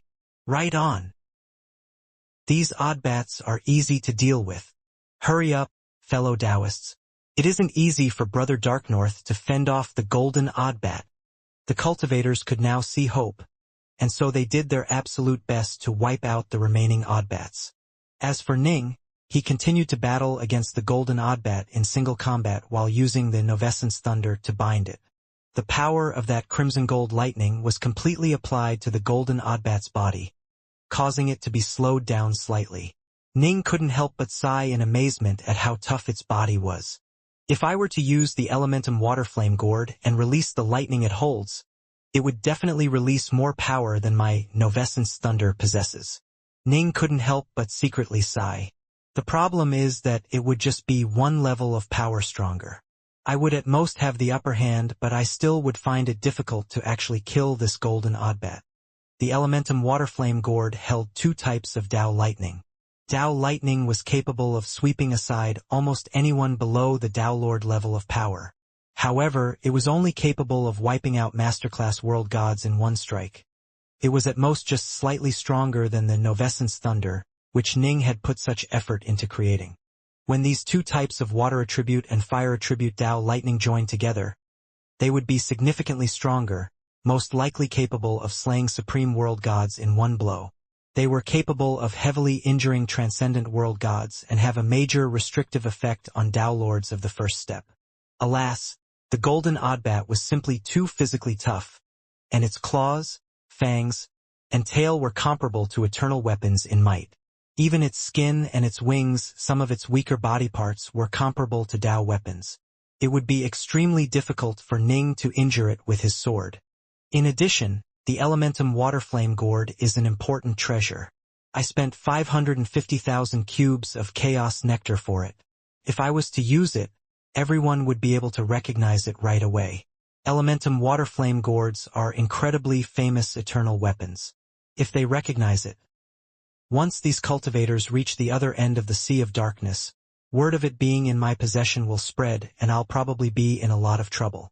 Although they were currently on the same vessel, a treasure worth over 500,000 cubes of Chaos Nectar was alluring for even many Samsara Tao Lords, to say nothing of world-level cultivators. The reason why Ning had purchased this treasure was to use it as a killer trump card. He would only use it in dire situations, when his very life was at stake. But of course, he also had it since he would need those 2 types of Tao Lightning when training in the second part of the Novescence Thunder. Kill! Kill! Kill! Ahaha! This is fun. Kill them all. Thanks to Ning tying down the Golden Oddbat, the other cultivators slowly began to gain the upper hand as more and more Oddbats perished. Fellow Taoist Darknorth, just hold it off for a while longer. We'll be ready to reinforce you soon. We'll be there shortly. The cultivators began to pick up the pace in killing the Oddbats. As for the Golden Oddbat, it let out a furious, ear-piercing screech. After having been tied down for so long, it finally couldn't take it any longer. It roared furiously. Let's go, children. Let's go. Go. Boom. The Golden Oddbat flapped its massive wings, creating a terrifying spatial tempest as it began to flee off into the distance. The 9 silver Oddbats and the few surviving black Oddbats all hastily fled as well, moving at incredibly fast speeds.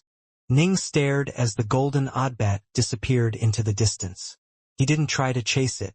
If he did, he would probably be surrounded and attacked by all of the Oddbats. In addition, These oddbats were born and bred here in the Sea of Darkness. They knew it better than any cultivator. If Ning really did give chase, he might well be led into and trapped within a dangerous part of the sea. It is over. Ning let out a sigh of relief. Being able to force these oddbats into retreating was already an excellent outcome. Ning's goal was to reach Vast Heaven Palace, after all. It wasn't to kill a golden oddbat. Atop the flying vessel. The cultivators had all returned to the flying vessel, which once more began to accelerate. Brother Darknorth, it was all thanks to you that we made it. If it wasn't for you, we would probably all be dead. Haha. I'm embarrassed to say this, but all this time I felt certain that I was one of the strongest cultivators on this vessel. Now, it seems Brother Darknorth is capable of defeating me in a single blow. We actually encountered a transcendent world god on this trip. This truly is a rare occasion. Come, fellow Taoist Darknorth. Let me offer you a toast. The vessel was filled with the sound of laughter. Transcendent world gods, when supported by the power of their formation, would be comparable to Tao lords of the first step. Thus, most of them felt certain that Ning was a transcendent world god. What they didn't realize was that Ning's own Azure Flower Mist energy was actually far stronger than their formation, which had provided him with just a negligible amount of assistance. Ning, of course, wouldn't tell them the truth. This was his secret. Without everyone else helping out, I probably would have ended up dying after being encircled by the golden oddbat and thousands of other oddbats. Ning also laughed as he chatted and drank with the other cultivators. The spatial waves within the Sea of Darkness remained as savage as ever. The 98 cultivators continued to fly through the sea within their vessel, chatting, drinking, and celebrating their victory. But just at this moment, push! An enormous, pitch-black opening suddenly appeared within the spatial waves around them. The opening was over 1,000,000 kilometers in size, and a head slowly began to emerge from within it. This head was utterly enormous, at least 1,000,000 kilometers in size as well. Its two eyes were like two enormous blazing suns, and it was staring right at the flying vessel. What? Good heavens! What is? The carousing cultivators aboard the flying vessel all stared wide-eyed in horror, as did Ning. They could feel their true souls quivering in terror as an incredible, indescribable sense of danger crashed down upon them. This was a warning that the Destiny Sea was sending to them. Whoosh! The enormous head opened its mouth, causing a pitch-black corridor of spacetime to appear. All of the cultivators were instantly drawn inwards towards its mouth. Ning was the strongest cultivator present, and he tried to activate his thunderlight wings to escape, but even he found it impossible to shake off that sucking effect. The entire flying vessel was swallowed into the spacetime corridor of darkness located within the creature's mouth, as were all 98 cultivators. Spacetime was in a state of absolute flux within this dark corridor. Soon, the vessel and all 98 cultivators completely vanished. The blazing, sun-sized eyes of the titanic head swept the surrounding area with a glance, then slowly shrank back into the enormous dark cavity from whence it came. That enormous dark hole then vanished as well, and the Sea of Darkness once more returning to its regular appearance. However, the 98 cultivators and the flying vessel they had been in had completely vanished from the Sea of Darkness, a territory located unfathomably far away from the Sea of Darkness. An enormous rhombus-shaped gemstone was located atop a chaos star, emanating ripples of power. I need to get closer to it. I can still move a bit closer. More than 100 world-level cultivators had been gathered here atop this chaos star. Their gazes blazed as they stared at the enormous rhombus jewel that had been firmly planted into the ground off in the distance. The ripples emanating from the jewel were being transmitted straight into their minds. A karmic fortune has been placed before me. I have to grasp it. I can keep moving closer. The world-level cultivators were like children who had just started to learn how to walk. Every single step they took was incredibly difficult, and the closer they moved to it, the more invisible pressure was applied to their very true souls. Despite this, they continued to strive to move closer to the rhombus so that they might more clearly hear the voice that was hidden within those ripples of power. The voice was like the voice of the Tao itself. Whoosh! An enormous, pitch-black hole that was over 1,000,000 kilometers in size suddenly and silently opened above that chaos star. A titanic head slowly emerged from within the hole, and it stared with its two blazing sun-like eyes towards the cultivators below it. What they? The 100-plus world-level cultivators were disturbed from their reverie. They had been consumed by delight upon encountering this tremendous karmic fortune, but they now all stared upwards in shock at the terrifying head that had just appeared. Their true souls were all shaking in terror. Whoosh! The enormous head opened its lips and inhaled, an enormous pitch-black spatial corridor appearing within its mouth. The 100-plus world-level cultivators atop the Chaos Star were all drawn towards it, unable to resist its power in the slightest. They were all sucked into the spatial corridor, and even the rhombus jewel that had been planted onto the star was drawn in as well. Gulp! The enormous head shut its mouth, then retreated back into the pitch-black hole which closed behind it. Utter stillness was left behind in its wake. The Jellian Territory. This was one of the territories located beyond the control of the Tao Alliance. The Ionians were in control of this territory. Two beautifully dressed major powers were striding through the chaos of space. Space-time twisted and distorted around them. They seemed to be moving slowly, but each step they took allowed them to travel a far greater distance than world-level cultivators traveled through teleportation. Gorsh, you were actually willing to let little Gorho become apprenticed to me? That means if he becomes awakened in the future, he'll be considered at least partially my subordinate. A dazzling beautiful woman dressed in long green robes chuckled merrily as she spoke. In all my years, I've never seen any descendants of mine who have more potential than little Gorho. Although he is currently just a world-level cultivator, I've raised him and taught him so that he is capable of battling against Tao Lords of the first step. And that's not even his limit. His greatest skill lies in the Tao of spacetime, and you are one of the top 2 masters of spacetime in our entire Ionian race. Only by apprenticing himself to you can he truly reach the greatest heights possible in the Tao of spacetime. The silver-haired, middle-aged man had a look of desire in his eyes. The silver-haired man continued, "The stronger one is prior to being awakened, the more they will benefit after their awakening, and the more potential they will have. I've watched as little Gorho grew up and taught him step by step. It is true that as your disciple, he'll be considered as half your subordinate. But for the sake of his future growth, I decided to let you take advantage of me.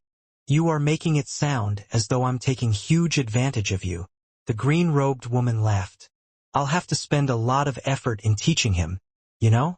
There aren't many of us Ionians, and there are even fewer descendants with as much potential as this child. Little Gorho can awaken himself whenever he wishes, but been intentionally suppressing himself. Don't pretend you haven't won the lottery by gaining a disciple of such potential," the silver-haired man said. "Let's make things clear from the get-go. Since he is going to be my disciple, I'm going to keep him by my side for a full chaos cycle," the green-robed woman said. "You are not permitted to interfere." "Fine," the silver-haired man assented. The two chatted and laughed as they strolled through the void of space, quickly reaching a different chaos world. "Eh?" The green-haired woman's face tightened. A speck of golden light appeared in each of her eyes that shone down upon the surrounding region of spacetime. A solemn look on her face, she immediately said, "The spacetime in the surrounding area has been forcibly distorted." "Forcibly distorted?" The silver-haired man's face tightened as well. He immediately sent out his senses to scan the entire chaos world. "Where's little Gorho? Why is he missing?" The silver-haired man was stunned. "Why are even his servants? Wait, even the protectors of this chaos world are missing?" According to the rules he had set down, the protectors were absolutely forbidden from leaving without his permission, as this was an incredibly important part of the territory of King Gorsh. But now, all of the world-level cultivators had gone missing from this chaos world, including his most cherished descendant Gorho. "My subordinates would never leave without my permission. Someone must have slaughtered them or captured them." Flames began to flicker around the silver-haired man's body, and his eyes became filled with a murderous look. If spacetime has been distorted here, we should be able to trace the ripples of spacetime to locate the person who did this. I'm going to kill him. I'm going to kill him. You can't kill him. The green-haired woman had an ugly look on her face. Eh? The silver-haired man turned to look at her. I can't find any traces at all. The person who twisted spacetime here is even stronger than me in the Tao of spacetime. The green-haired woman explained. There's no way at all for you to stop him if he chooses not to fight you. Even stronger than you in the Tao of spacetime? The silver-haired man could hardly believe it. Who on earth did this? The green-robed woman frowned. Could it be the Tao Alliance? There's only a few members of the Tao Alliance capable of doing such a thing, but would they really lower themselves to act against little Gorho? They wouldn't, right? A blazingly hot chaos star. An enormous pitch-black hole suddenly appeared above it, followed by that gigantic head slowly emerging from within it. It opened its mouth and began to suck in the entire chaos star. The chaos star transformed into a blazing beast of fire with an aura of incredible power. Struggling to break free, it let out a furious roar. Who are you? Time to come home, child. The gigantic beast head gave a simple reply, then sucked the blazing creature towards the pitch-black spatial corridor that had appeared in its mouth. Whoosh! The blazing creature wasn't able to fight back at all. It flew closer and closer towards the spatial corridor, shrinking in size as it did before finally being completely sucked in. The gigantic head retreated from the black hole, which quickly closed behind it. How diverting! A human-shaped figure that was completely formed out of water was seated in the emptiness of space, staring curiously at the world around it. Whoosh! A pitch-black hole appeared next to it, followed by the emergence of that titanic head. Little newborn child. The titanic head opened up its mouth and began to draw in the watery figure. The watery humanoid figure found itself irresistibly pulled towards that spatial corridor. It watched with curiosity, not trying to fight back at all. This was because it didn't sense even the slightest bit of enmity or hostility from the seemingly terrifying creature before it. During this period of time, many powerful creatures mysteriously vanished from throughout the endless territories. When Ji Ning and the other cultivators aboard the flying vessel were drawn into the space-time corridor, they could sense space and time twisting around them. It was quite similar to the feeling of being transported through a space-time transfer array. This is a space-time transfer. Where are we being transferred to? Ning and the other cultivators were all filled with unease. The behemoth which had sucked them in was simply too powerful. Whoosh! Space-time suddenly stabilized once more. Where are we? Ning could now see that they were at the peak of a towering mountain. They had been teleported to this incredibly large mountain, and there were many other living beings here already. More than half were cultivators, and there had to be over 1,000 cultivators gathered here. Ning and the other 97 cultivators first put away the flying vessel, then looked around cautiously. What is this place? Fellow Taoists, where are we? How do we leave this place? World God Xiang Lu immediately queried the cultivators who had arrived here before them. A black-robed cultivator glanced at World God Xiang Lu, then slowly shook his head. There's no way to leave. This mountain peak is surrounded by restrictive spells. You won't be able to take so much as a single step off of the mountain. As for the mountain itself, we aren't able to damage it in the slightest. To tell you the truth, we just got here a few hours before you did. When Ning and the others heard this, their faces tightened slightly as pensive looks appeared in their eyes. Right at this moment, yet another 100+ cultivators suddenly appeared out of nowhere. All of the cultivators looked quite lost and uneasy. Ji Ning stared at his surroundings. Many of the cultivators who had arrived alongside him tested out the borders of the mountain peak, only to find that it was indeed surrounded by invisible restrictive spells. As for flying upwards, they were only able to fly roughly 300 meters into the air before being unable to move another inch. What sort of restrictive spell is this? Ning gave the invisible barrier in front of him a push. Even when Ning applied his Azure Flower mist energy, He was completely unable to budge the barrier in the slightest. That mysterious behemoth felt absolutely terrifying. Not even Big Brother Soulsky or Downlord Badlands gave me a sensation of such absolute terror. Ning was still amazed by this. Both Downlord Soulsky and Downlord Badlands were extremely powerful Downlords of the Endless Territories. Perhaps it was because the two of them were very kind towards me, which was why I didn't sense much danger from them. Master! Master! Su Yuji appeared by Ning's side. Ning looked at her. Su Yuji said urgently, Master, I heard some of the cultivators say that they are from the Springman territory and appeared here after being swallowed by that behemoth. Other cultivators said that they were from the vast heaven territory before being swallowed. Ning was startled. The Springman territory? Never heard of it. The vast heaven territory? That was where he was headed towards. They had all been swallowed by that behemoth? For a single behemoth of such terrifying power to exist in the endless territories was already quite impressive. Ning refused to believe that multiple such beasts existed. After the behemoth swallowed us, it formed a spatial corridor within its mouth. Ning reflected on this. It would appear as though this mysterious behemoth is extremely skilled in the Tao of spacetime. This might be the reason why it was able to appear within so many places in the endless territories in such a brief period of time. Perhaps it isn't actually that much more powerful than my big brother Soulsky. It is probably just incredibly talented in spacetime. This was what Ning told himself to console himself, but he also understood just how terrifying this creature had to be in order for it to appear in so many places at once. It must be understood that Downlord Soulsky had to laboriously travel all the way from the vast heaven territory to the Badlands territory, making usage of many spacetime transfer arrays on the way. The ability to effortlessly appear throughout the endless territories was an utterly inconceivable ability.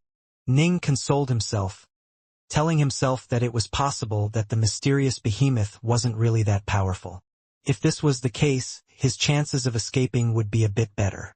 And yet, deep in his heart he knew the truth, that the more likely possibility was that this mysterious behemoth was extremely powerful. Far more powerful than Downlord Soulsky. It must be understood that Downlord Allgod was an example of someone who vastly outstripped Downlord Soulsky. In fact, he had even been capable of chasing down and assaulting eternal emperors. What should I do? How should I leave this place? Ning began to grow restless and nervous.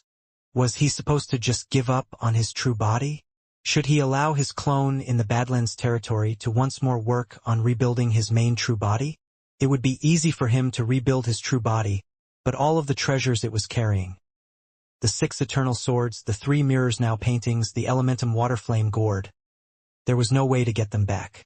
Where there is a will, there is a way. Ning decided to just wait patiently. Since the behemoth went to the trouble of pulling us to this place, it won't just kill us for no reason. Time flowed on day by day. 1 day, 2 days, 3 days. More and more cultivators appeared on the mountain peak, as did many other types of living creatures. 12 days passed in the blink of an eye. More than 30,000 cultivators were now present at the mountain peak, as well as many other living creatures that were usually quite rare. There were plant-based life forms, flame-based life forms, stone-based life forms, and more. All of them were incredibly powerful, and there were thousands of them gathered here. These were some of the rarest types of life forms in the endless territories. Master, it seems as though no one else is coming. Su Yuji whispered softly to Ning from her position by his side. Yes, half a day has gone by without any additional newcomers. I imagine we shall soon discover why we have been brought to this place. Ning continued to wait and watch patiently. More time passed, enough to brew a kettle of tea. Whoosh, whoosh.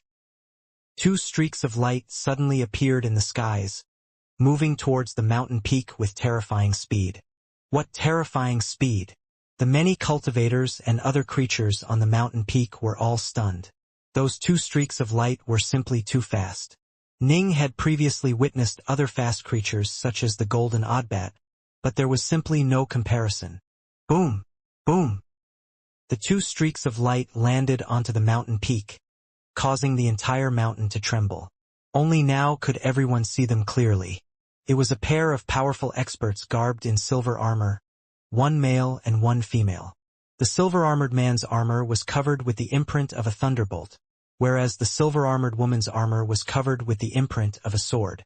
Both emanated auras of tremendous power and majesty, causing the 30,000 cultivators and other lifeforms to feel as though they could hardly breathe. Such power! Ning could sense incredible danger radiating from the two. Although the two didn't radiate as much danger as that mysterious behemoth, he was still certain that they could easily wipe out everyone present. Behind each of the silver-armored duo was a pair of black-armored retainers. The 4 black-armored retainers also had auras of tremendous power, and their aura was that of samsara downlords. Still, the auras weren't that powerful. Ning felt as though they didn't seem significantly stronger than the aura the golden oddbat had. You have been selected by the almighty hegemon from throughout the endless territories and delivered to this place. Quite a few of you possess tremendous potential. The silver-armored man's voice was deep, and it shook the entire mountain when he spoke. Do not panic. For you to have been brought here, to the most powerful kingdom of the entire endless territories, is something of a tribulation, but it is an even greater blessing. When Ning and the others heard this, they all felt stunned. Selected by the almighty hegemon? Was that mysterious behemoth this so-called almighty hegemon? Ning suspected that this silver-armored man was an incredibly strong downlord. For him to refer to someone else as an almighty hegemon was rather incredible. Still, when Ning thought about how that mysterious behemoth had been able to bring so many living beings from throughout the endless territories to this place, Ning felt that it made sense. The most powerful kingdom of the endless territories? Ning muttered softly. Can it be even stronger than the Aeonian kingdom of the Aeonians? Tremendous potential? Was our flying vessel captured because of me? Ning mused to himself. He wasn't being narcissistic. He was indeed an incredibly talented figure amongst his world-level peers. Even the amount of power he had revealed thus far was already quite shocking. Although you have been brought to this place, you are not yet citizens of the Bright Shore Kingdom, the most powerful kingdom there is. The silver-armored man said, If you cannot become one of our citizens, you shall perish. If you wish to survive, you must become one of our citizens. I am willing, a cultivator immediately cried out. I'm willing to become a citizen of the Bright Shore Kingdom. Some of the cultivators who had been abducted to this place were incredibly talented monsters like Jining and Gorho, but even more were ordinary cultivators. For example, most of the cultivators who had been on Ning's vessel had wanted to take on Downlord Nihilate as master. They could tell that this mysterious Bright Shore Kingdom was incredibly powerful. Most likely, joining it would be every bit as beneficial as becoming apprenticed on Downlord Nihilate. Not just anyone is qualified to become a citizen of the Bright Shore Kingdom. The silver-armored man glanced sideways at the cultivators as he spoke in a calm voice. There are 5 ways in which you can become a citizen of the Bright Shore Kingdom. The first method and best method is to break through to become a samsara downlord. If you do so, you can become one of our citizens. Ning and the others were rendered speechless upon hearing this. Become a samsara downlord? Of the 30,000 plus cultivators who had been abducted to this place, not a single one was a samsara downlord.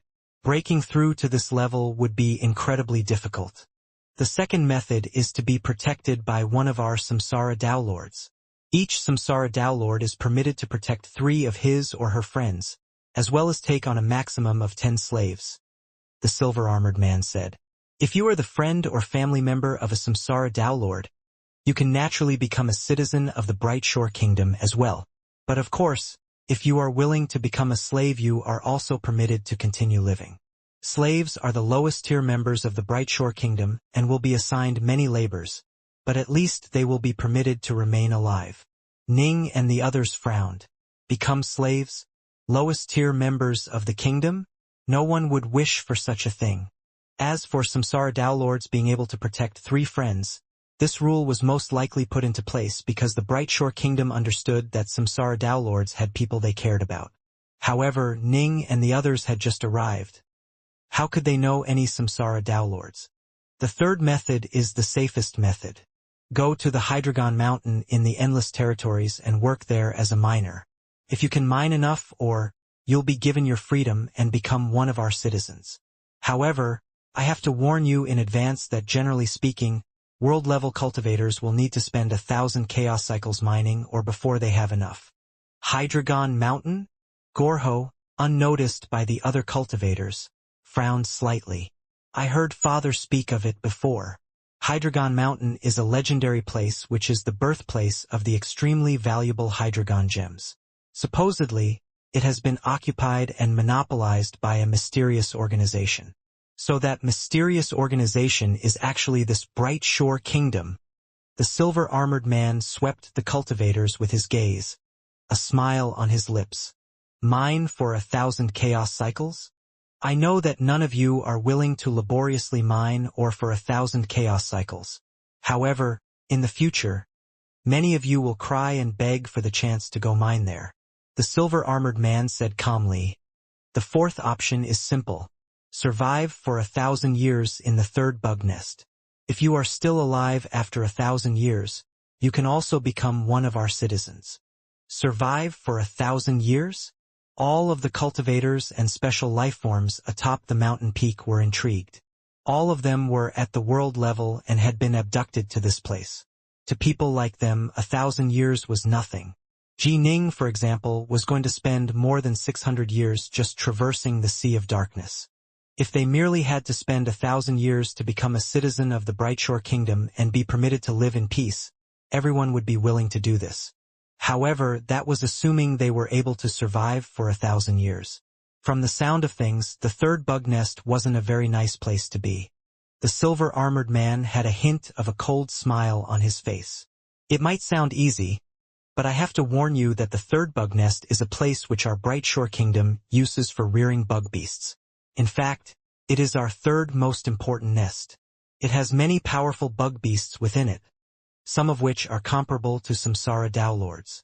The silver-armored man continued. Some of the bug beasts there are weak, others are strong. There are even bug beasts that are my equal in power, and all of them live within the third bug nest. The silver-armored man laughed. If you choose this option, the fourth option, you'll have to spend 1,000 years living within the third bug nest. If you are lucky enough not to run into any powerful bug beasts, you might be able to survive for 1,000 years with ease. But if you are unlucky and end up encountering some of the stronger bug beasts, you might die almost instantly. Based on what we've seen in the past, roughly 1 in 10 cultivators will be able to survive option 4. Just 1 out of 10? The cultivators and special lifeforms atop the mountain peak all felt a sense of pressure. Even the incredibly strong experts like Ji Ning and Gorho, as well as some of the mysterious lifeforms which possessed incredible power, immediately abandoned the notion of choosing this option. This option required luck. They were world-level cultivators, and even the most monstrously talented of them were only capable of battling downlords of the first step. Bug Nest 3 had many terrifying bug beasts, and according to the silver-armored man, some of the bug beasts were just as strong as him. If they ran into those bug beasts, they would most assuredly be doomed. Truly powerful experts wouldn't be willing to accept such a luck-based outcome. The fifth option. A strange smile played around the silver-armored man's lips. Let me explain the fifth option. The silver-armored woman spoke out coldly, her voice sharp enough that it seemed to stab into the true souls of every single cultivator and special life form present. The fifth option is to go live on the Astral Islands. All you need to do is stay alive. The opponents you encounter on the Astral Islands will all be world-level cultivators.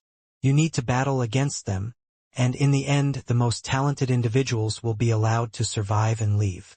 Dare I ask what we will need to do on the Astral Islands? A white-robed, incredibly handsome man who wielded a wooden staff in his hands spoke out. The silver-armored woman glanced sideways at him, then said calmly, "Once you go to the Astral Islands, you'll be told. Simply put, your opponents shall be other world-level cultivators who were similarly abducted from throughout the Endless Territories. Only the most talented cultivators shall survive the island and be allowed to leave it. Roughly 1 in 100 will survive." What? Only 1 in 100? But this is crazy. Everyone there is at the world level?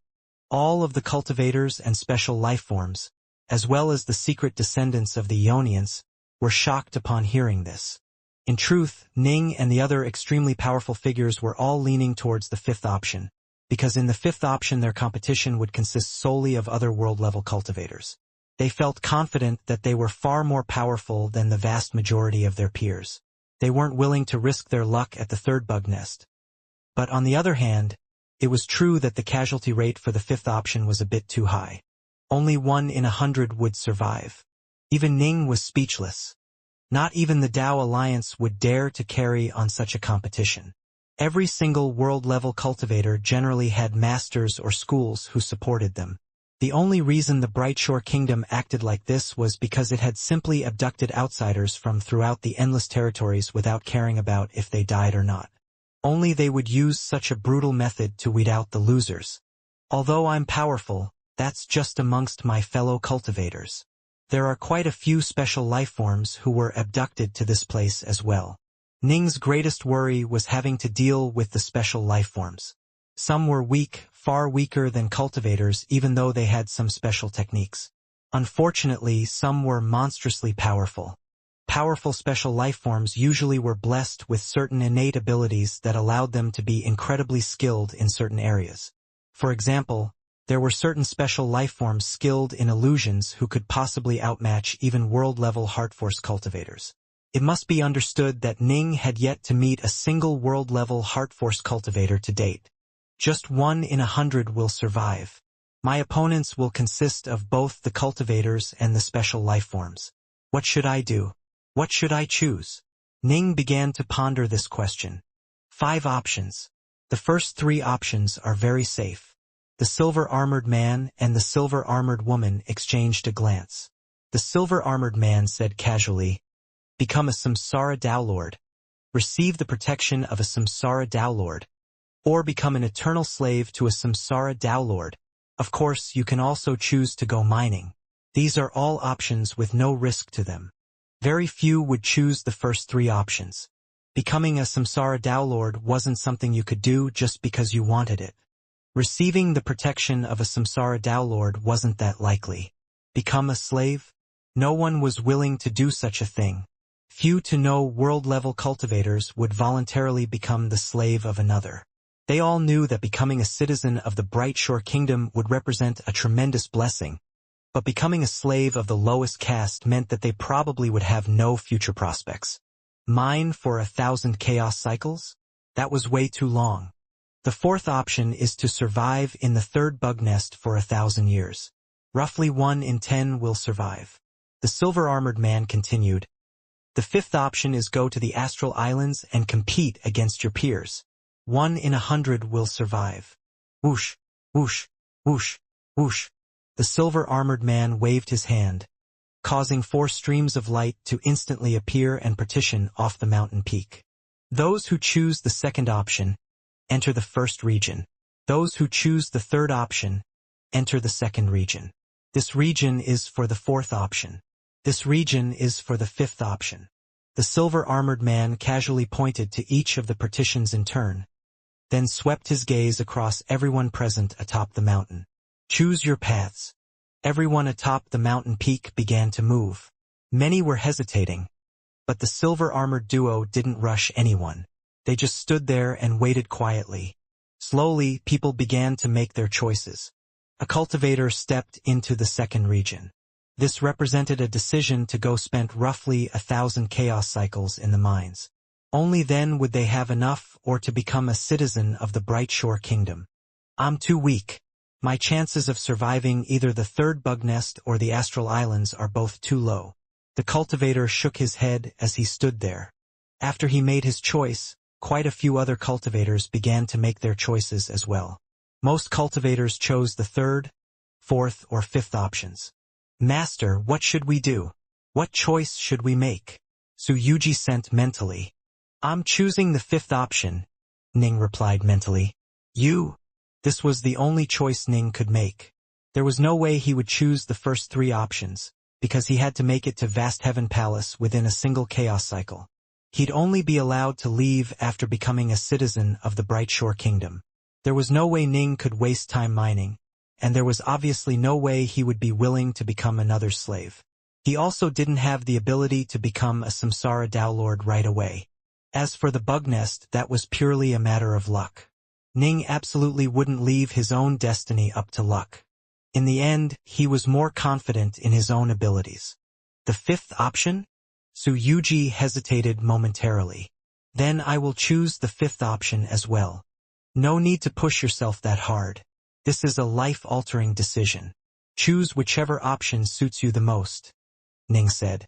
I choose the fifth option. Su Yuji gritted her teeth. I know that I'm fairly weak, but with those bug beasts you loaned me I should be able to hold my own. I'm unwilling to choose any of the other options. Ning nodded.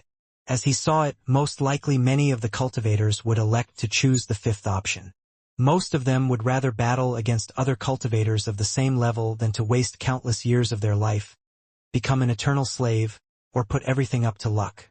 Ning suddenly produced a bracelet, then handed it to Su Yuji. Yuji, this holds those 18 Hellwind golems. They won't be of much use to me, but if you use them and your 51 bug beasts, you should have at least some chance of surviving this astral islands. I've already ordered the Hellwind golems to obey you in all things. You'll easily be able to bind them. Master, they will be of help to you. Su Yuji began to grow nervous. She knew exactly how dangerous the fifth option would be, given that only 1 in 100 would survive. Even special life forms would be taking part.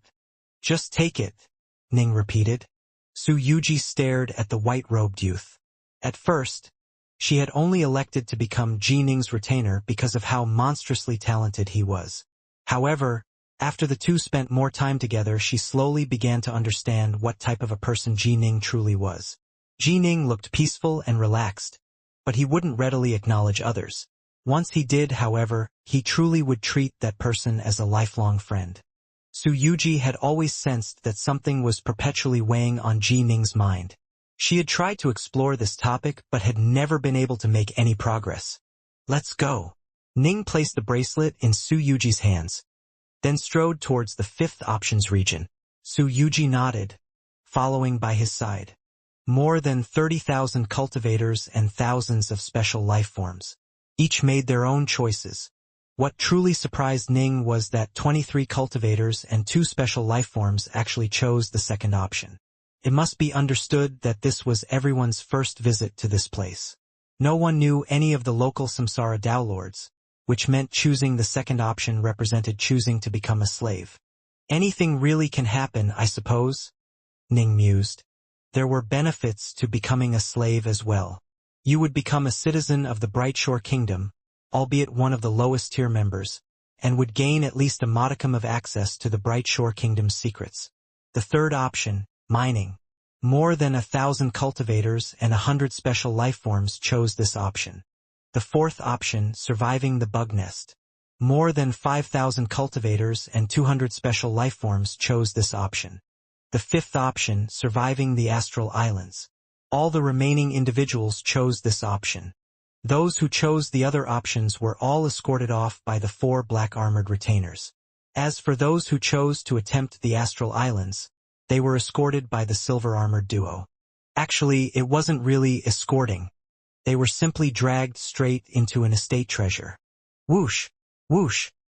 The silver-armored man and woman flew off the mountain peak and towards a different part of the Bright Shore Kingdom.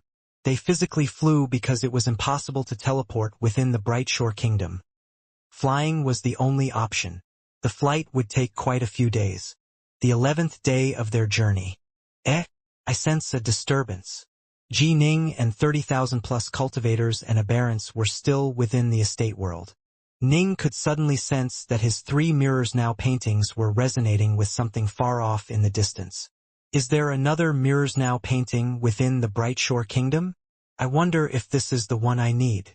After the silver-armored duo flew past this region, a strange alien life form with green reptilian skin suddenly emerged from the waters of the lake below. The creature raised his head to stare towards the skies, locating the silver-armored duo which was now billions of kilometers away. When the creature saw the silver armor, his face changed. Was that a mirror's now painting? Those two major powers come from the 12 palaces. It should be carried by one of the world-level cultivators they abducted and are now escorting. Damn. I've already left the Astral Islands. There's no way back. Although Ning could sense the mirrors now painting, there was nothing he could do. In the end, they all spent more than a month and a half in the estate world. Whoosh. Suddenly, all the cultivators and aberrants were teleported out of the estate world. Where am I? Ning and the others all stared curiously at their surroundings. Before them was an enormous dark abyss that devoured all light, making it impossible for any of them to see to the bottom of this abyss. Directly above the abyss hovered a series of islands, each of which was merely 300 meters or so in size. There were hundreds of thousands of these levitating islands. The dense cluster hung there in midair, continuously swiveling as they did so. Some were higher in the air than the others. The bottom stratum held more than 99% of the islands. Ning estimated that there had to be more than 300,000 islands there. The second stratum held roughly 20,000 islands. The third stratum held 3,000 islands. The fourth stratum held 100 islands. The fifth stratum held merely 12 islands. The sixth stratum was the highest stratum, and it held only a single island. These are the Astral Islands. The silver-armored man pointed at the levitating islands. Every single Astral Island has a world-level cultivator. Every one. Ning could hear the others all murmuring. That meant more than 300,000 world-level cultivators were gathered here. The cultivators of the Astral Islands can only be promoted when they challenge cultivators on the same stratum or a higher stratum, the silver-armored man said. If you can gain 10 consecutive victories against someone of the same level as you, you'll be promoted to the next higher island. Win 10 more times in a row, and you'll be promoted once again. If you lose so much as a single fight, if you are lucky you will survive, but you'll still be demoted by one level. Everyone's faces turned pale. Ning stared at the levitating islands. He finally understood what these levitating islands truly represented. The only island on the sixth stratum held a cultivator who had defeated at least 10 of the cultivators on the fifth stratum before advancing to the sixth stratum. After doing so, others might challenge him, but he would have no one else to challenge. Dare I ask, what must we do to become citizens of the Bright Shore Kingdom? The cultivator spoke out right away. Don't be impatient. The silver-armored man smiled. Choosing the Astral Islands was actually the best choice. Those who chose to become slaves have lost their futures, while those who went into the mines shall be there for 1,000 chaos cycles. I'm amazed anyone would even consider those two choices. I really wonder what the hell they were thinking. As for those who chose the bug beast nests, they probably doubted themselves and their level of strength, which was why they chose to test their luck. The silver-armored man looked at them. All of you here, however, possess self-confidence and determination. You chose the path that has a 1% rate of survival. The silver-armored man continued. You'll engage in multiple duels here on the Astral Islands. If you want to become a citizen of the Bright Shore Kingdom, the answer is actually quite a simple one. So long as you can acquire a complete legacy, you'll become a citizen of the Bright Shore Kingdom. Acquire a complete legacy? All of the cultivators and aberrants present were puzzled. Right? Each time you defeat a foe on the Astral Islands, you'll gain a legacy heirloom which they possess, the silver-armored man said. For example, a legacy created by a powerful Heart Force cultivator might have been spread across 3,600 legacy treasures. If you can gain all 3,600 pieces and piece together the complete legacy, you'll be able to become a citizen of the Bright Shore Kingdom. A Heart Force legacy? Everyone present, Ning included, was shaken and excited. How could a legacy described as something created by a powerful Heart Force cultivator, by this mighty Tao Lord, possibly be a simple one? It must be understood that there were a number of elder gods and ancestral immortals who were skilled in Heart Force, but there were very few world-level cultivators of Heart Force. As for Samsara Tao Lords who possessed Heart Force, they were even more rare. Naturally. But of course, Any such heart-force legacy would be spread across 3,600 different treasures. This would be considered one of the most truly top-tier legacies. There are many other legacies that are merely spread out across 1,000 legacy treasures. There are also some that are spread across 500 or 200 treasures. Once you reach the Astral Islands, you'll easily be able to detect which legacy treasure is located on which island, and you can go challenge the person who has what you want. But of course, that's only if you are qualified to request the duel. The Soul Cultivator on the 6th stratum, for example, isn't qualified to challenge anyone. He has to wait for others to challenge him. In short, if you can piece together a complete legacy, you can request permission to leave and become a citizen of the Brightshore Kingdom. If you piece together 2 complete legacies, you absolutely must depart. The silver-armored man suddenly laughed. But of course, you can always do what that person on the 6th stratum has done. He acquired a complete legacy, lost a few pieces of it on purpose, then won a second complete legacy, then lost a few more pieces of it, and as a result, he slowly built up a library of 8 different legacies. What? You can do that? Ning and the others were instantly rendered speechless. If you pieced together 1 legacy, you could leave. If you pieced together 2, you had to leave. There was actually a loophole? The Astral Islands hold a total of 99 mighty legacies, all of which are incredibly powerful. The silver-armored man laughed. It is incredibly hard for ordinary citizens of the Brightshore Kingdom to gain access to such powerful legacies. However, 99 priceless legacies are present here at the Astral Islands. Unfortunately, they are spread across many different treasures. If you are strong enough, go forth and defeat the other cultivators and seize their treasures. The silver-armored man continued. Remember this, every day you are only permitted to engage in a single duel. If you go a full month without a single legacy treasure to your name, you will be put to death. Thus, there's no way you can avoid battle and just relax. Ning and the others immediately understood. The losers would have their legacy treasures be seized. If they didn't have so much as a single legacy treasure, the other cultivators wouldn't even bother with them, resulting in them living unmolested lives. However, the Brightshore Kingdom did not wish for this to happen. If you didn't have so much as a single legacy treasure for more than a month, you would perish. The Brightshore Kingdom would put you to death. The other world-level cultivators would also try to kill you. The closer you got to acquiring a full legacy treasure set, the more difficult things would become. For example, if you had 199 legacy treasures and needed just 1 more, other cultivators might take an interest in you and try to kill you and take everything you had. Those who wish to try for the truly top-tier legacies will have an even higher chance of death. Those who go for somewhat weaker legacies will have lower casualties. Ning understood this principle. This is a place of both great danger as well as great opportunity. 99 legacies. Haha. In the endless territories you'd risk your life countless times over without getting a chance at such a legacy. Here, every single one of you has a chance. In fact, you can do the same thing which this guy is doing. The silver-robed man pointed at the cultivator on the 6th level. This one has already pieced together 8 legacies. If you are strong enough, you can do the same. But of course, you'll need to be careful as well. Don't end up dying. The silver-armored man suddenly raised his voice. Old fellow, create another 31,091 astral islands. A deep voice rang out from within the dark abyss. Boom! Boom! Boom! A series of stars began to suddenly arise from within that pitch-black abyss.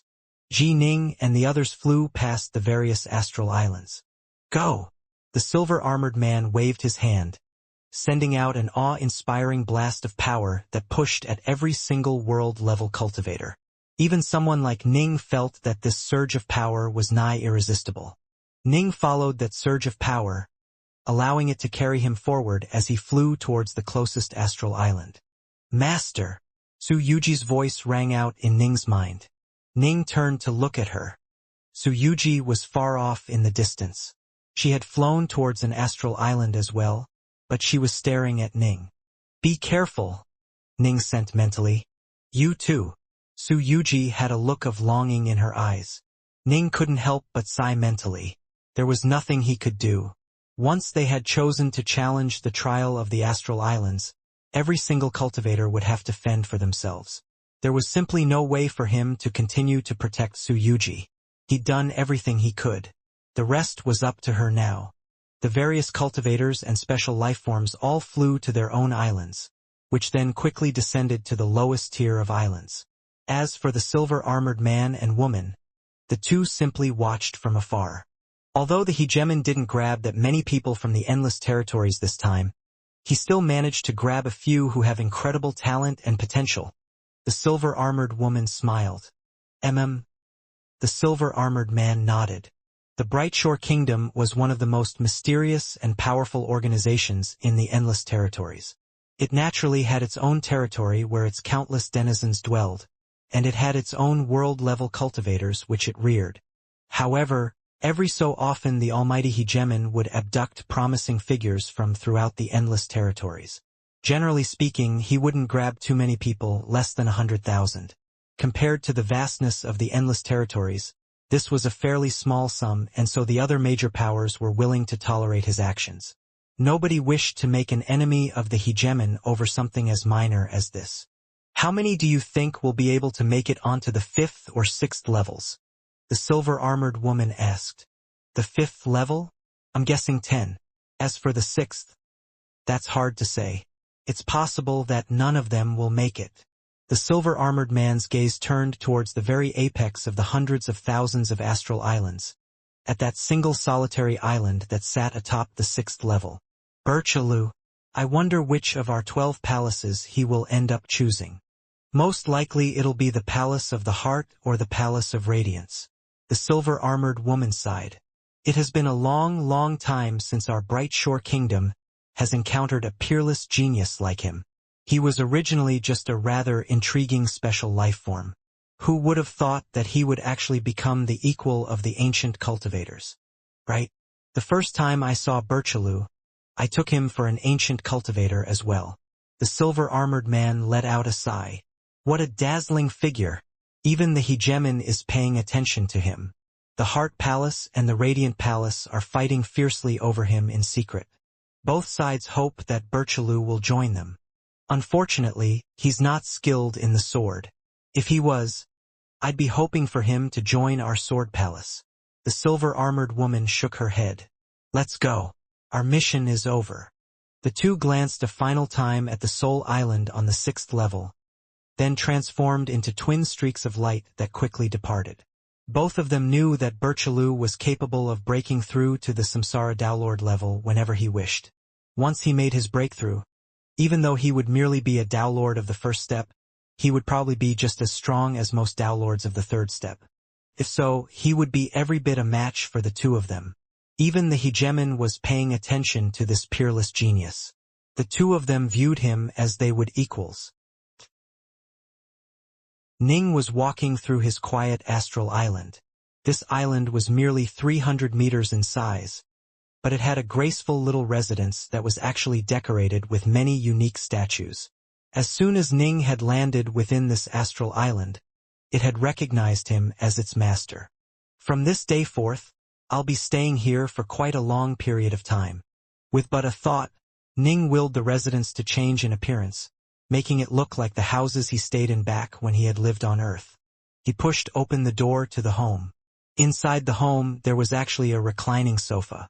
Ning lay down on the sofa, then casually waved his hand, causing a golden book to appear and fly into Ning's hands.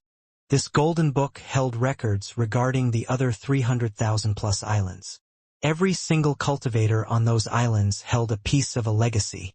This book also contained an explanation regarding the 99 precious legacies that were here.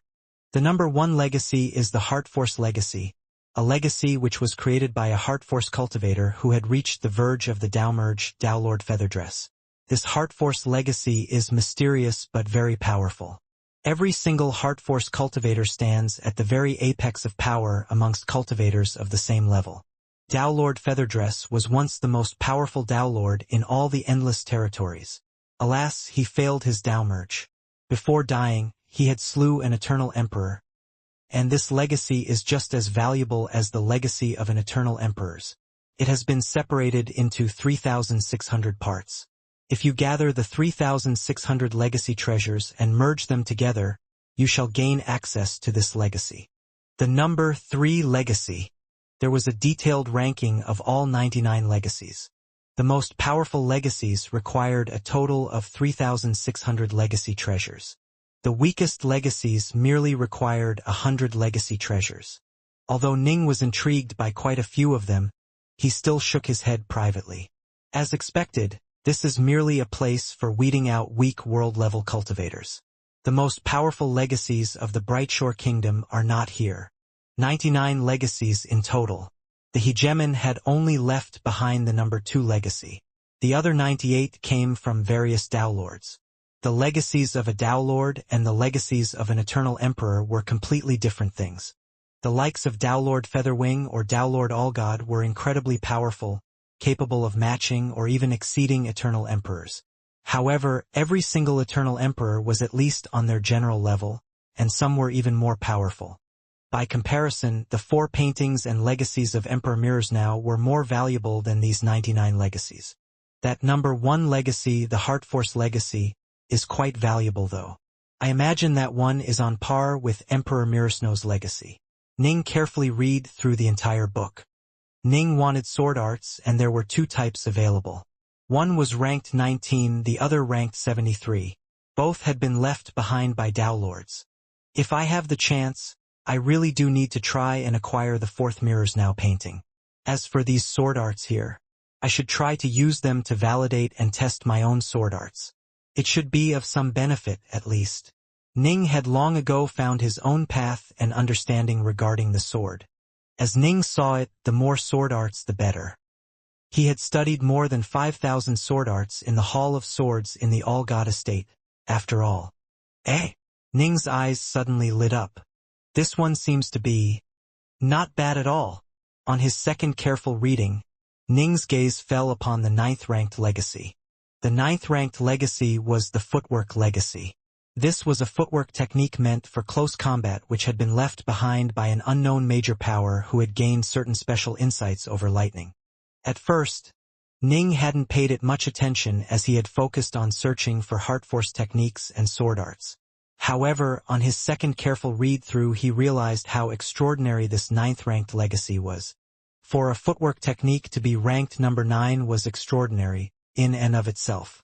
This was also a technique that was devised based on lightning. Ning trained in the Novescence Thunder and was fairly familiar with lightning. Most likely he would be a good fit for this footwork legacy. In battle, I currently rely on my sword arts and just use the Thunder Light Wings for support. I don't have any actual, decent footwork techniques. After carefully reading through the book, Ning made up his mind. His first target would be the 9th-ranked footwork technique. A newbie.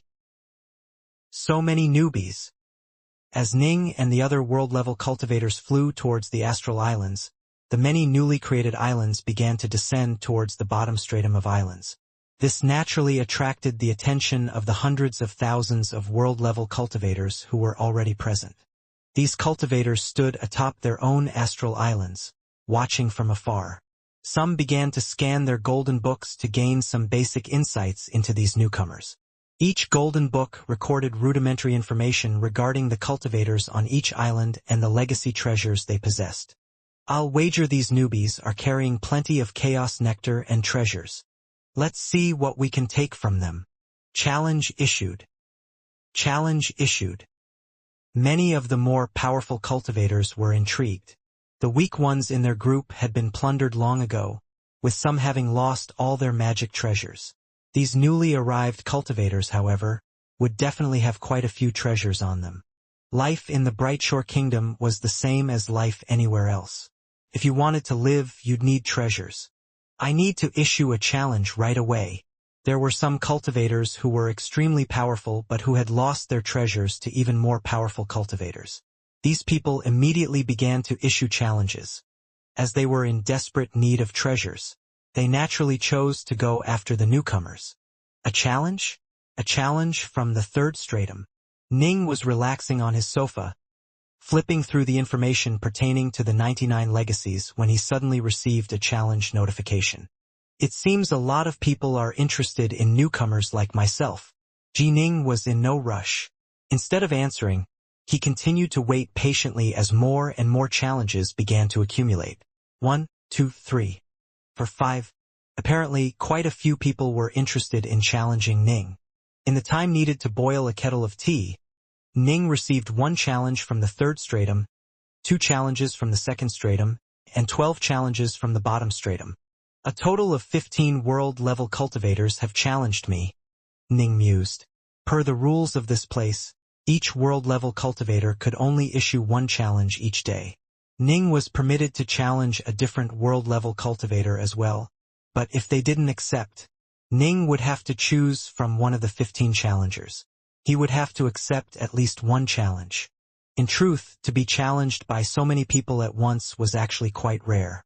The only reason why there were so many challenges was because everyone knew that Jining and the others had to be carrying many treasures on them. Normally, it was entirely possible that days would pass between challenges. Who should I choose? The astral islands are divided up into 6 strata. The 3rd stratum is neither high nor low, and there are more than 3,000 cultivators on that level. I'll go with this guy. Ning's talent made him bold. Weaker new arrivals would most likely choose someone on the 1st floor as their first opponent. Through the golden book, Ning willed for his opponent's message of challenge to be shattered. This represented him accepting the challenge. There were more than 3,000 islands hovering within the 3rd stratum. Within one of those astral islands. He accepted? He actually accepted my challenge. The chubby youth instantly jumped to his feet, a look of wild joy on his face. Ahahaha, he actually accepted? This is great. It seems that things are finally turning around for me. Pill Saint. Has my luck finally arrived? The man known as Pill Saint was the type of person who simply couldn't hide or disguise his emotions. I'm a venerable master of the Tao of alchemy, but my alchemical prowess is completely useless here. Instead, I have to battle against all these other world-level cultivators. The chubby youth muttered to himself as he walked towards a room. He pushed the door open, then entered. The walls of this room were covered with many divine runes. Upon entering the room, you would also be entering this powerful formation. Rumble. Space began to twist and distort, with world god Pill Saint disappearing into thin air.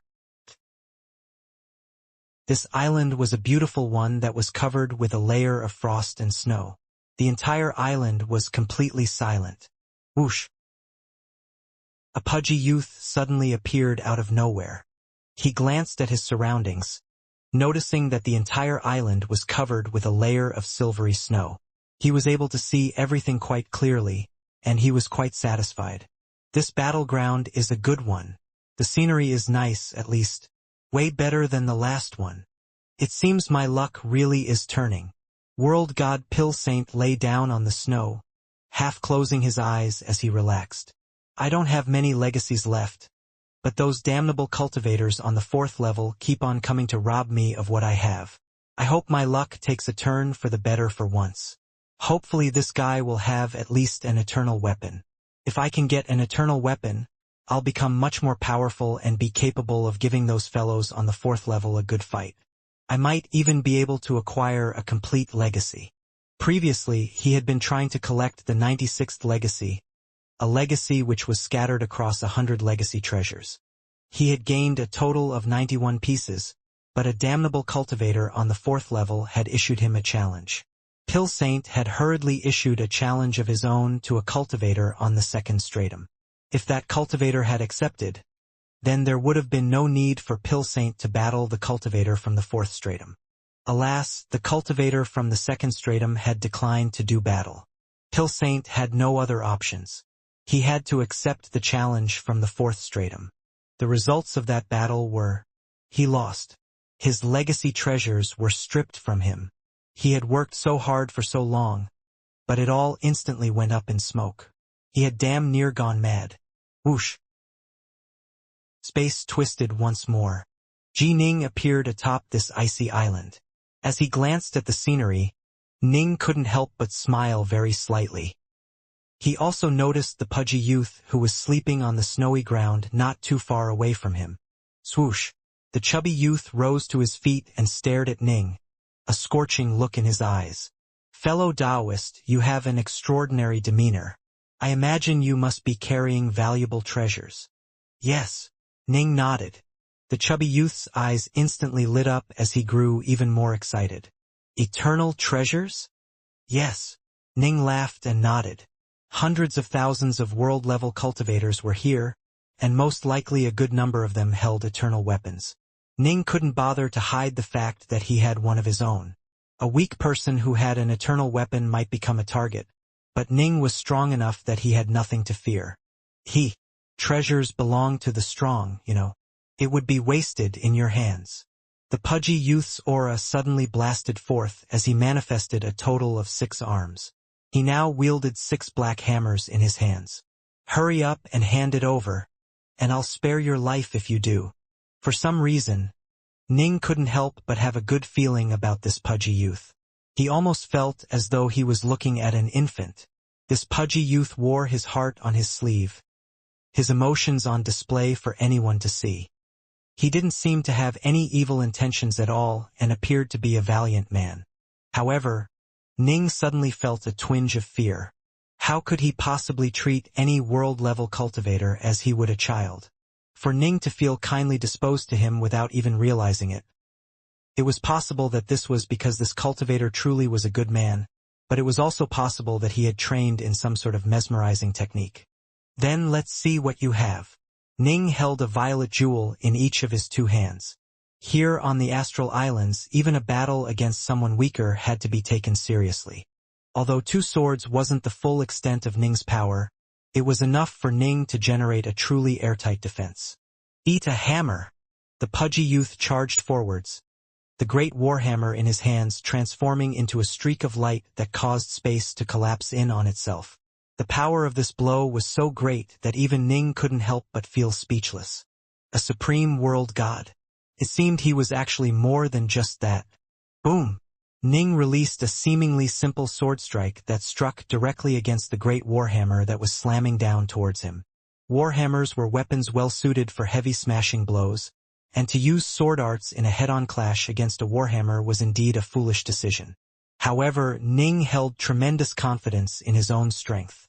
It was highly unlikely that he would find anyone in the world level who could overcome him in raw physical power, and if Ning did encounter some powerful freak that was even stronger than him, Ning would run away as fast as he could. As expected, this casual strike from Ning was enough to send his opponent staggering backwards. How can this be? A dazed look appeared on the pudgy youth's face as he stared at Ning. I just wanted to fight a newbie. Why the hell did I run into such a strong one? No way. I don't believe this. The pudgy youth once more charged forwards, his 6 warhammers shattering the heavens as they came smashing down towards Ning once more. Ning couldn't help but sigh upon seeing this. His opponent was most likely a supreme world god, and his awe-inspiring hammer arts were mighty and difficult to defend against. However, there was a flaw to this type of an attack, which used overwhelming raw power and space itself to crush down upon one's foes. The flaw was, if your foe could withstand your attacks, you would be finished. Boom! Boom! Boom! Ning showed no mercy at all, striking out 3 times in quick succession. The first strike knocked the youth backwards. The second caused him to stumble as he frantically defended. When Pill Saint fell down to the ground, a huge crater appeared in the ground beneath him. When Ning's third sword slammed into the opponent, the pudgy youth vomited out a mouthful of blood. Give up! Ning pointed at his foe with his sword. You are way too strong. Even on the 4th floor, only those freaks who once made it to the 5th floor would be a match for you. The pudgy youth lay there within his crater, somewhat dazed.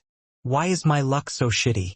More than 30,000 newbies, and I have to pick a freak who is strong enough to make it to the 5th stratum.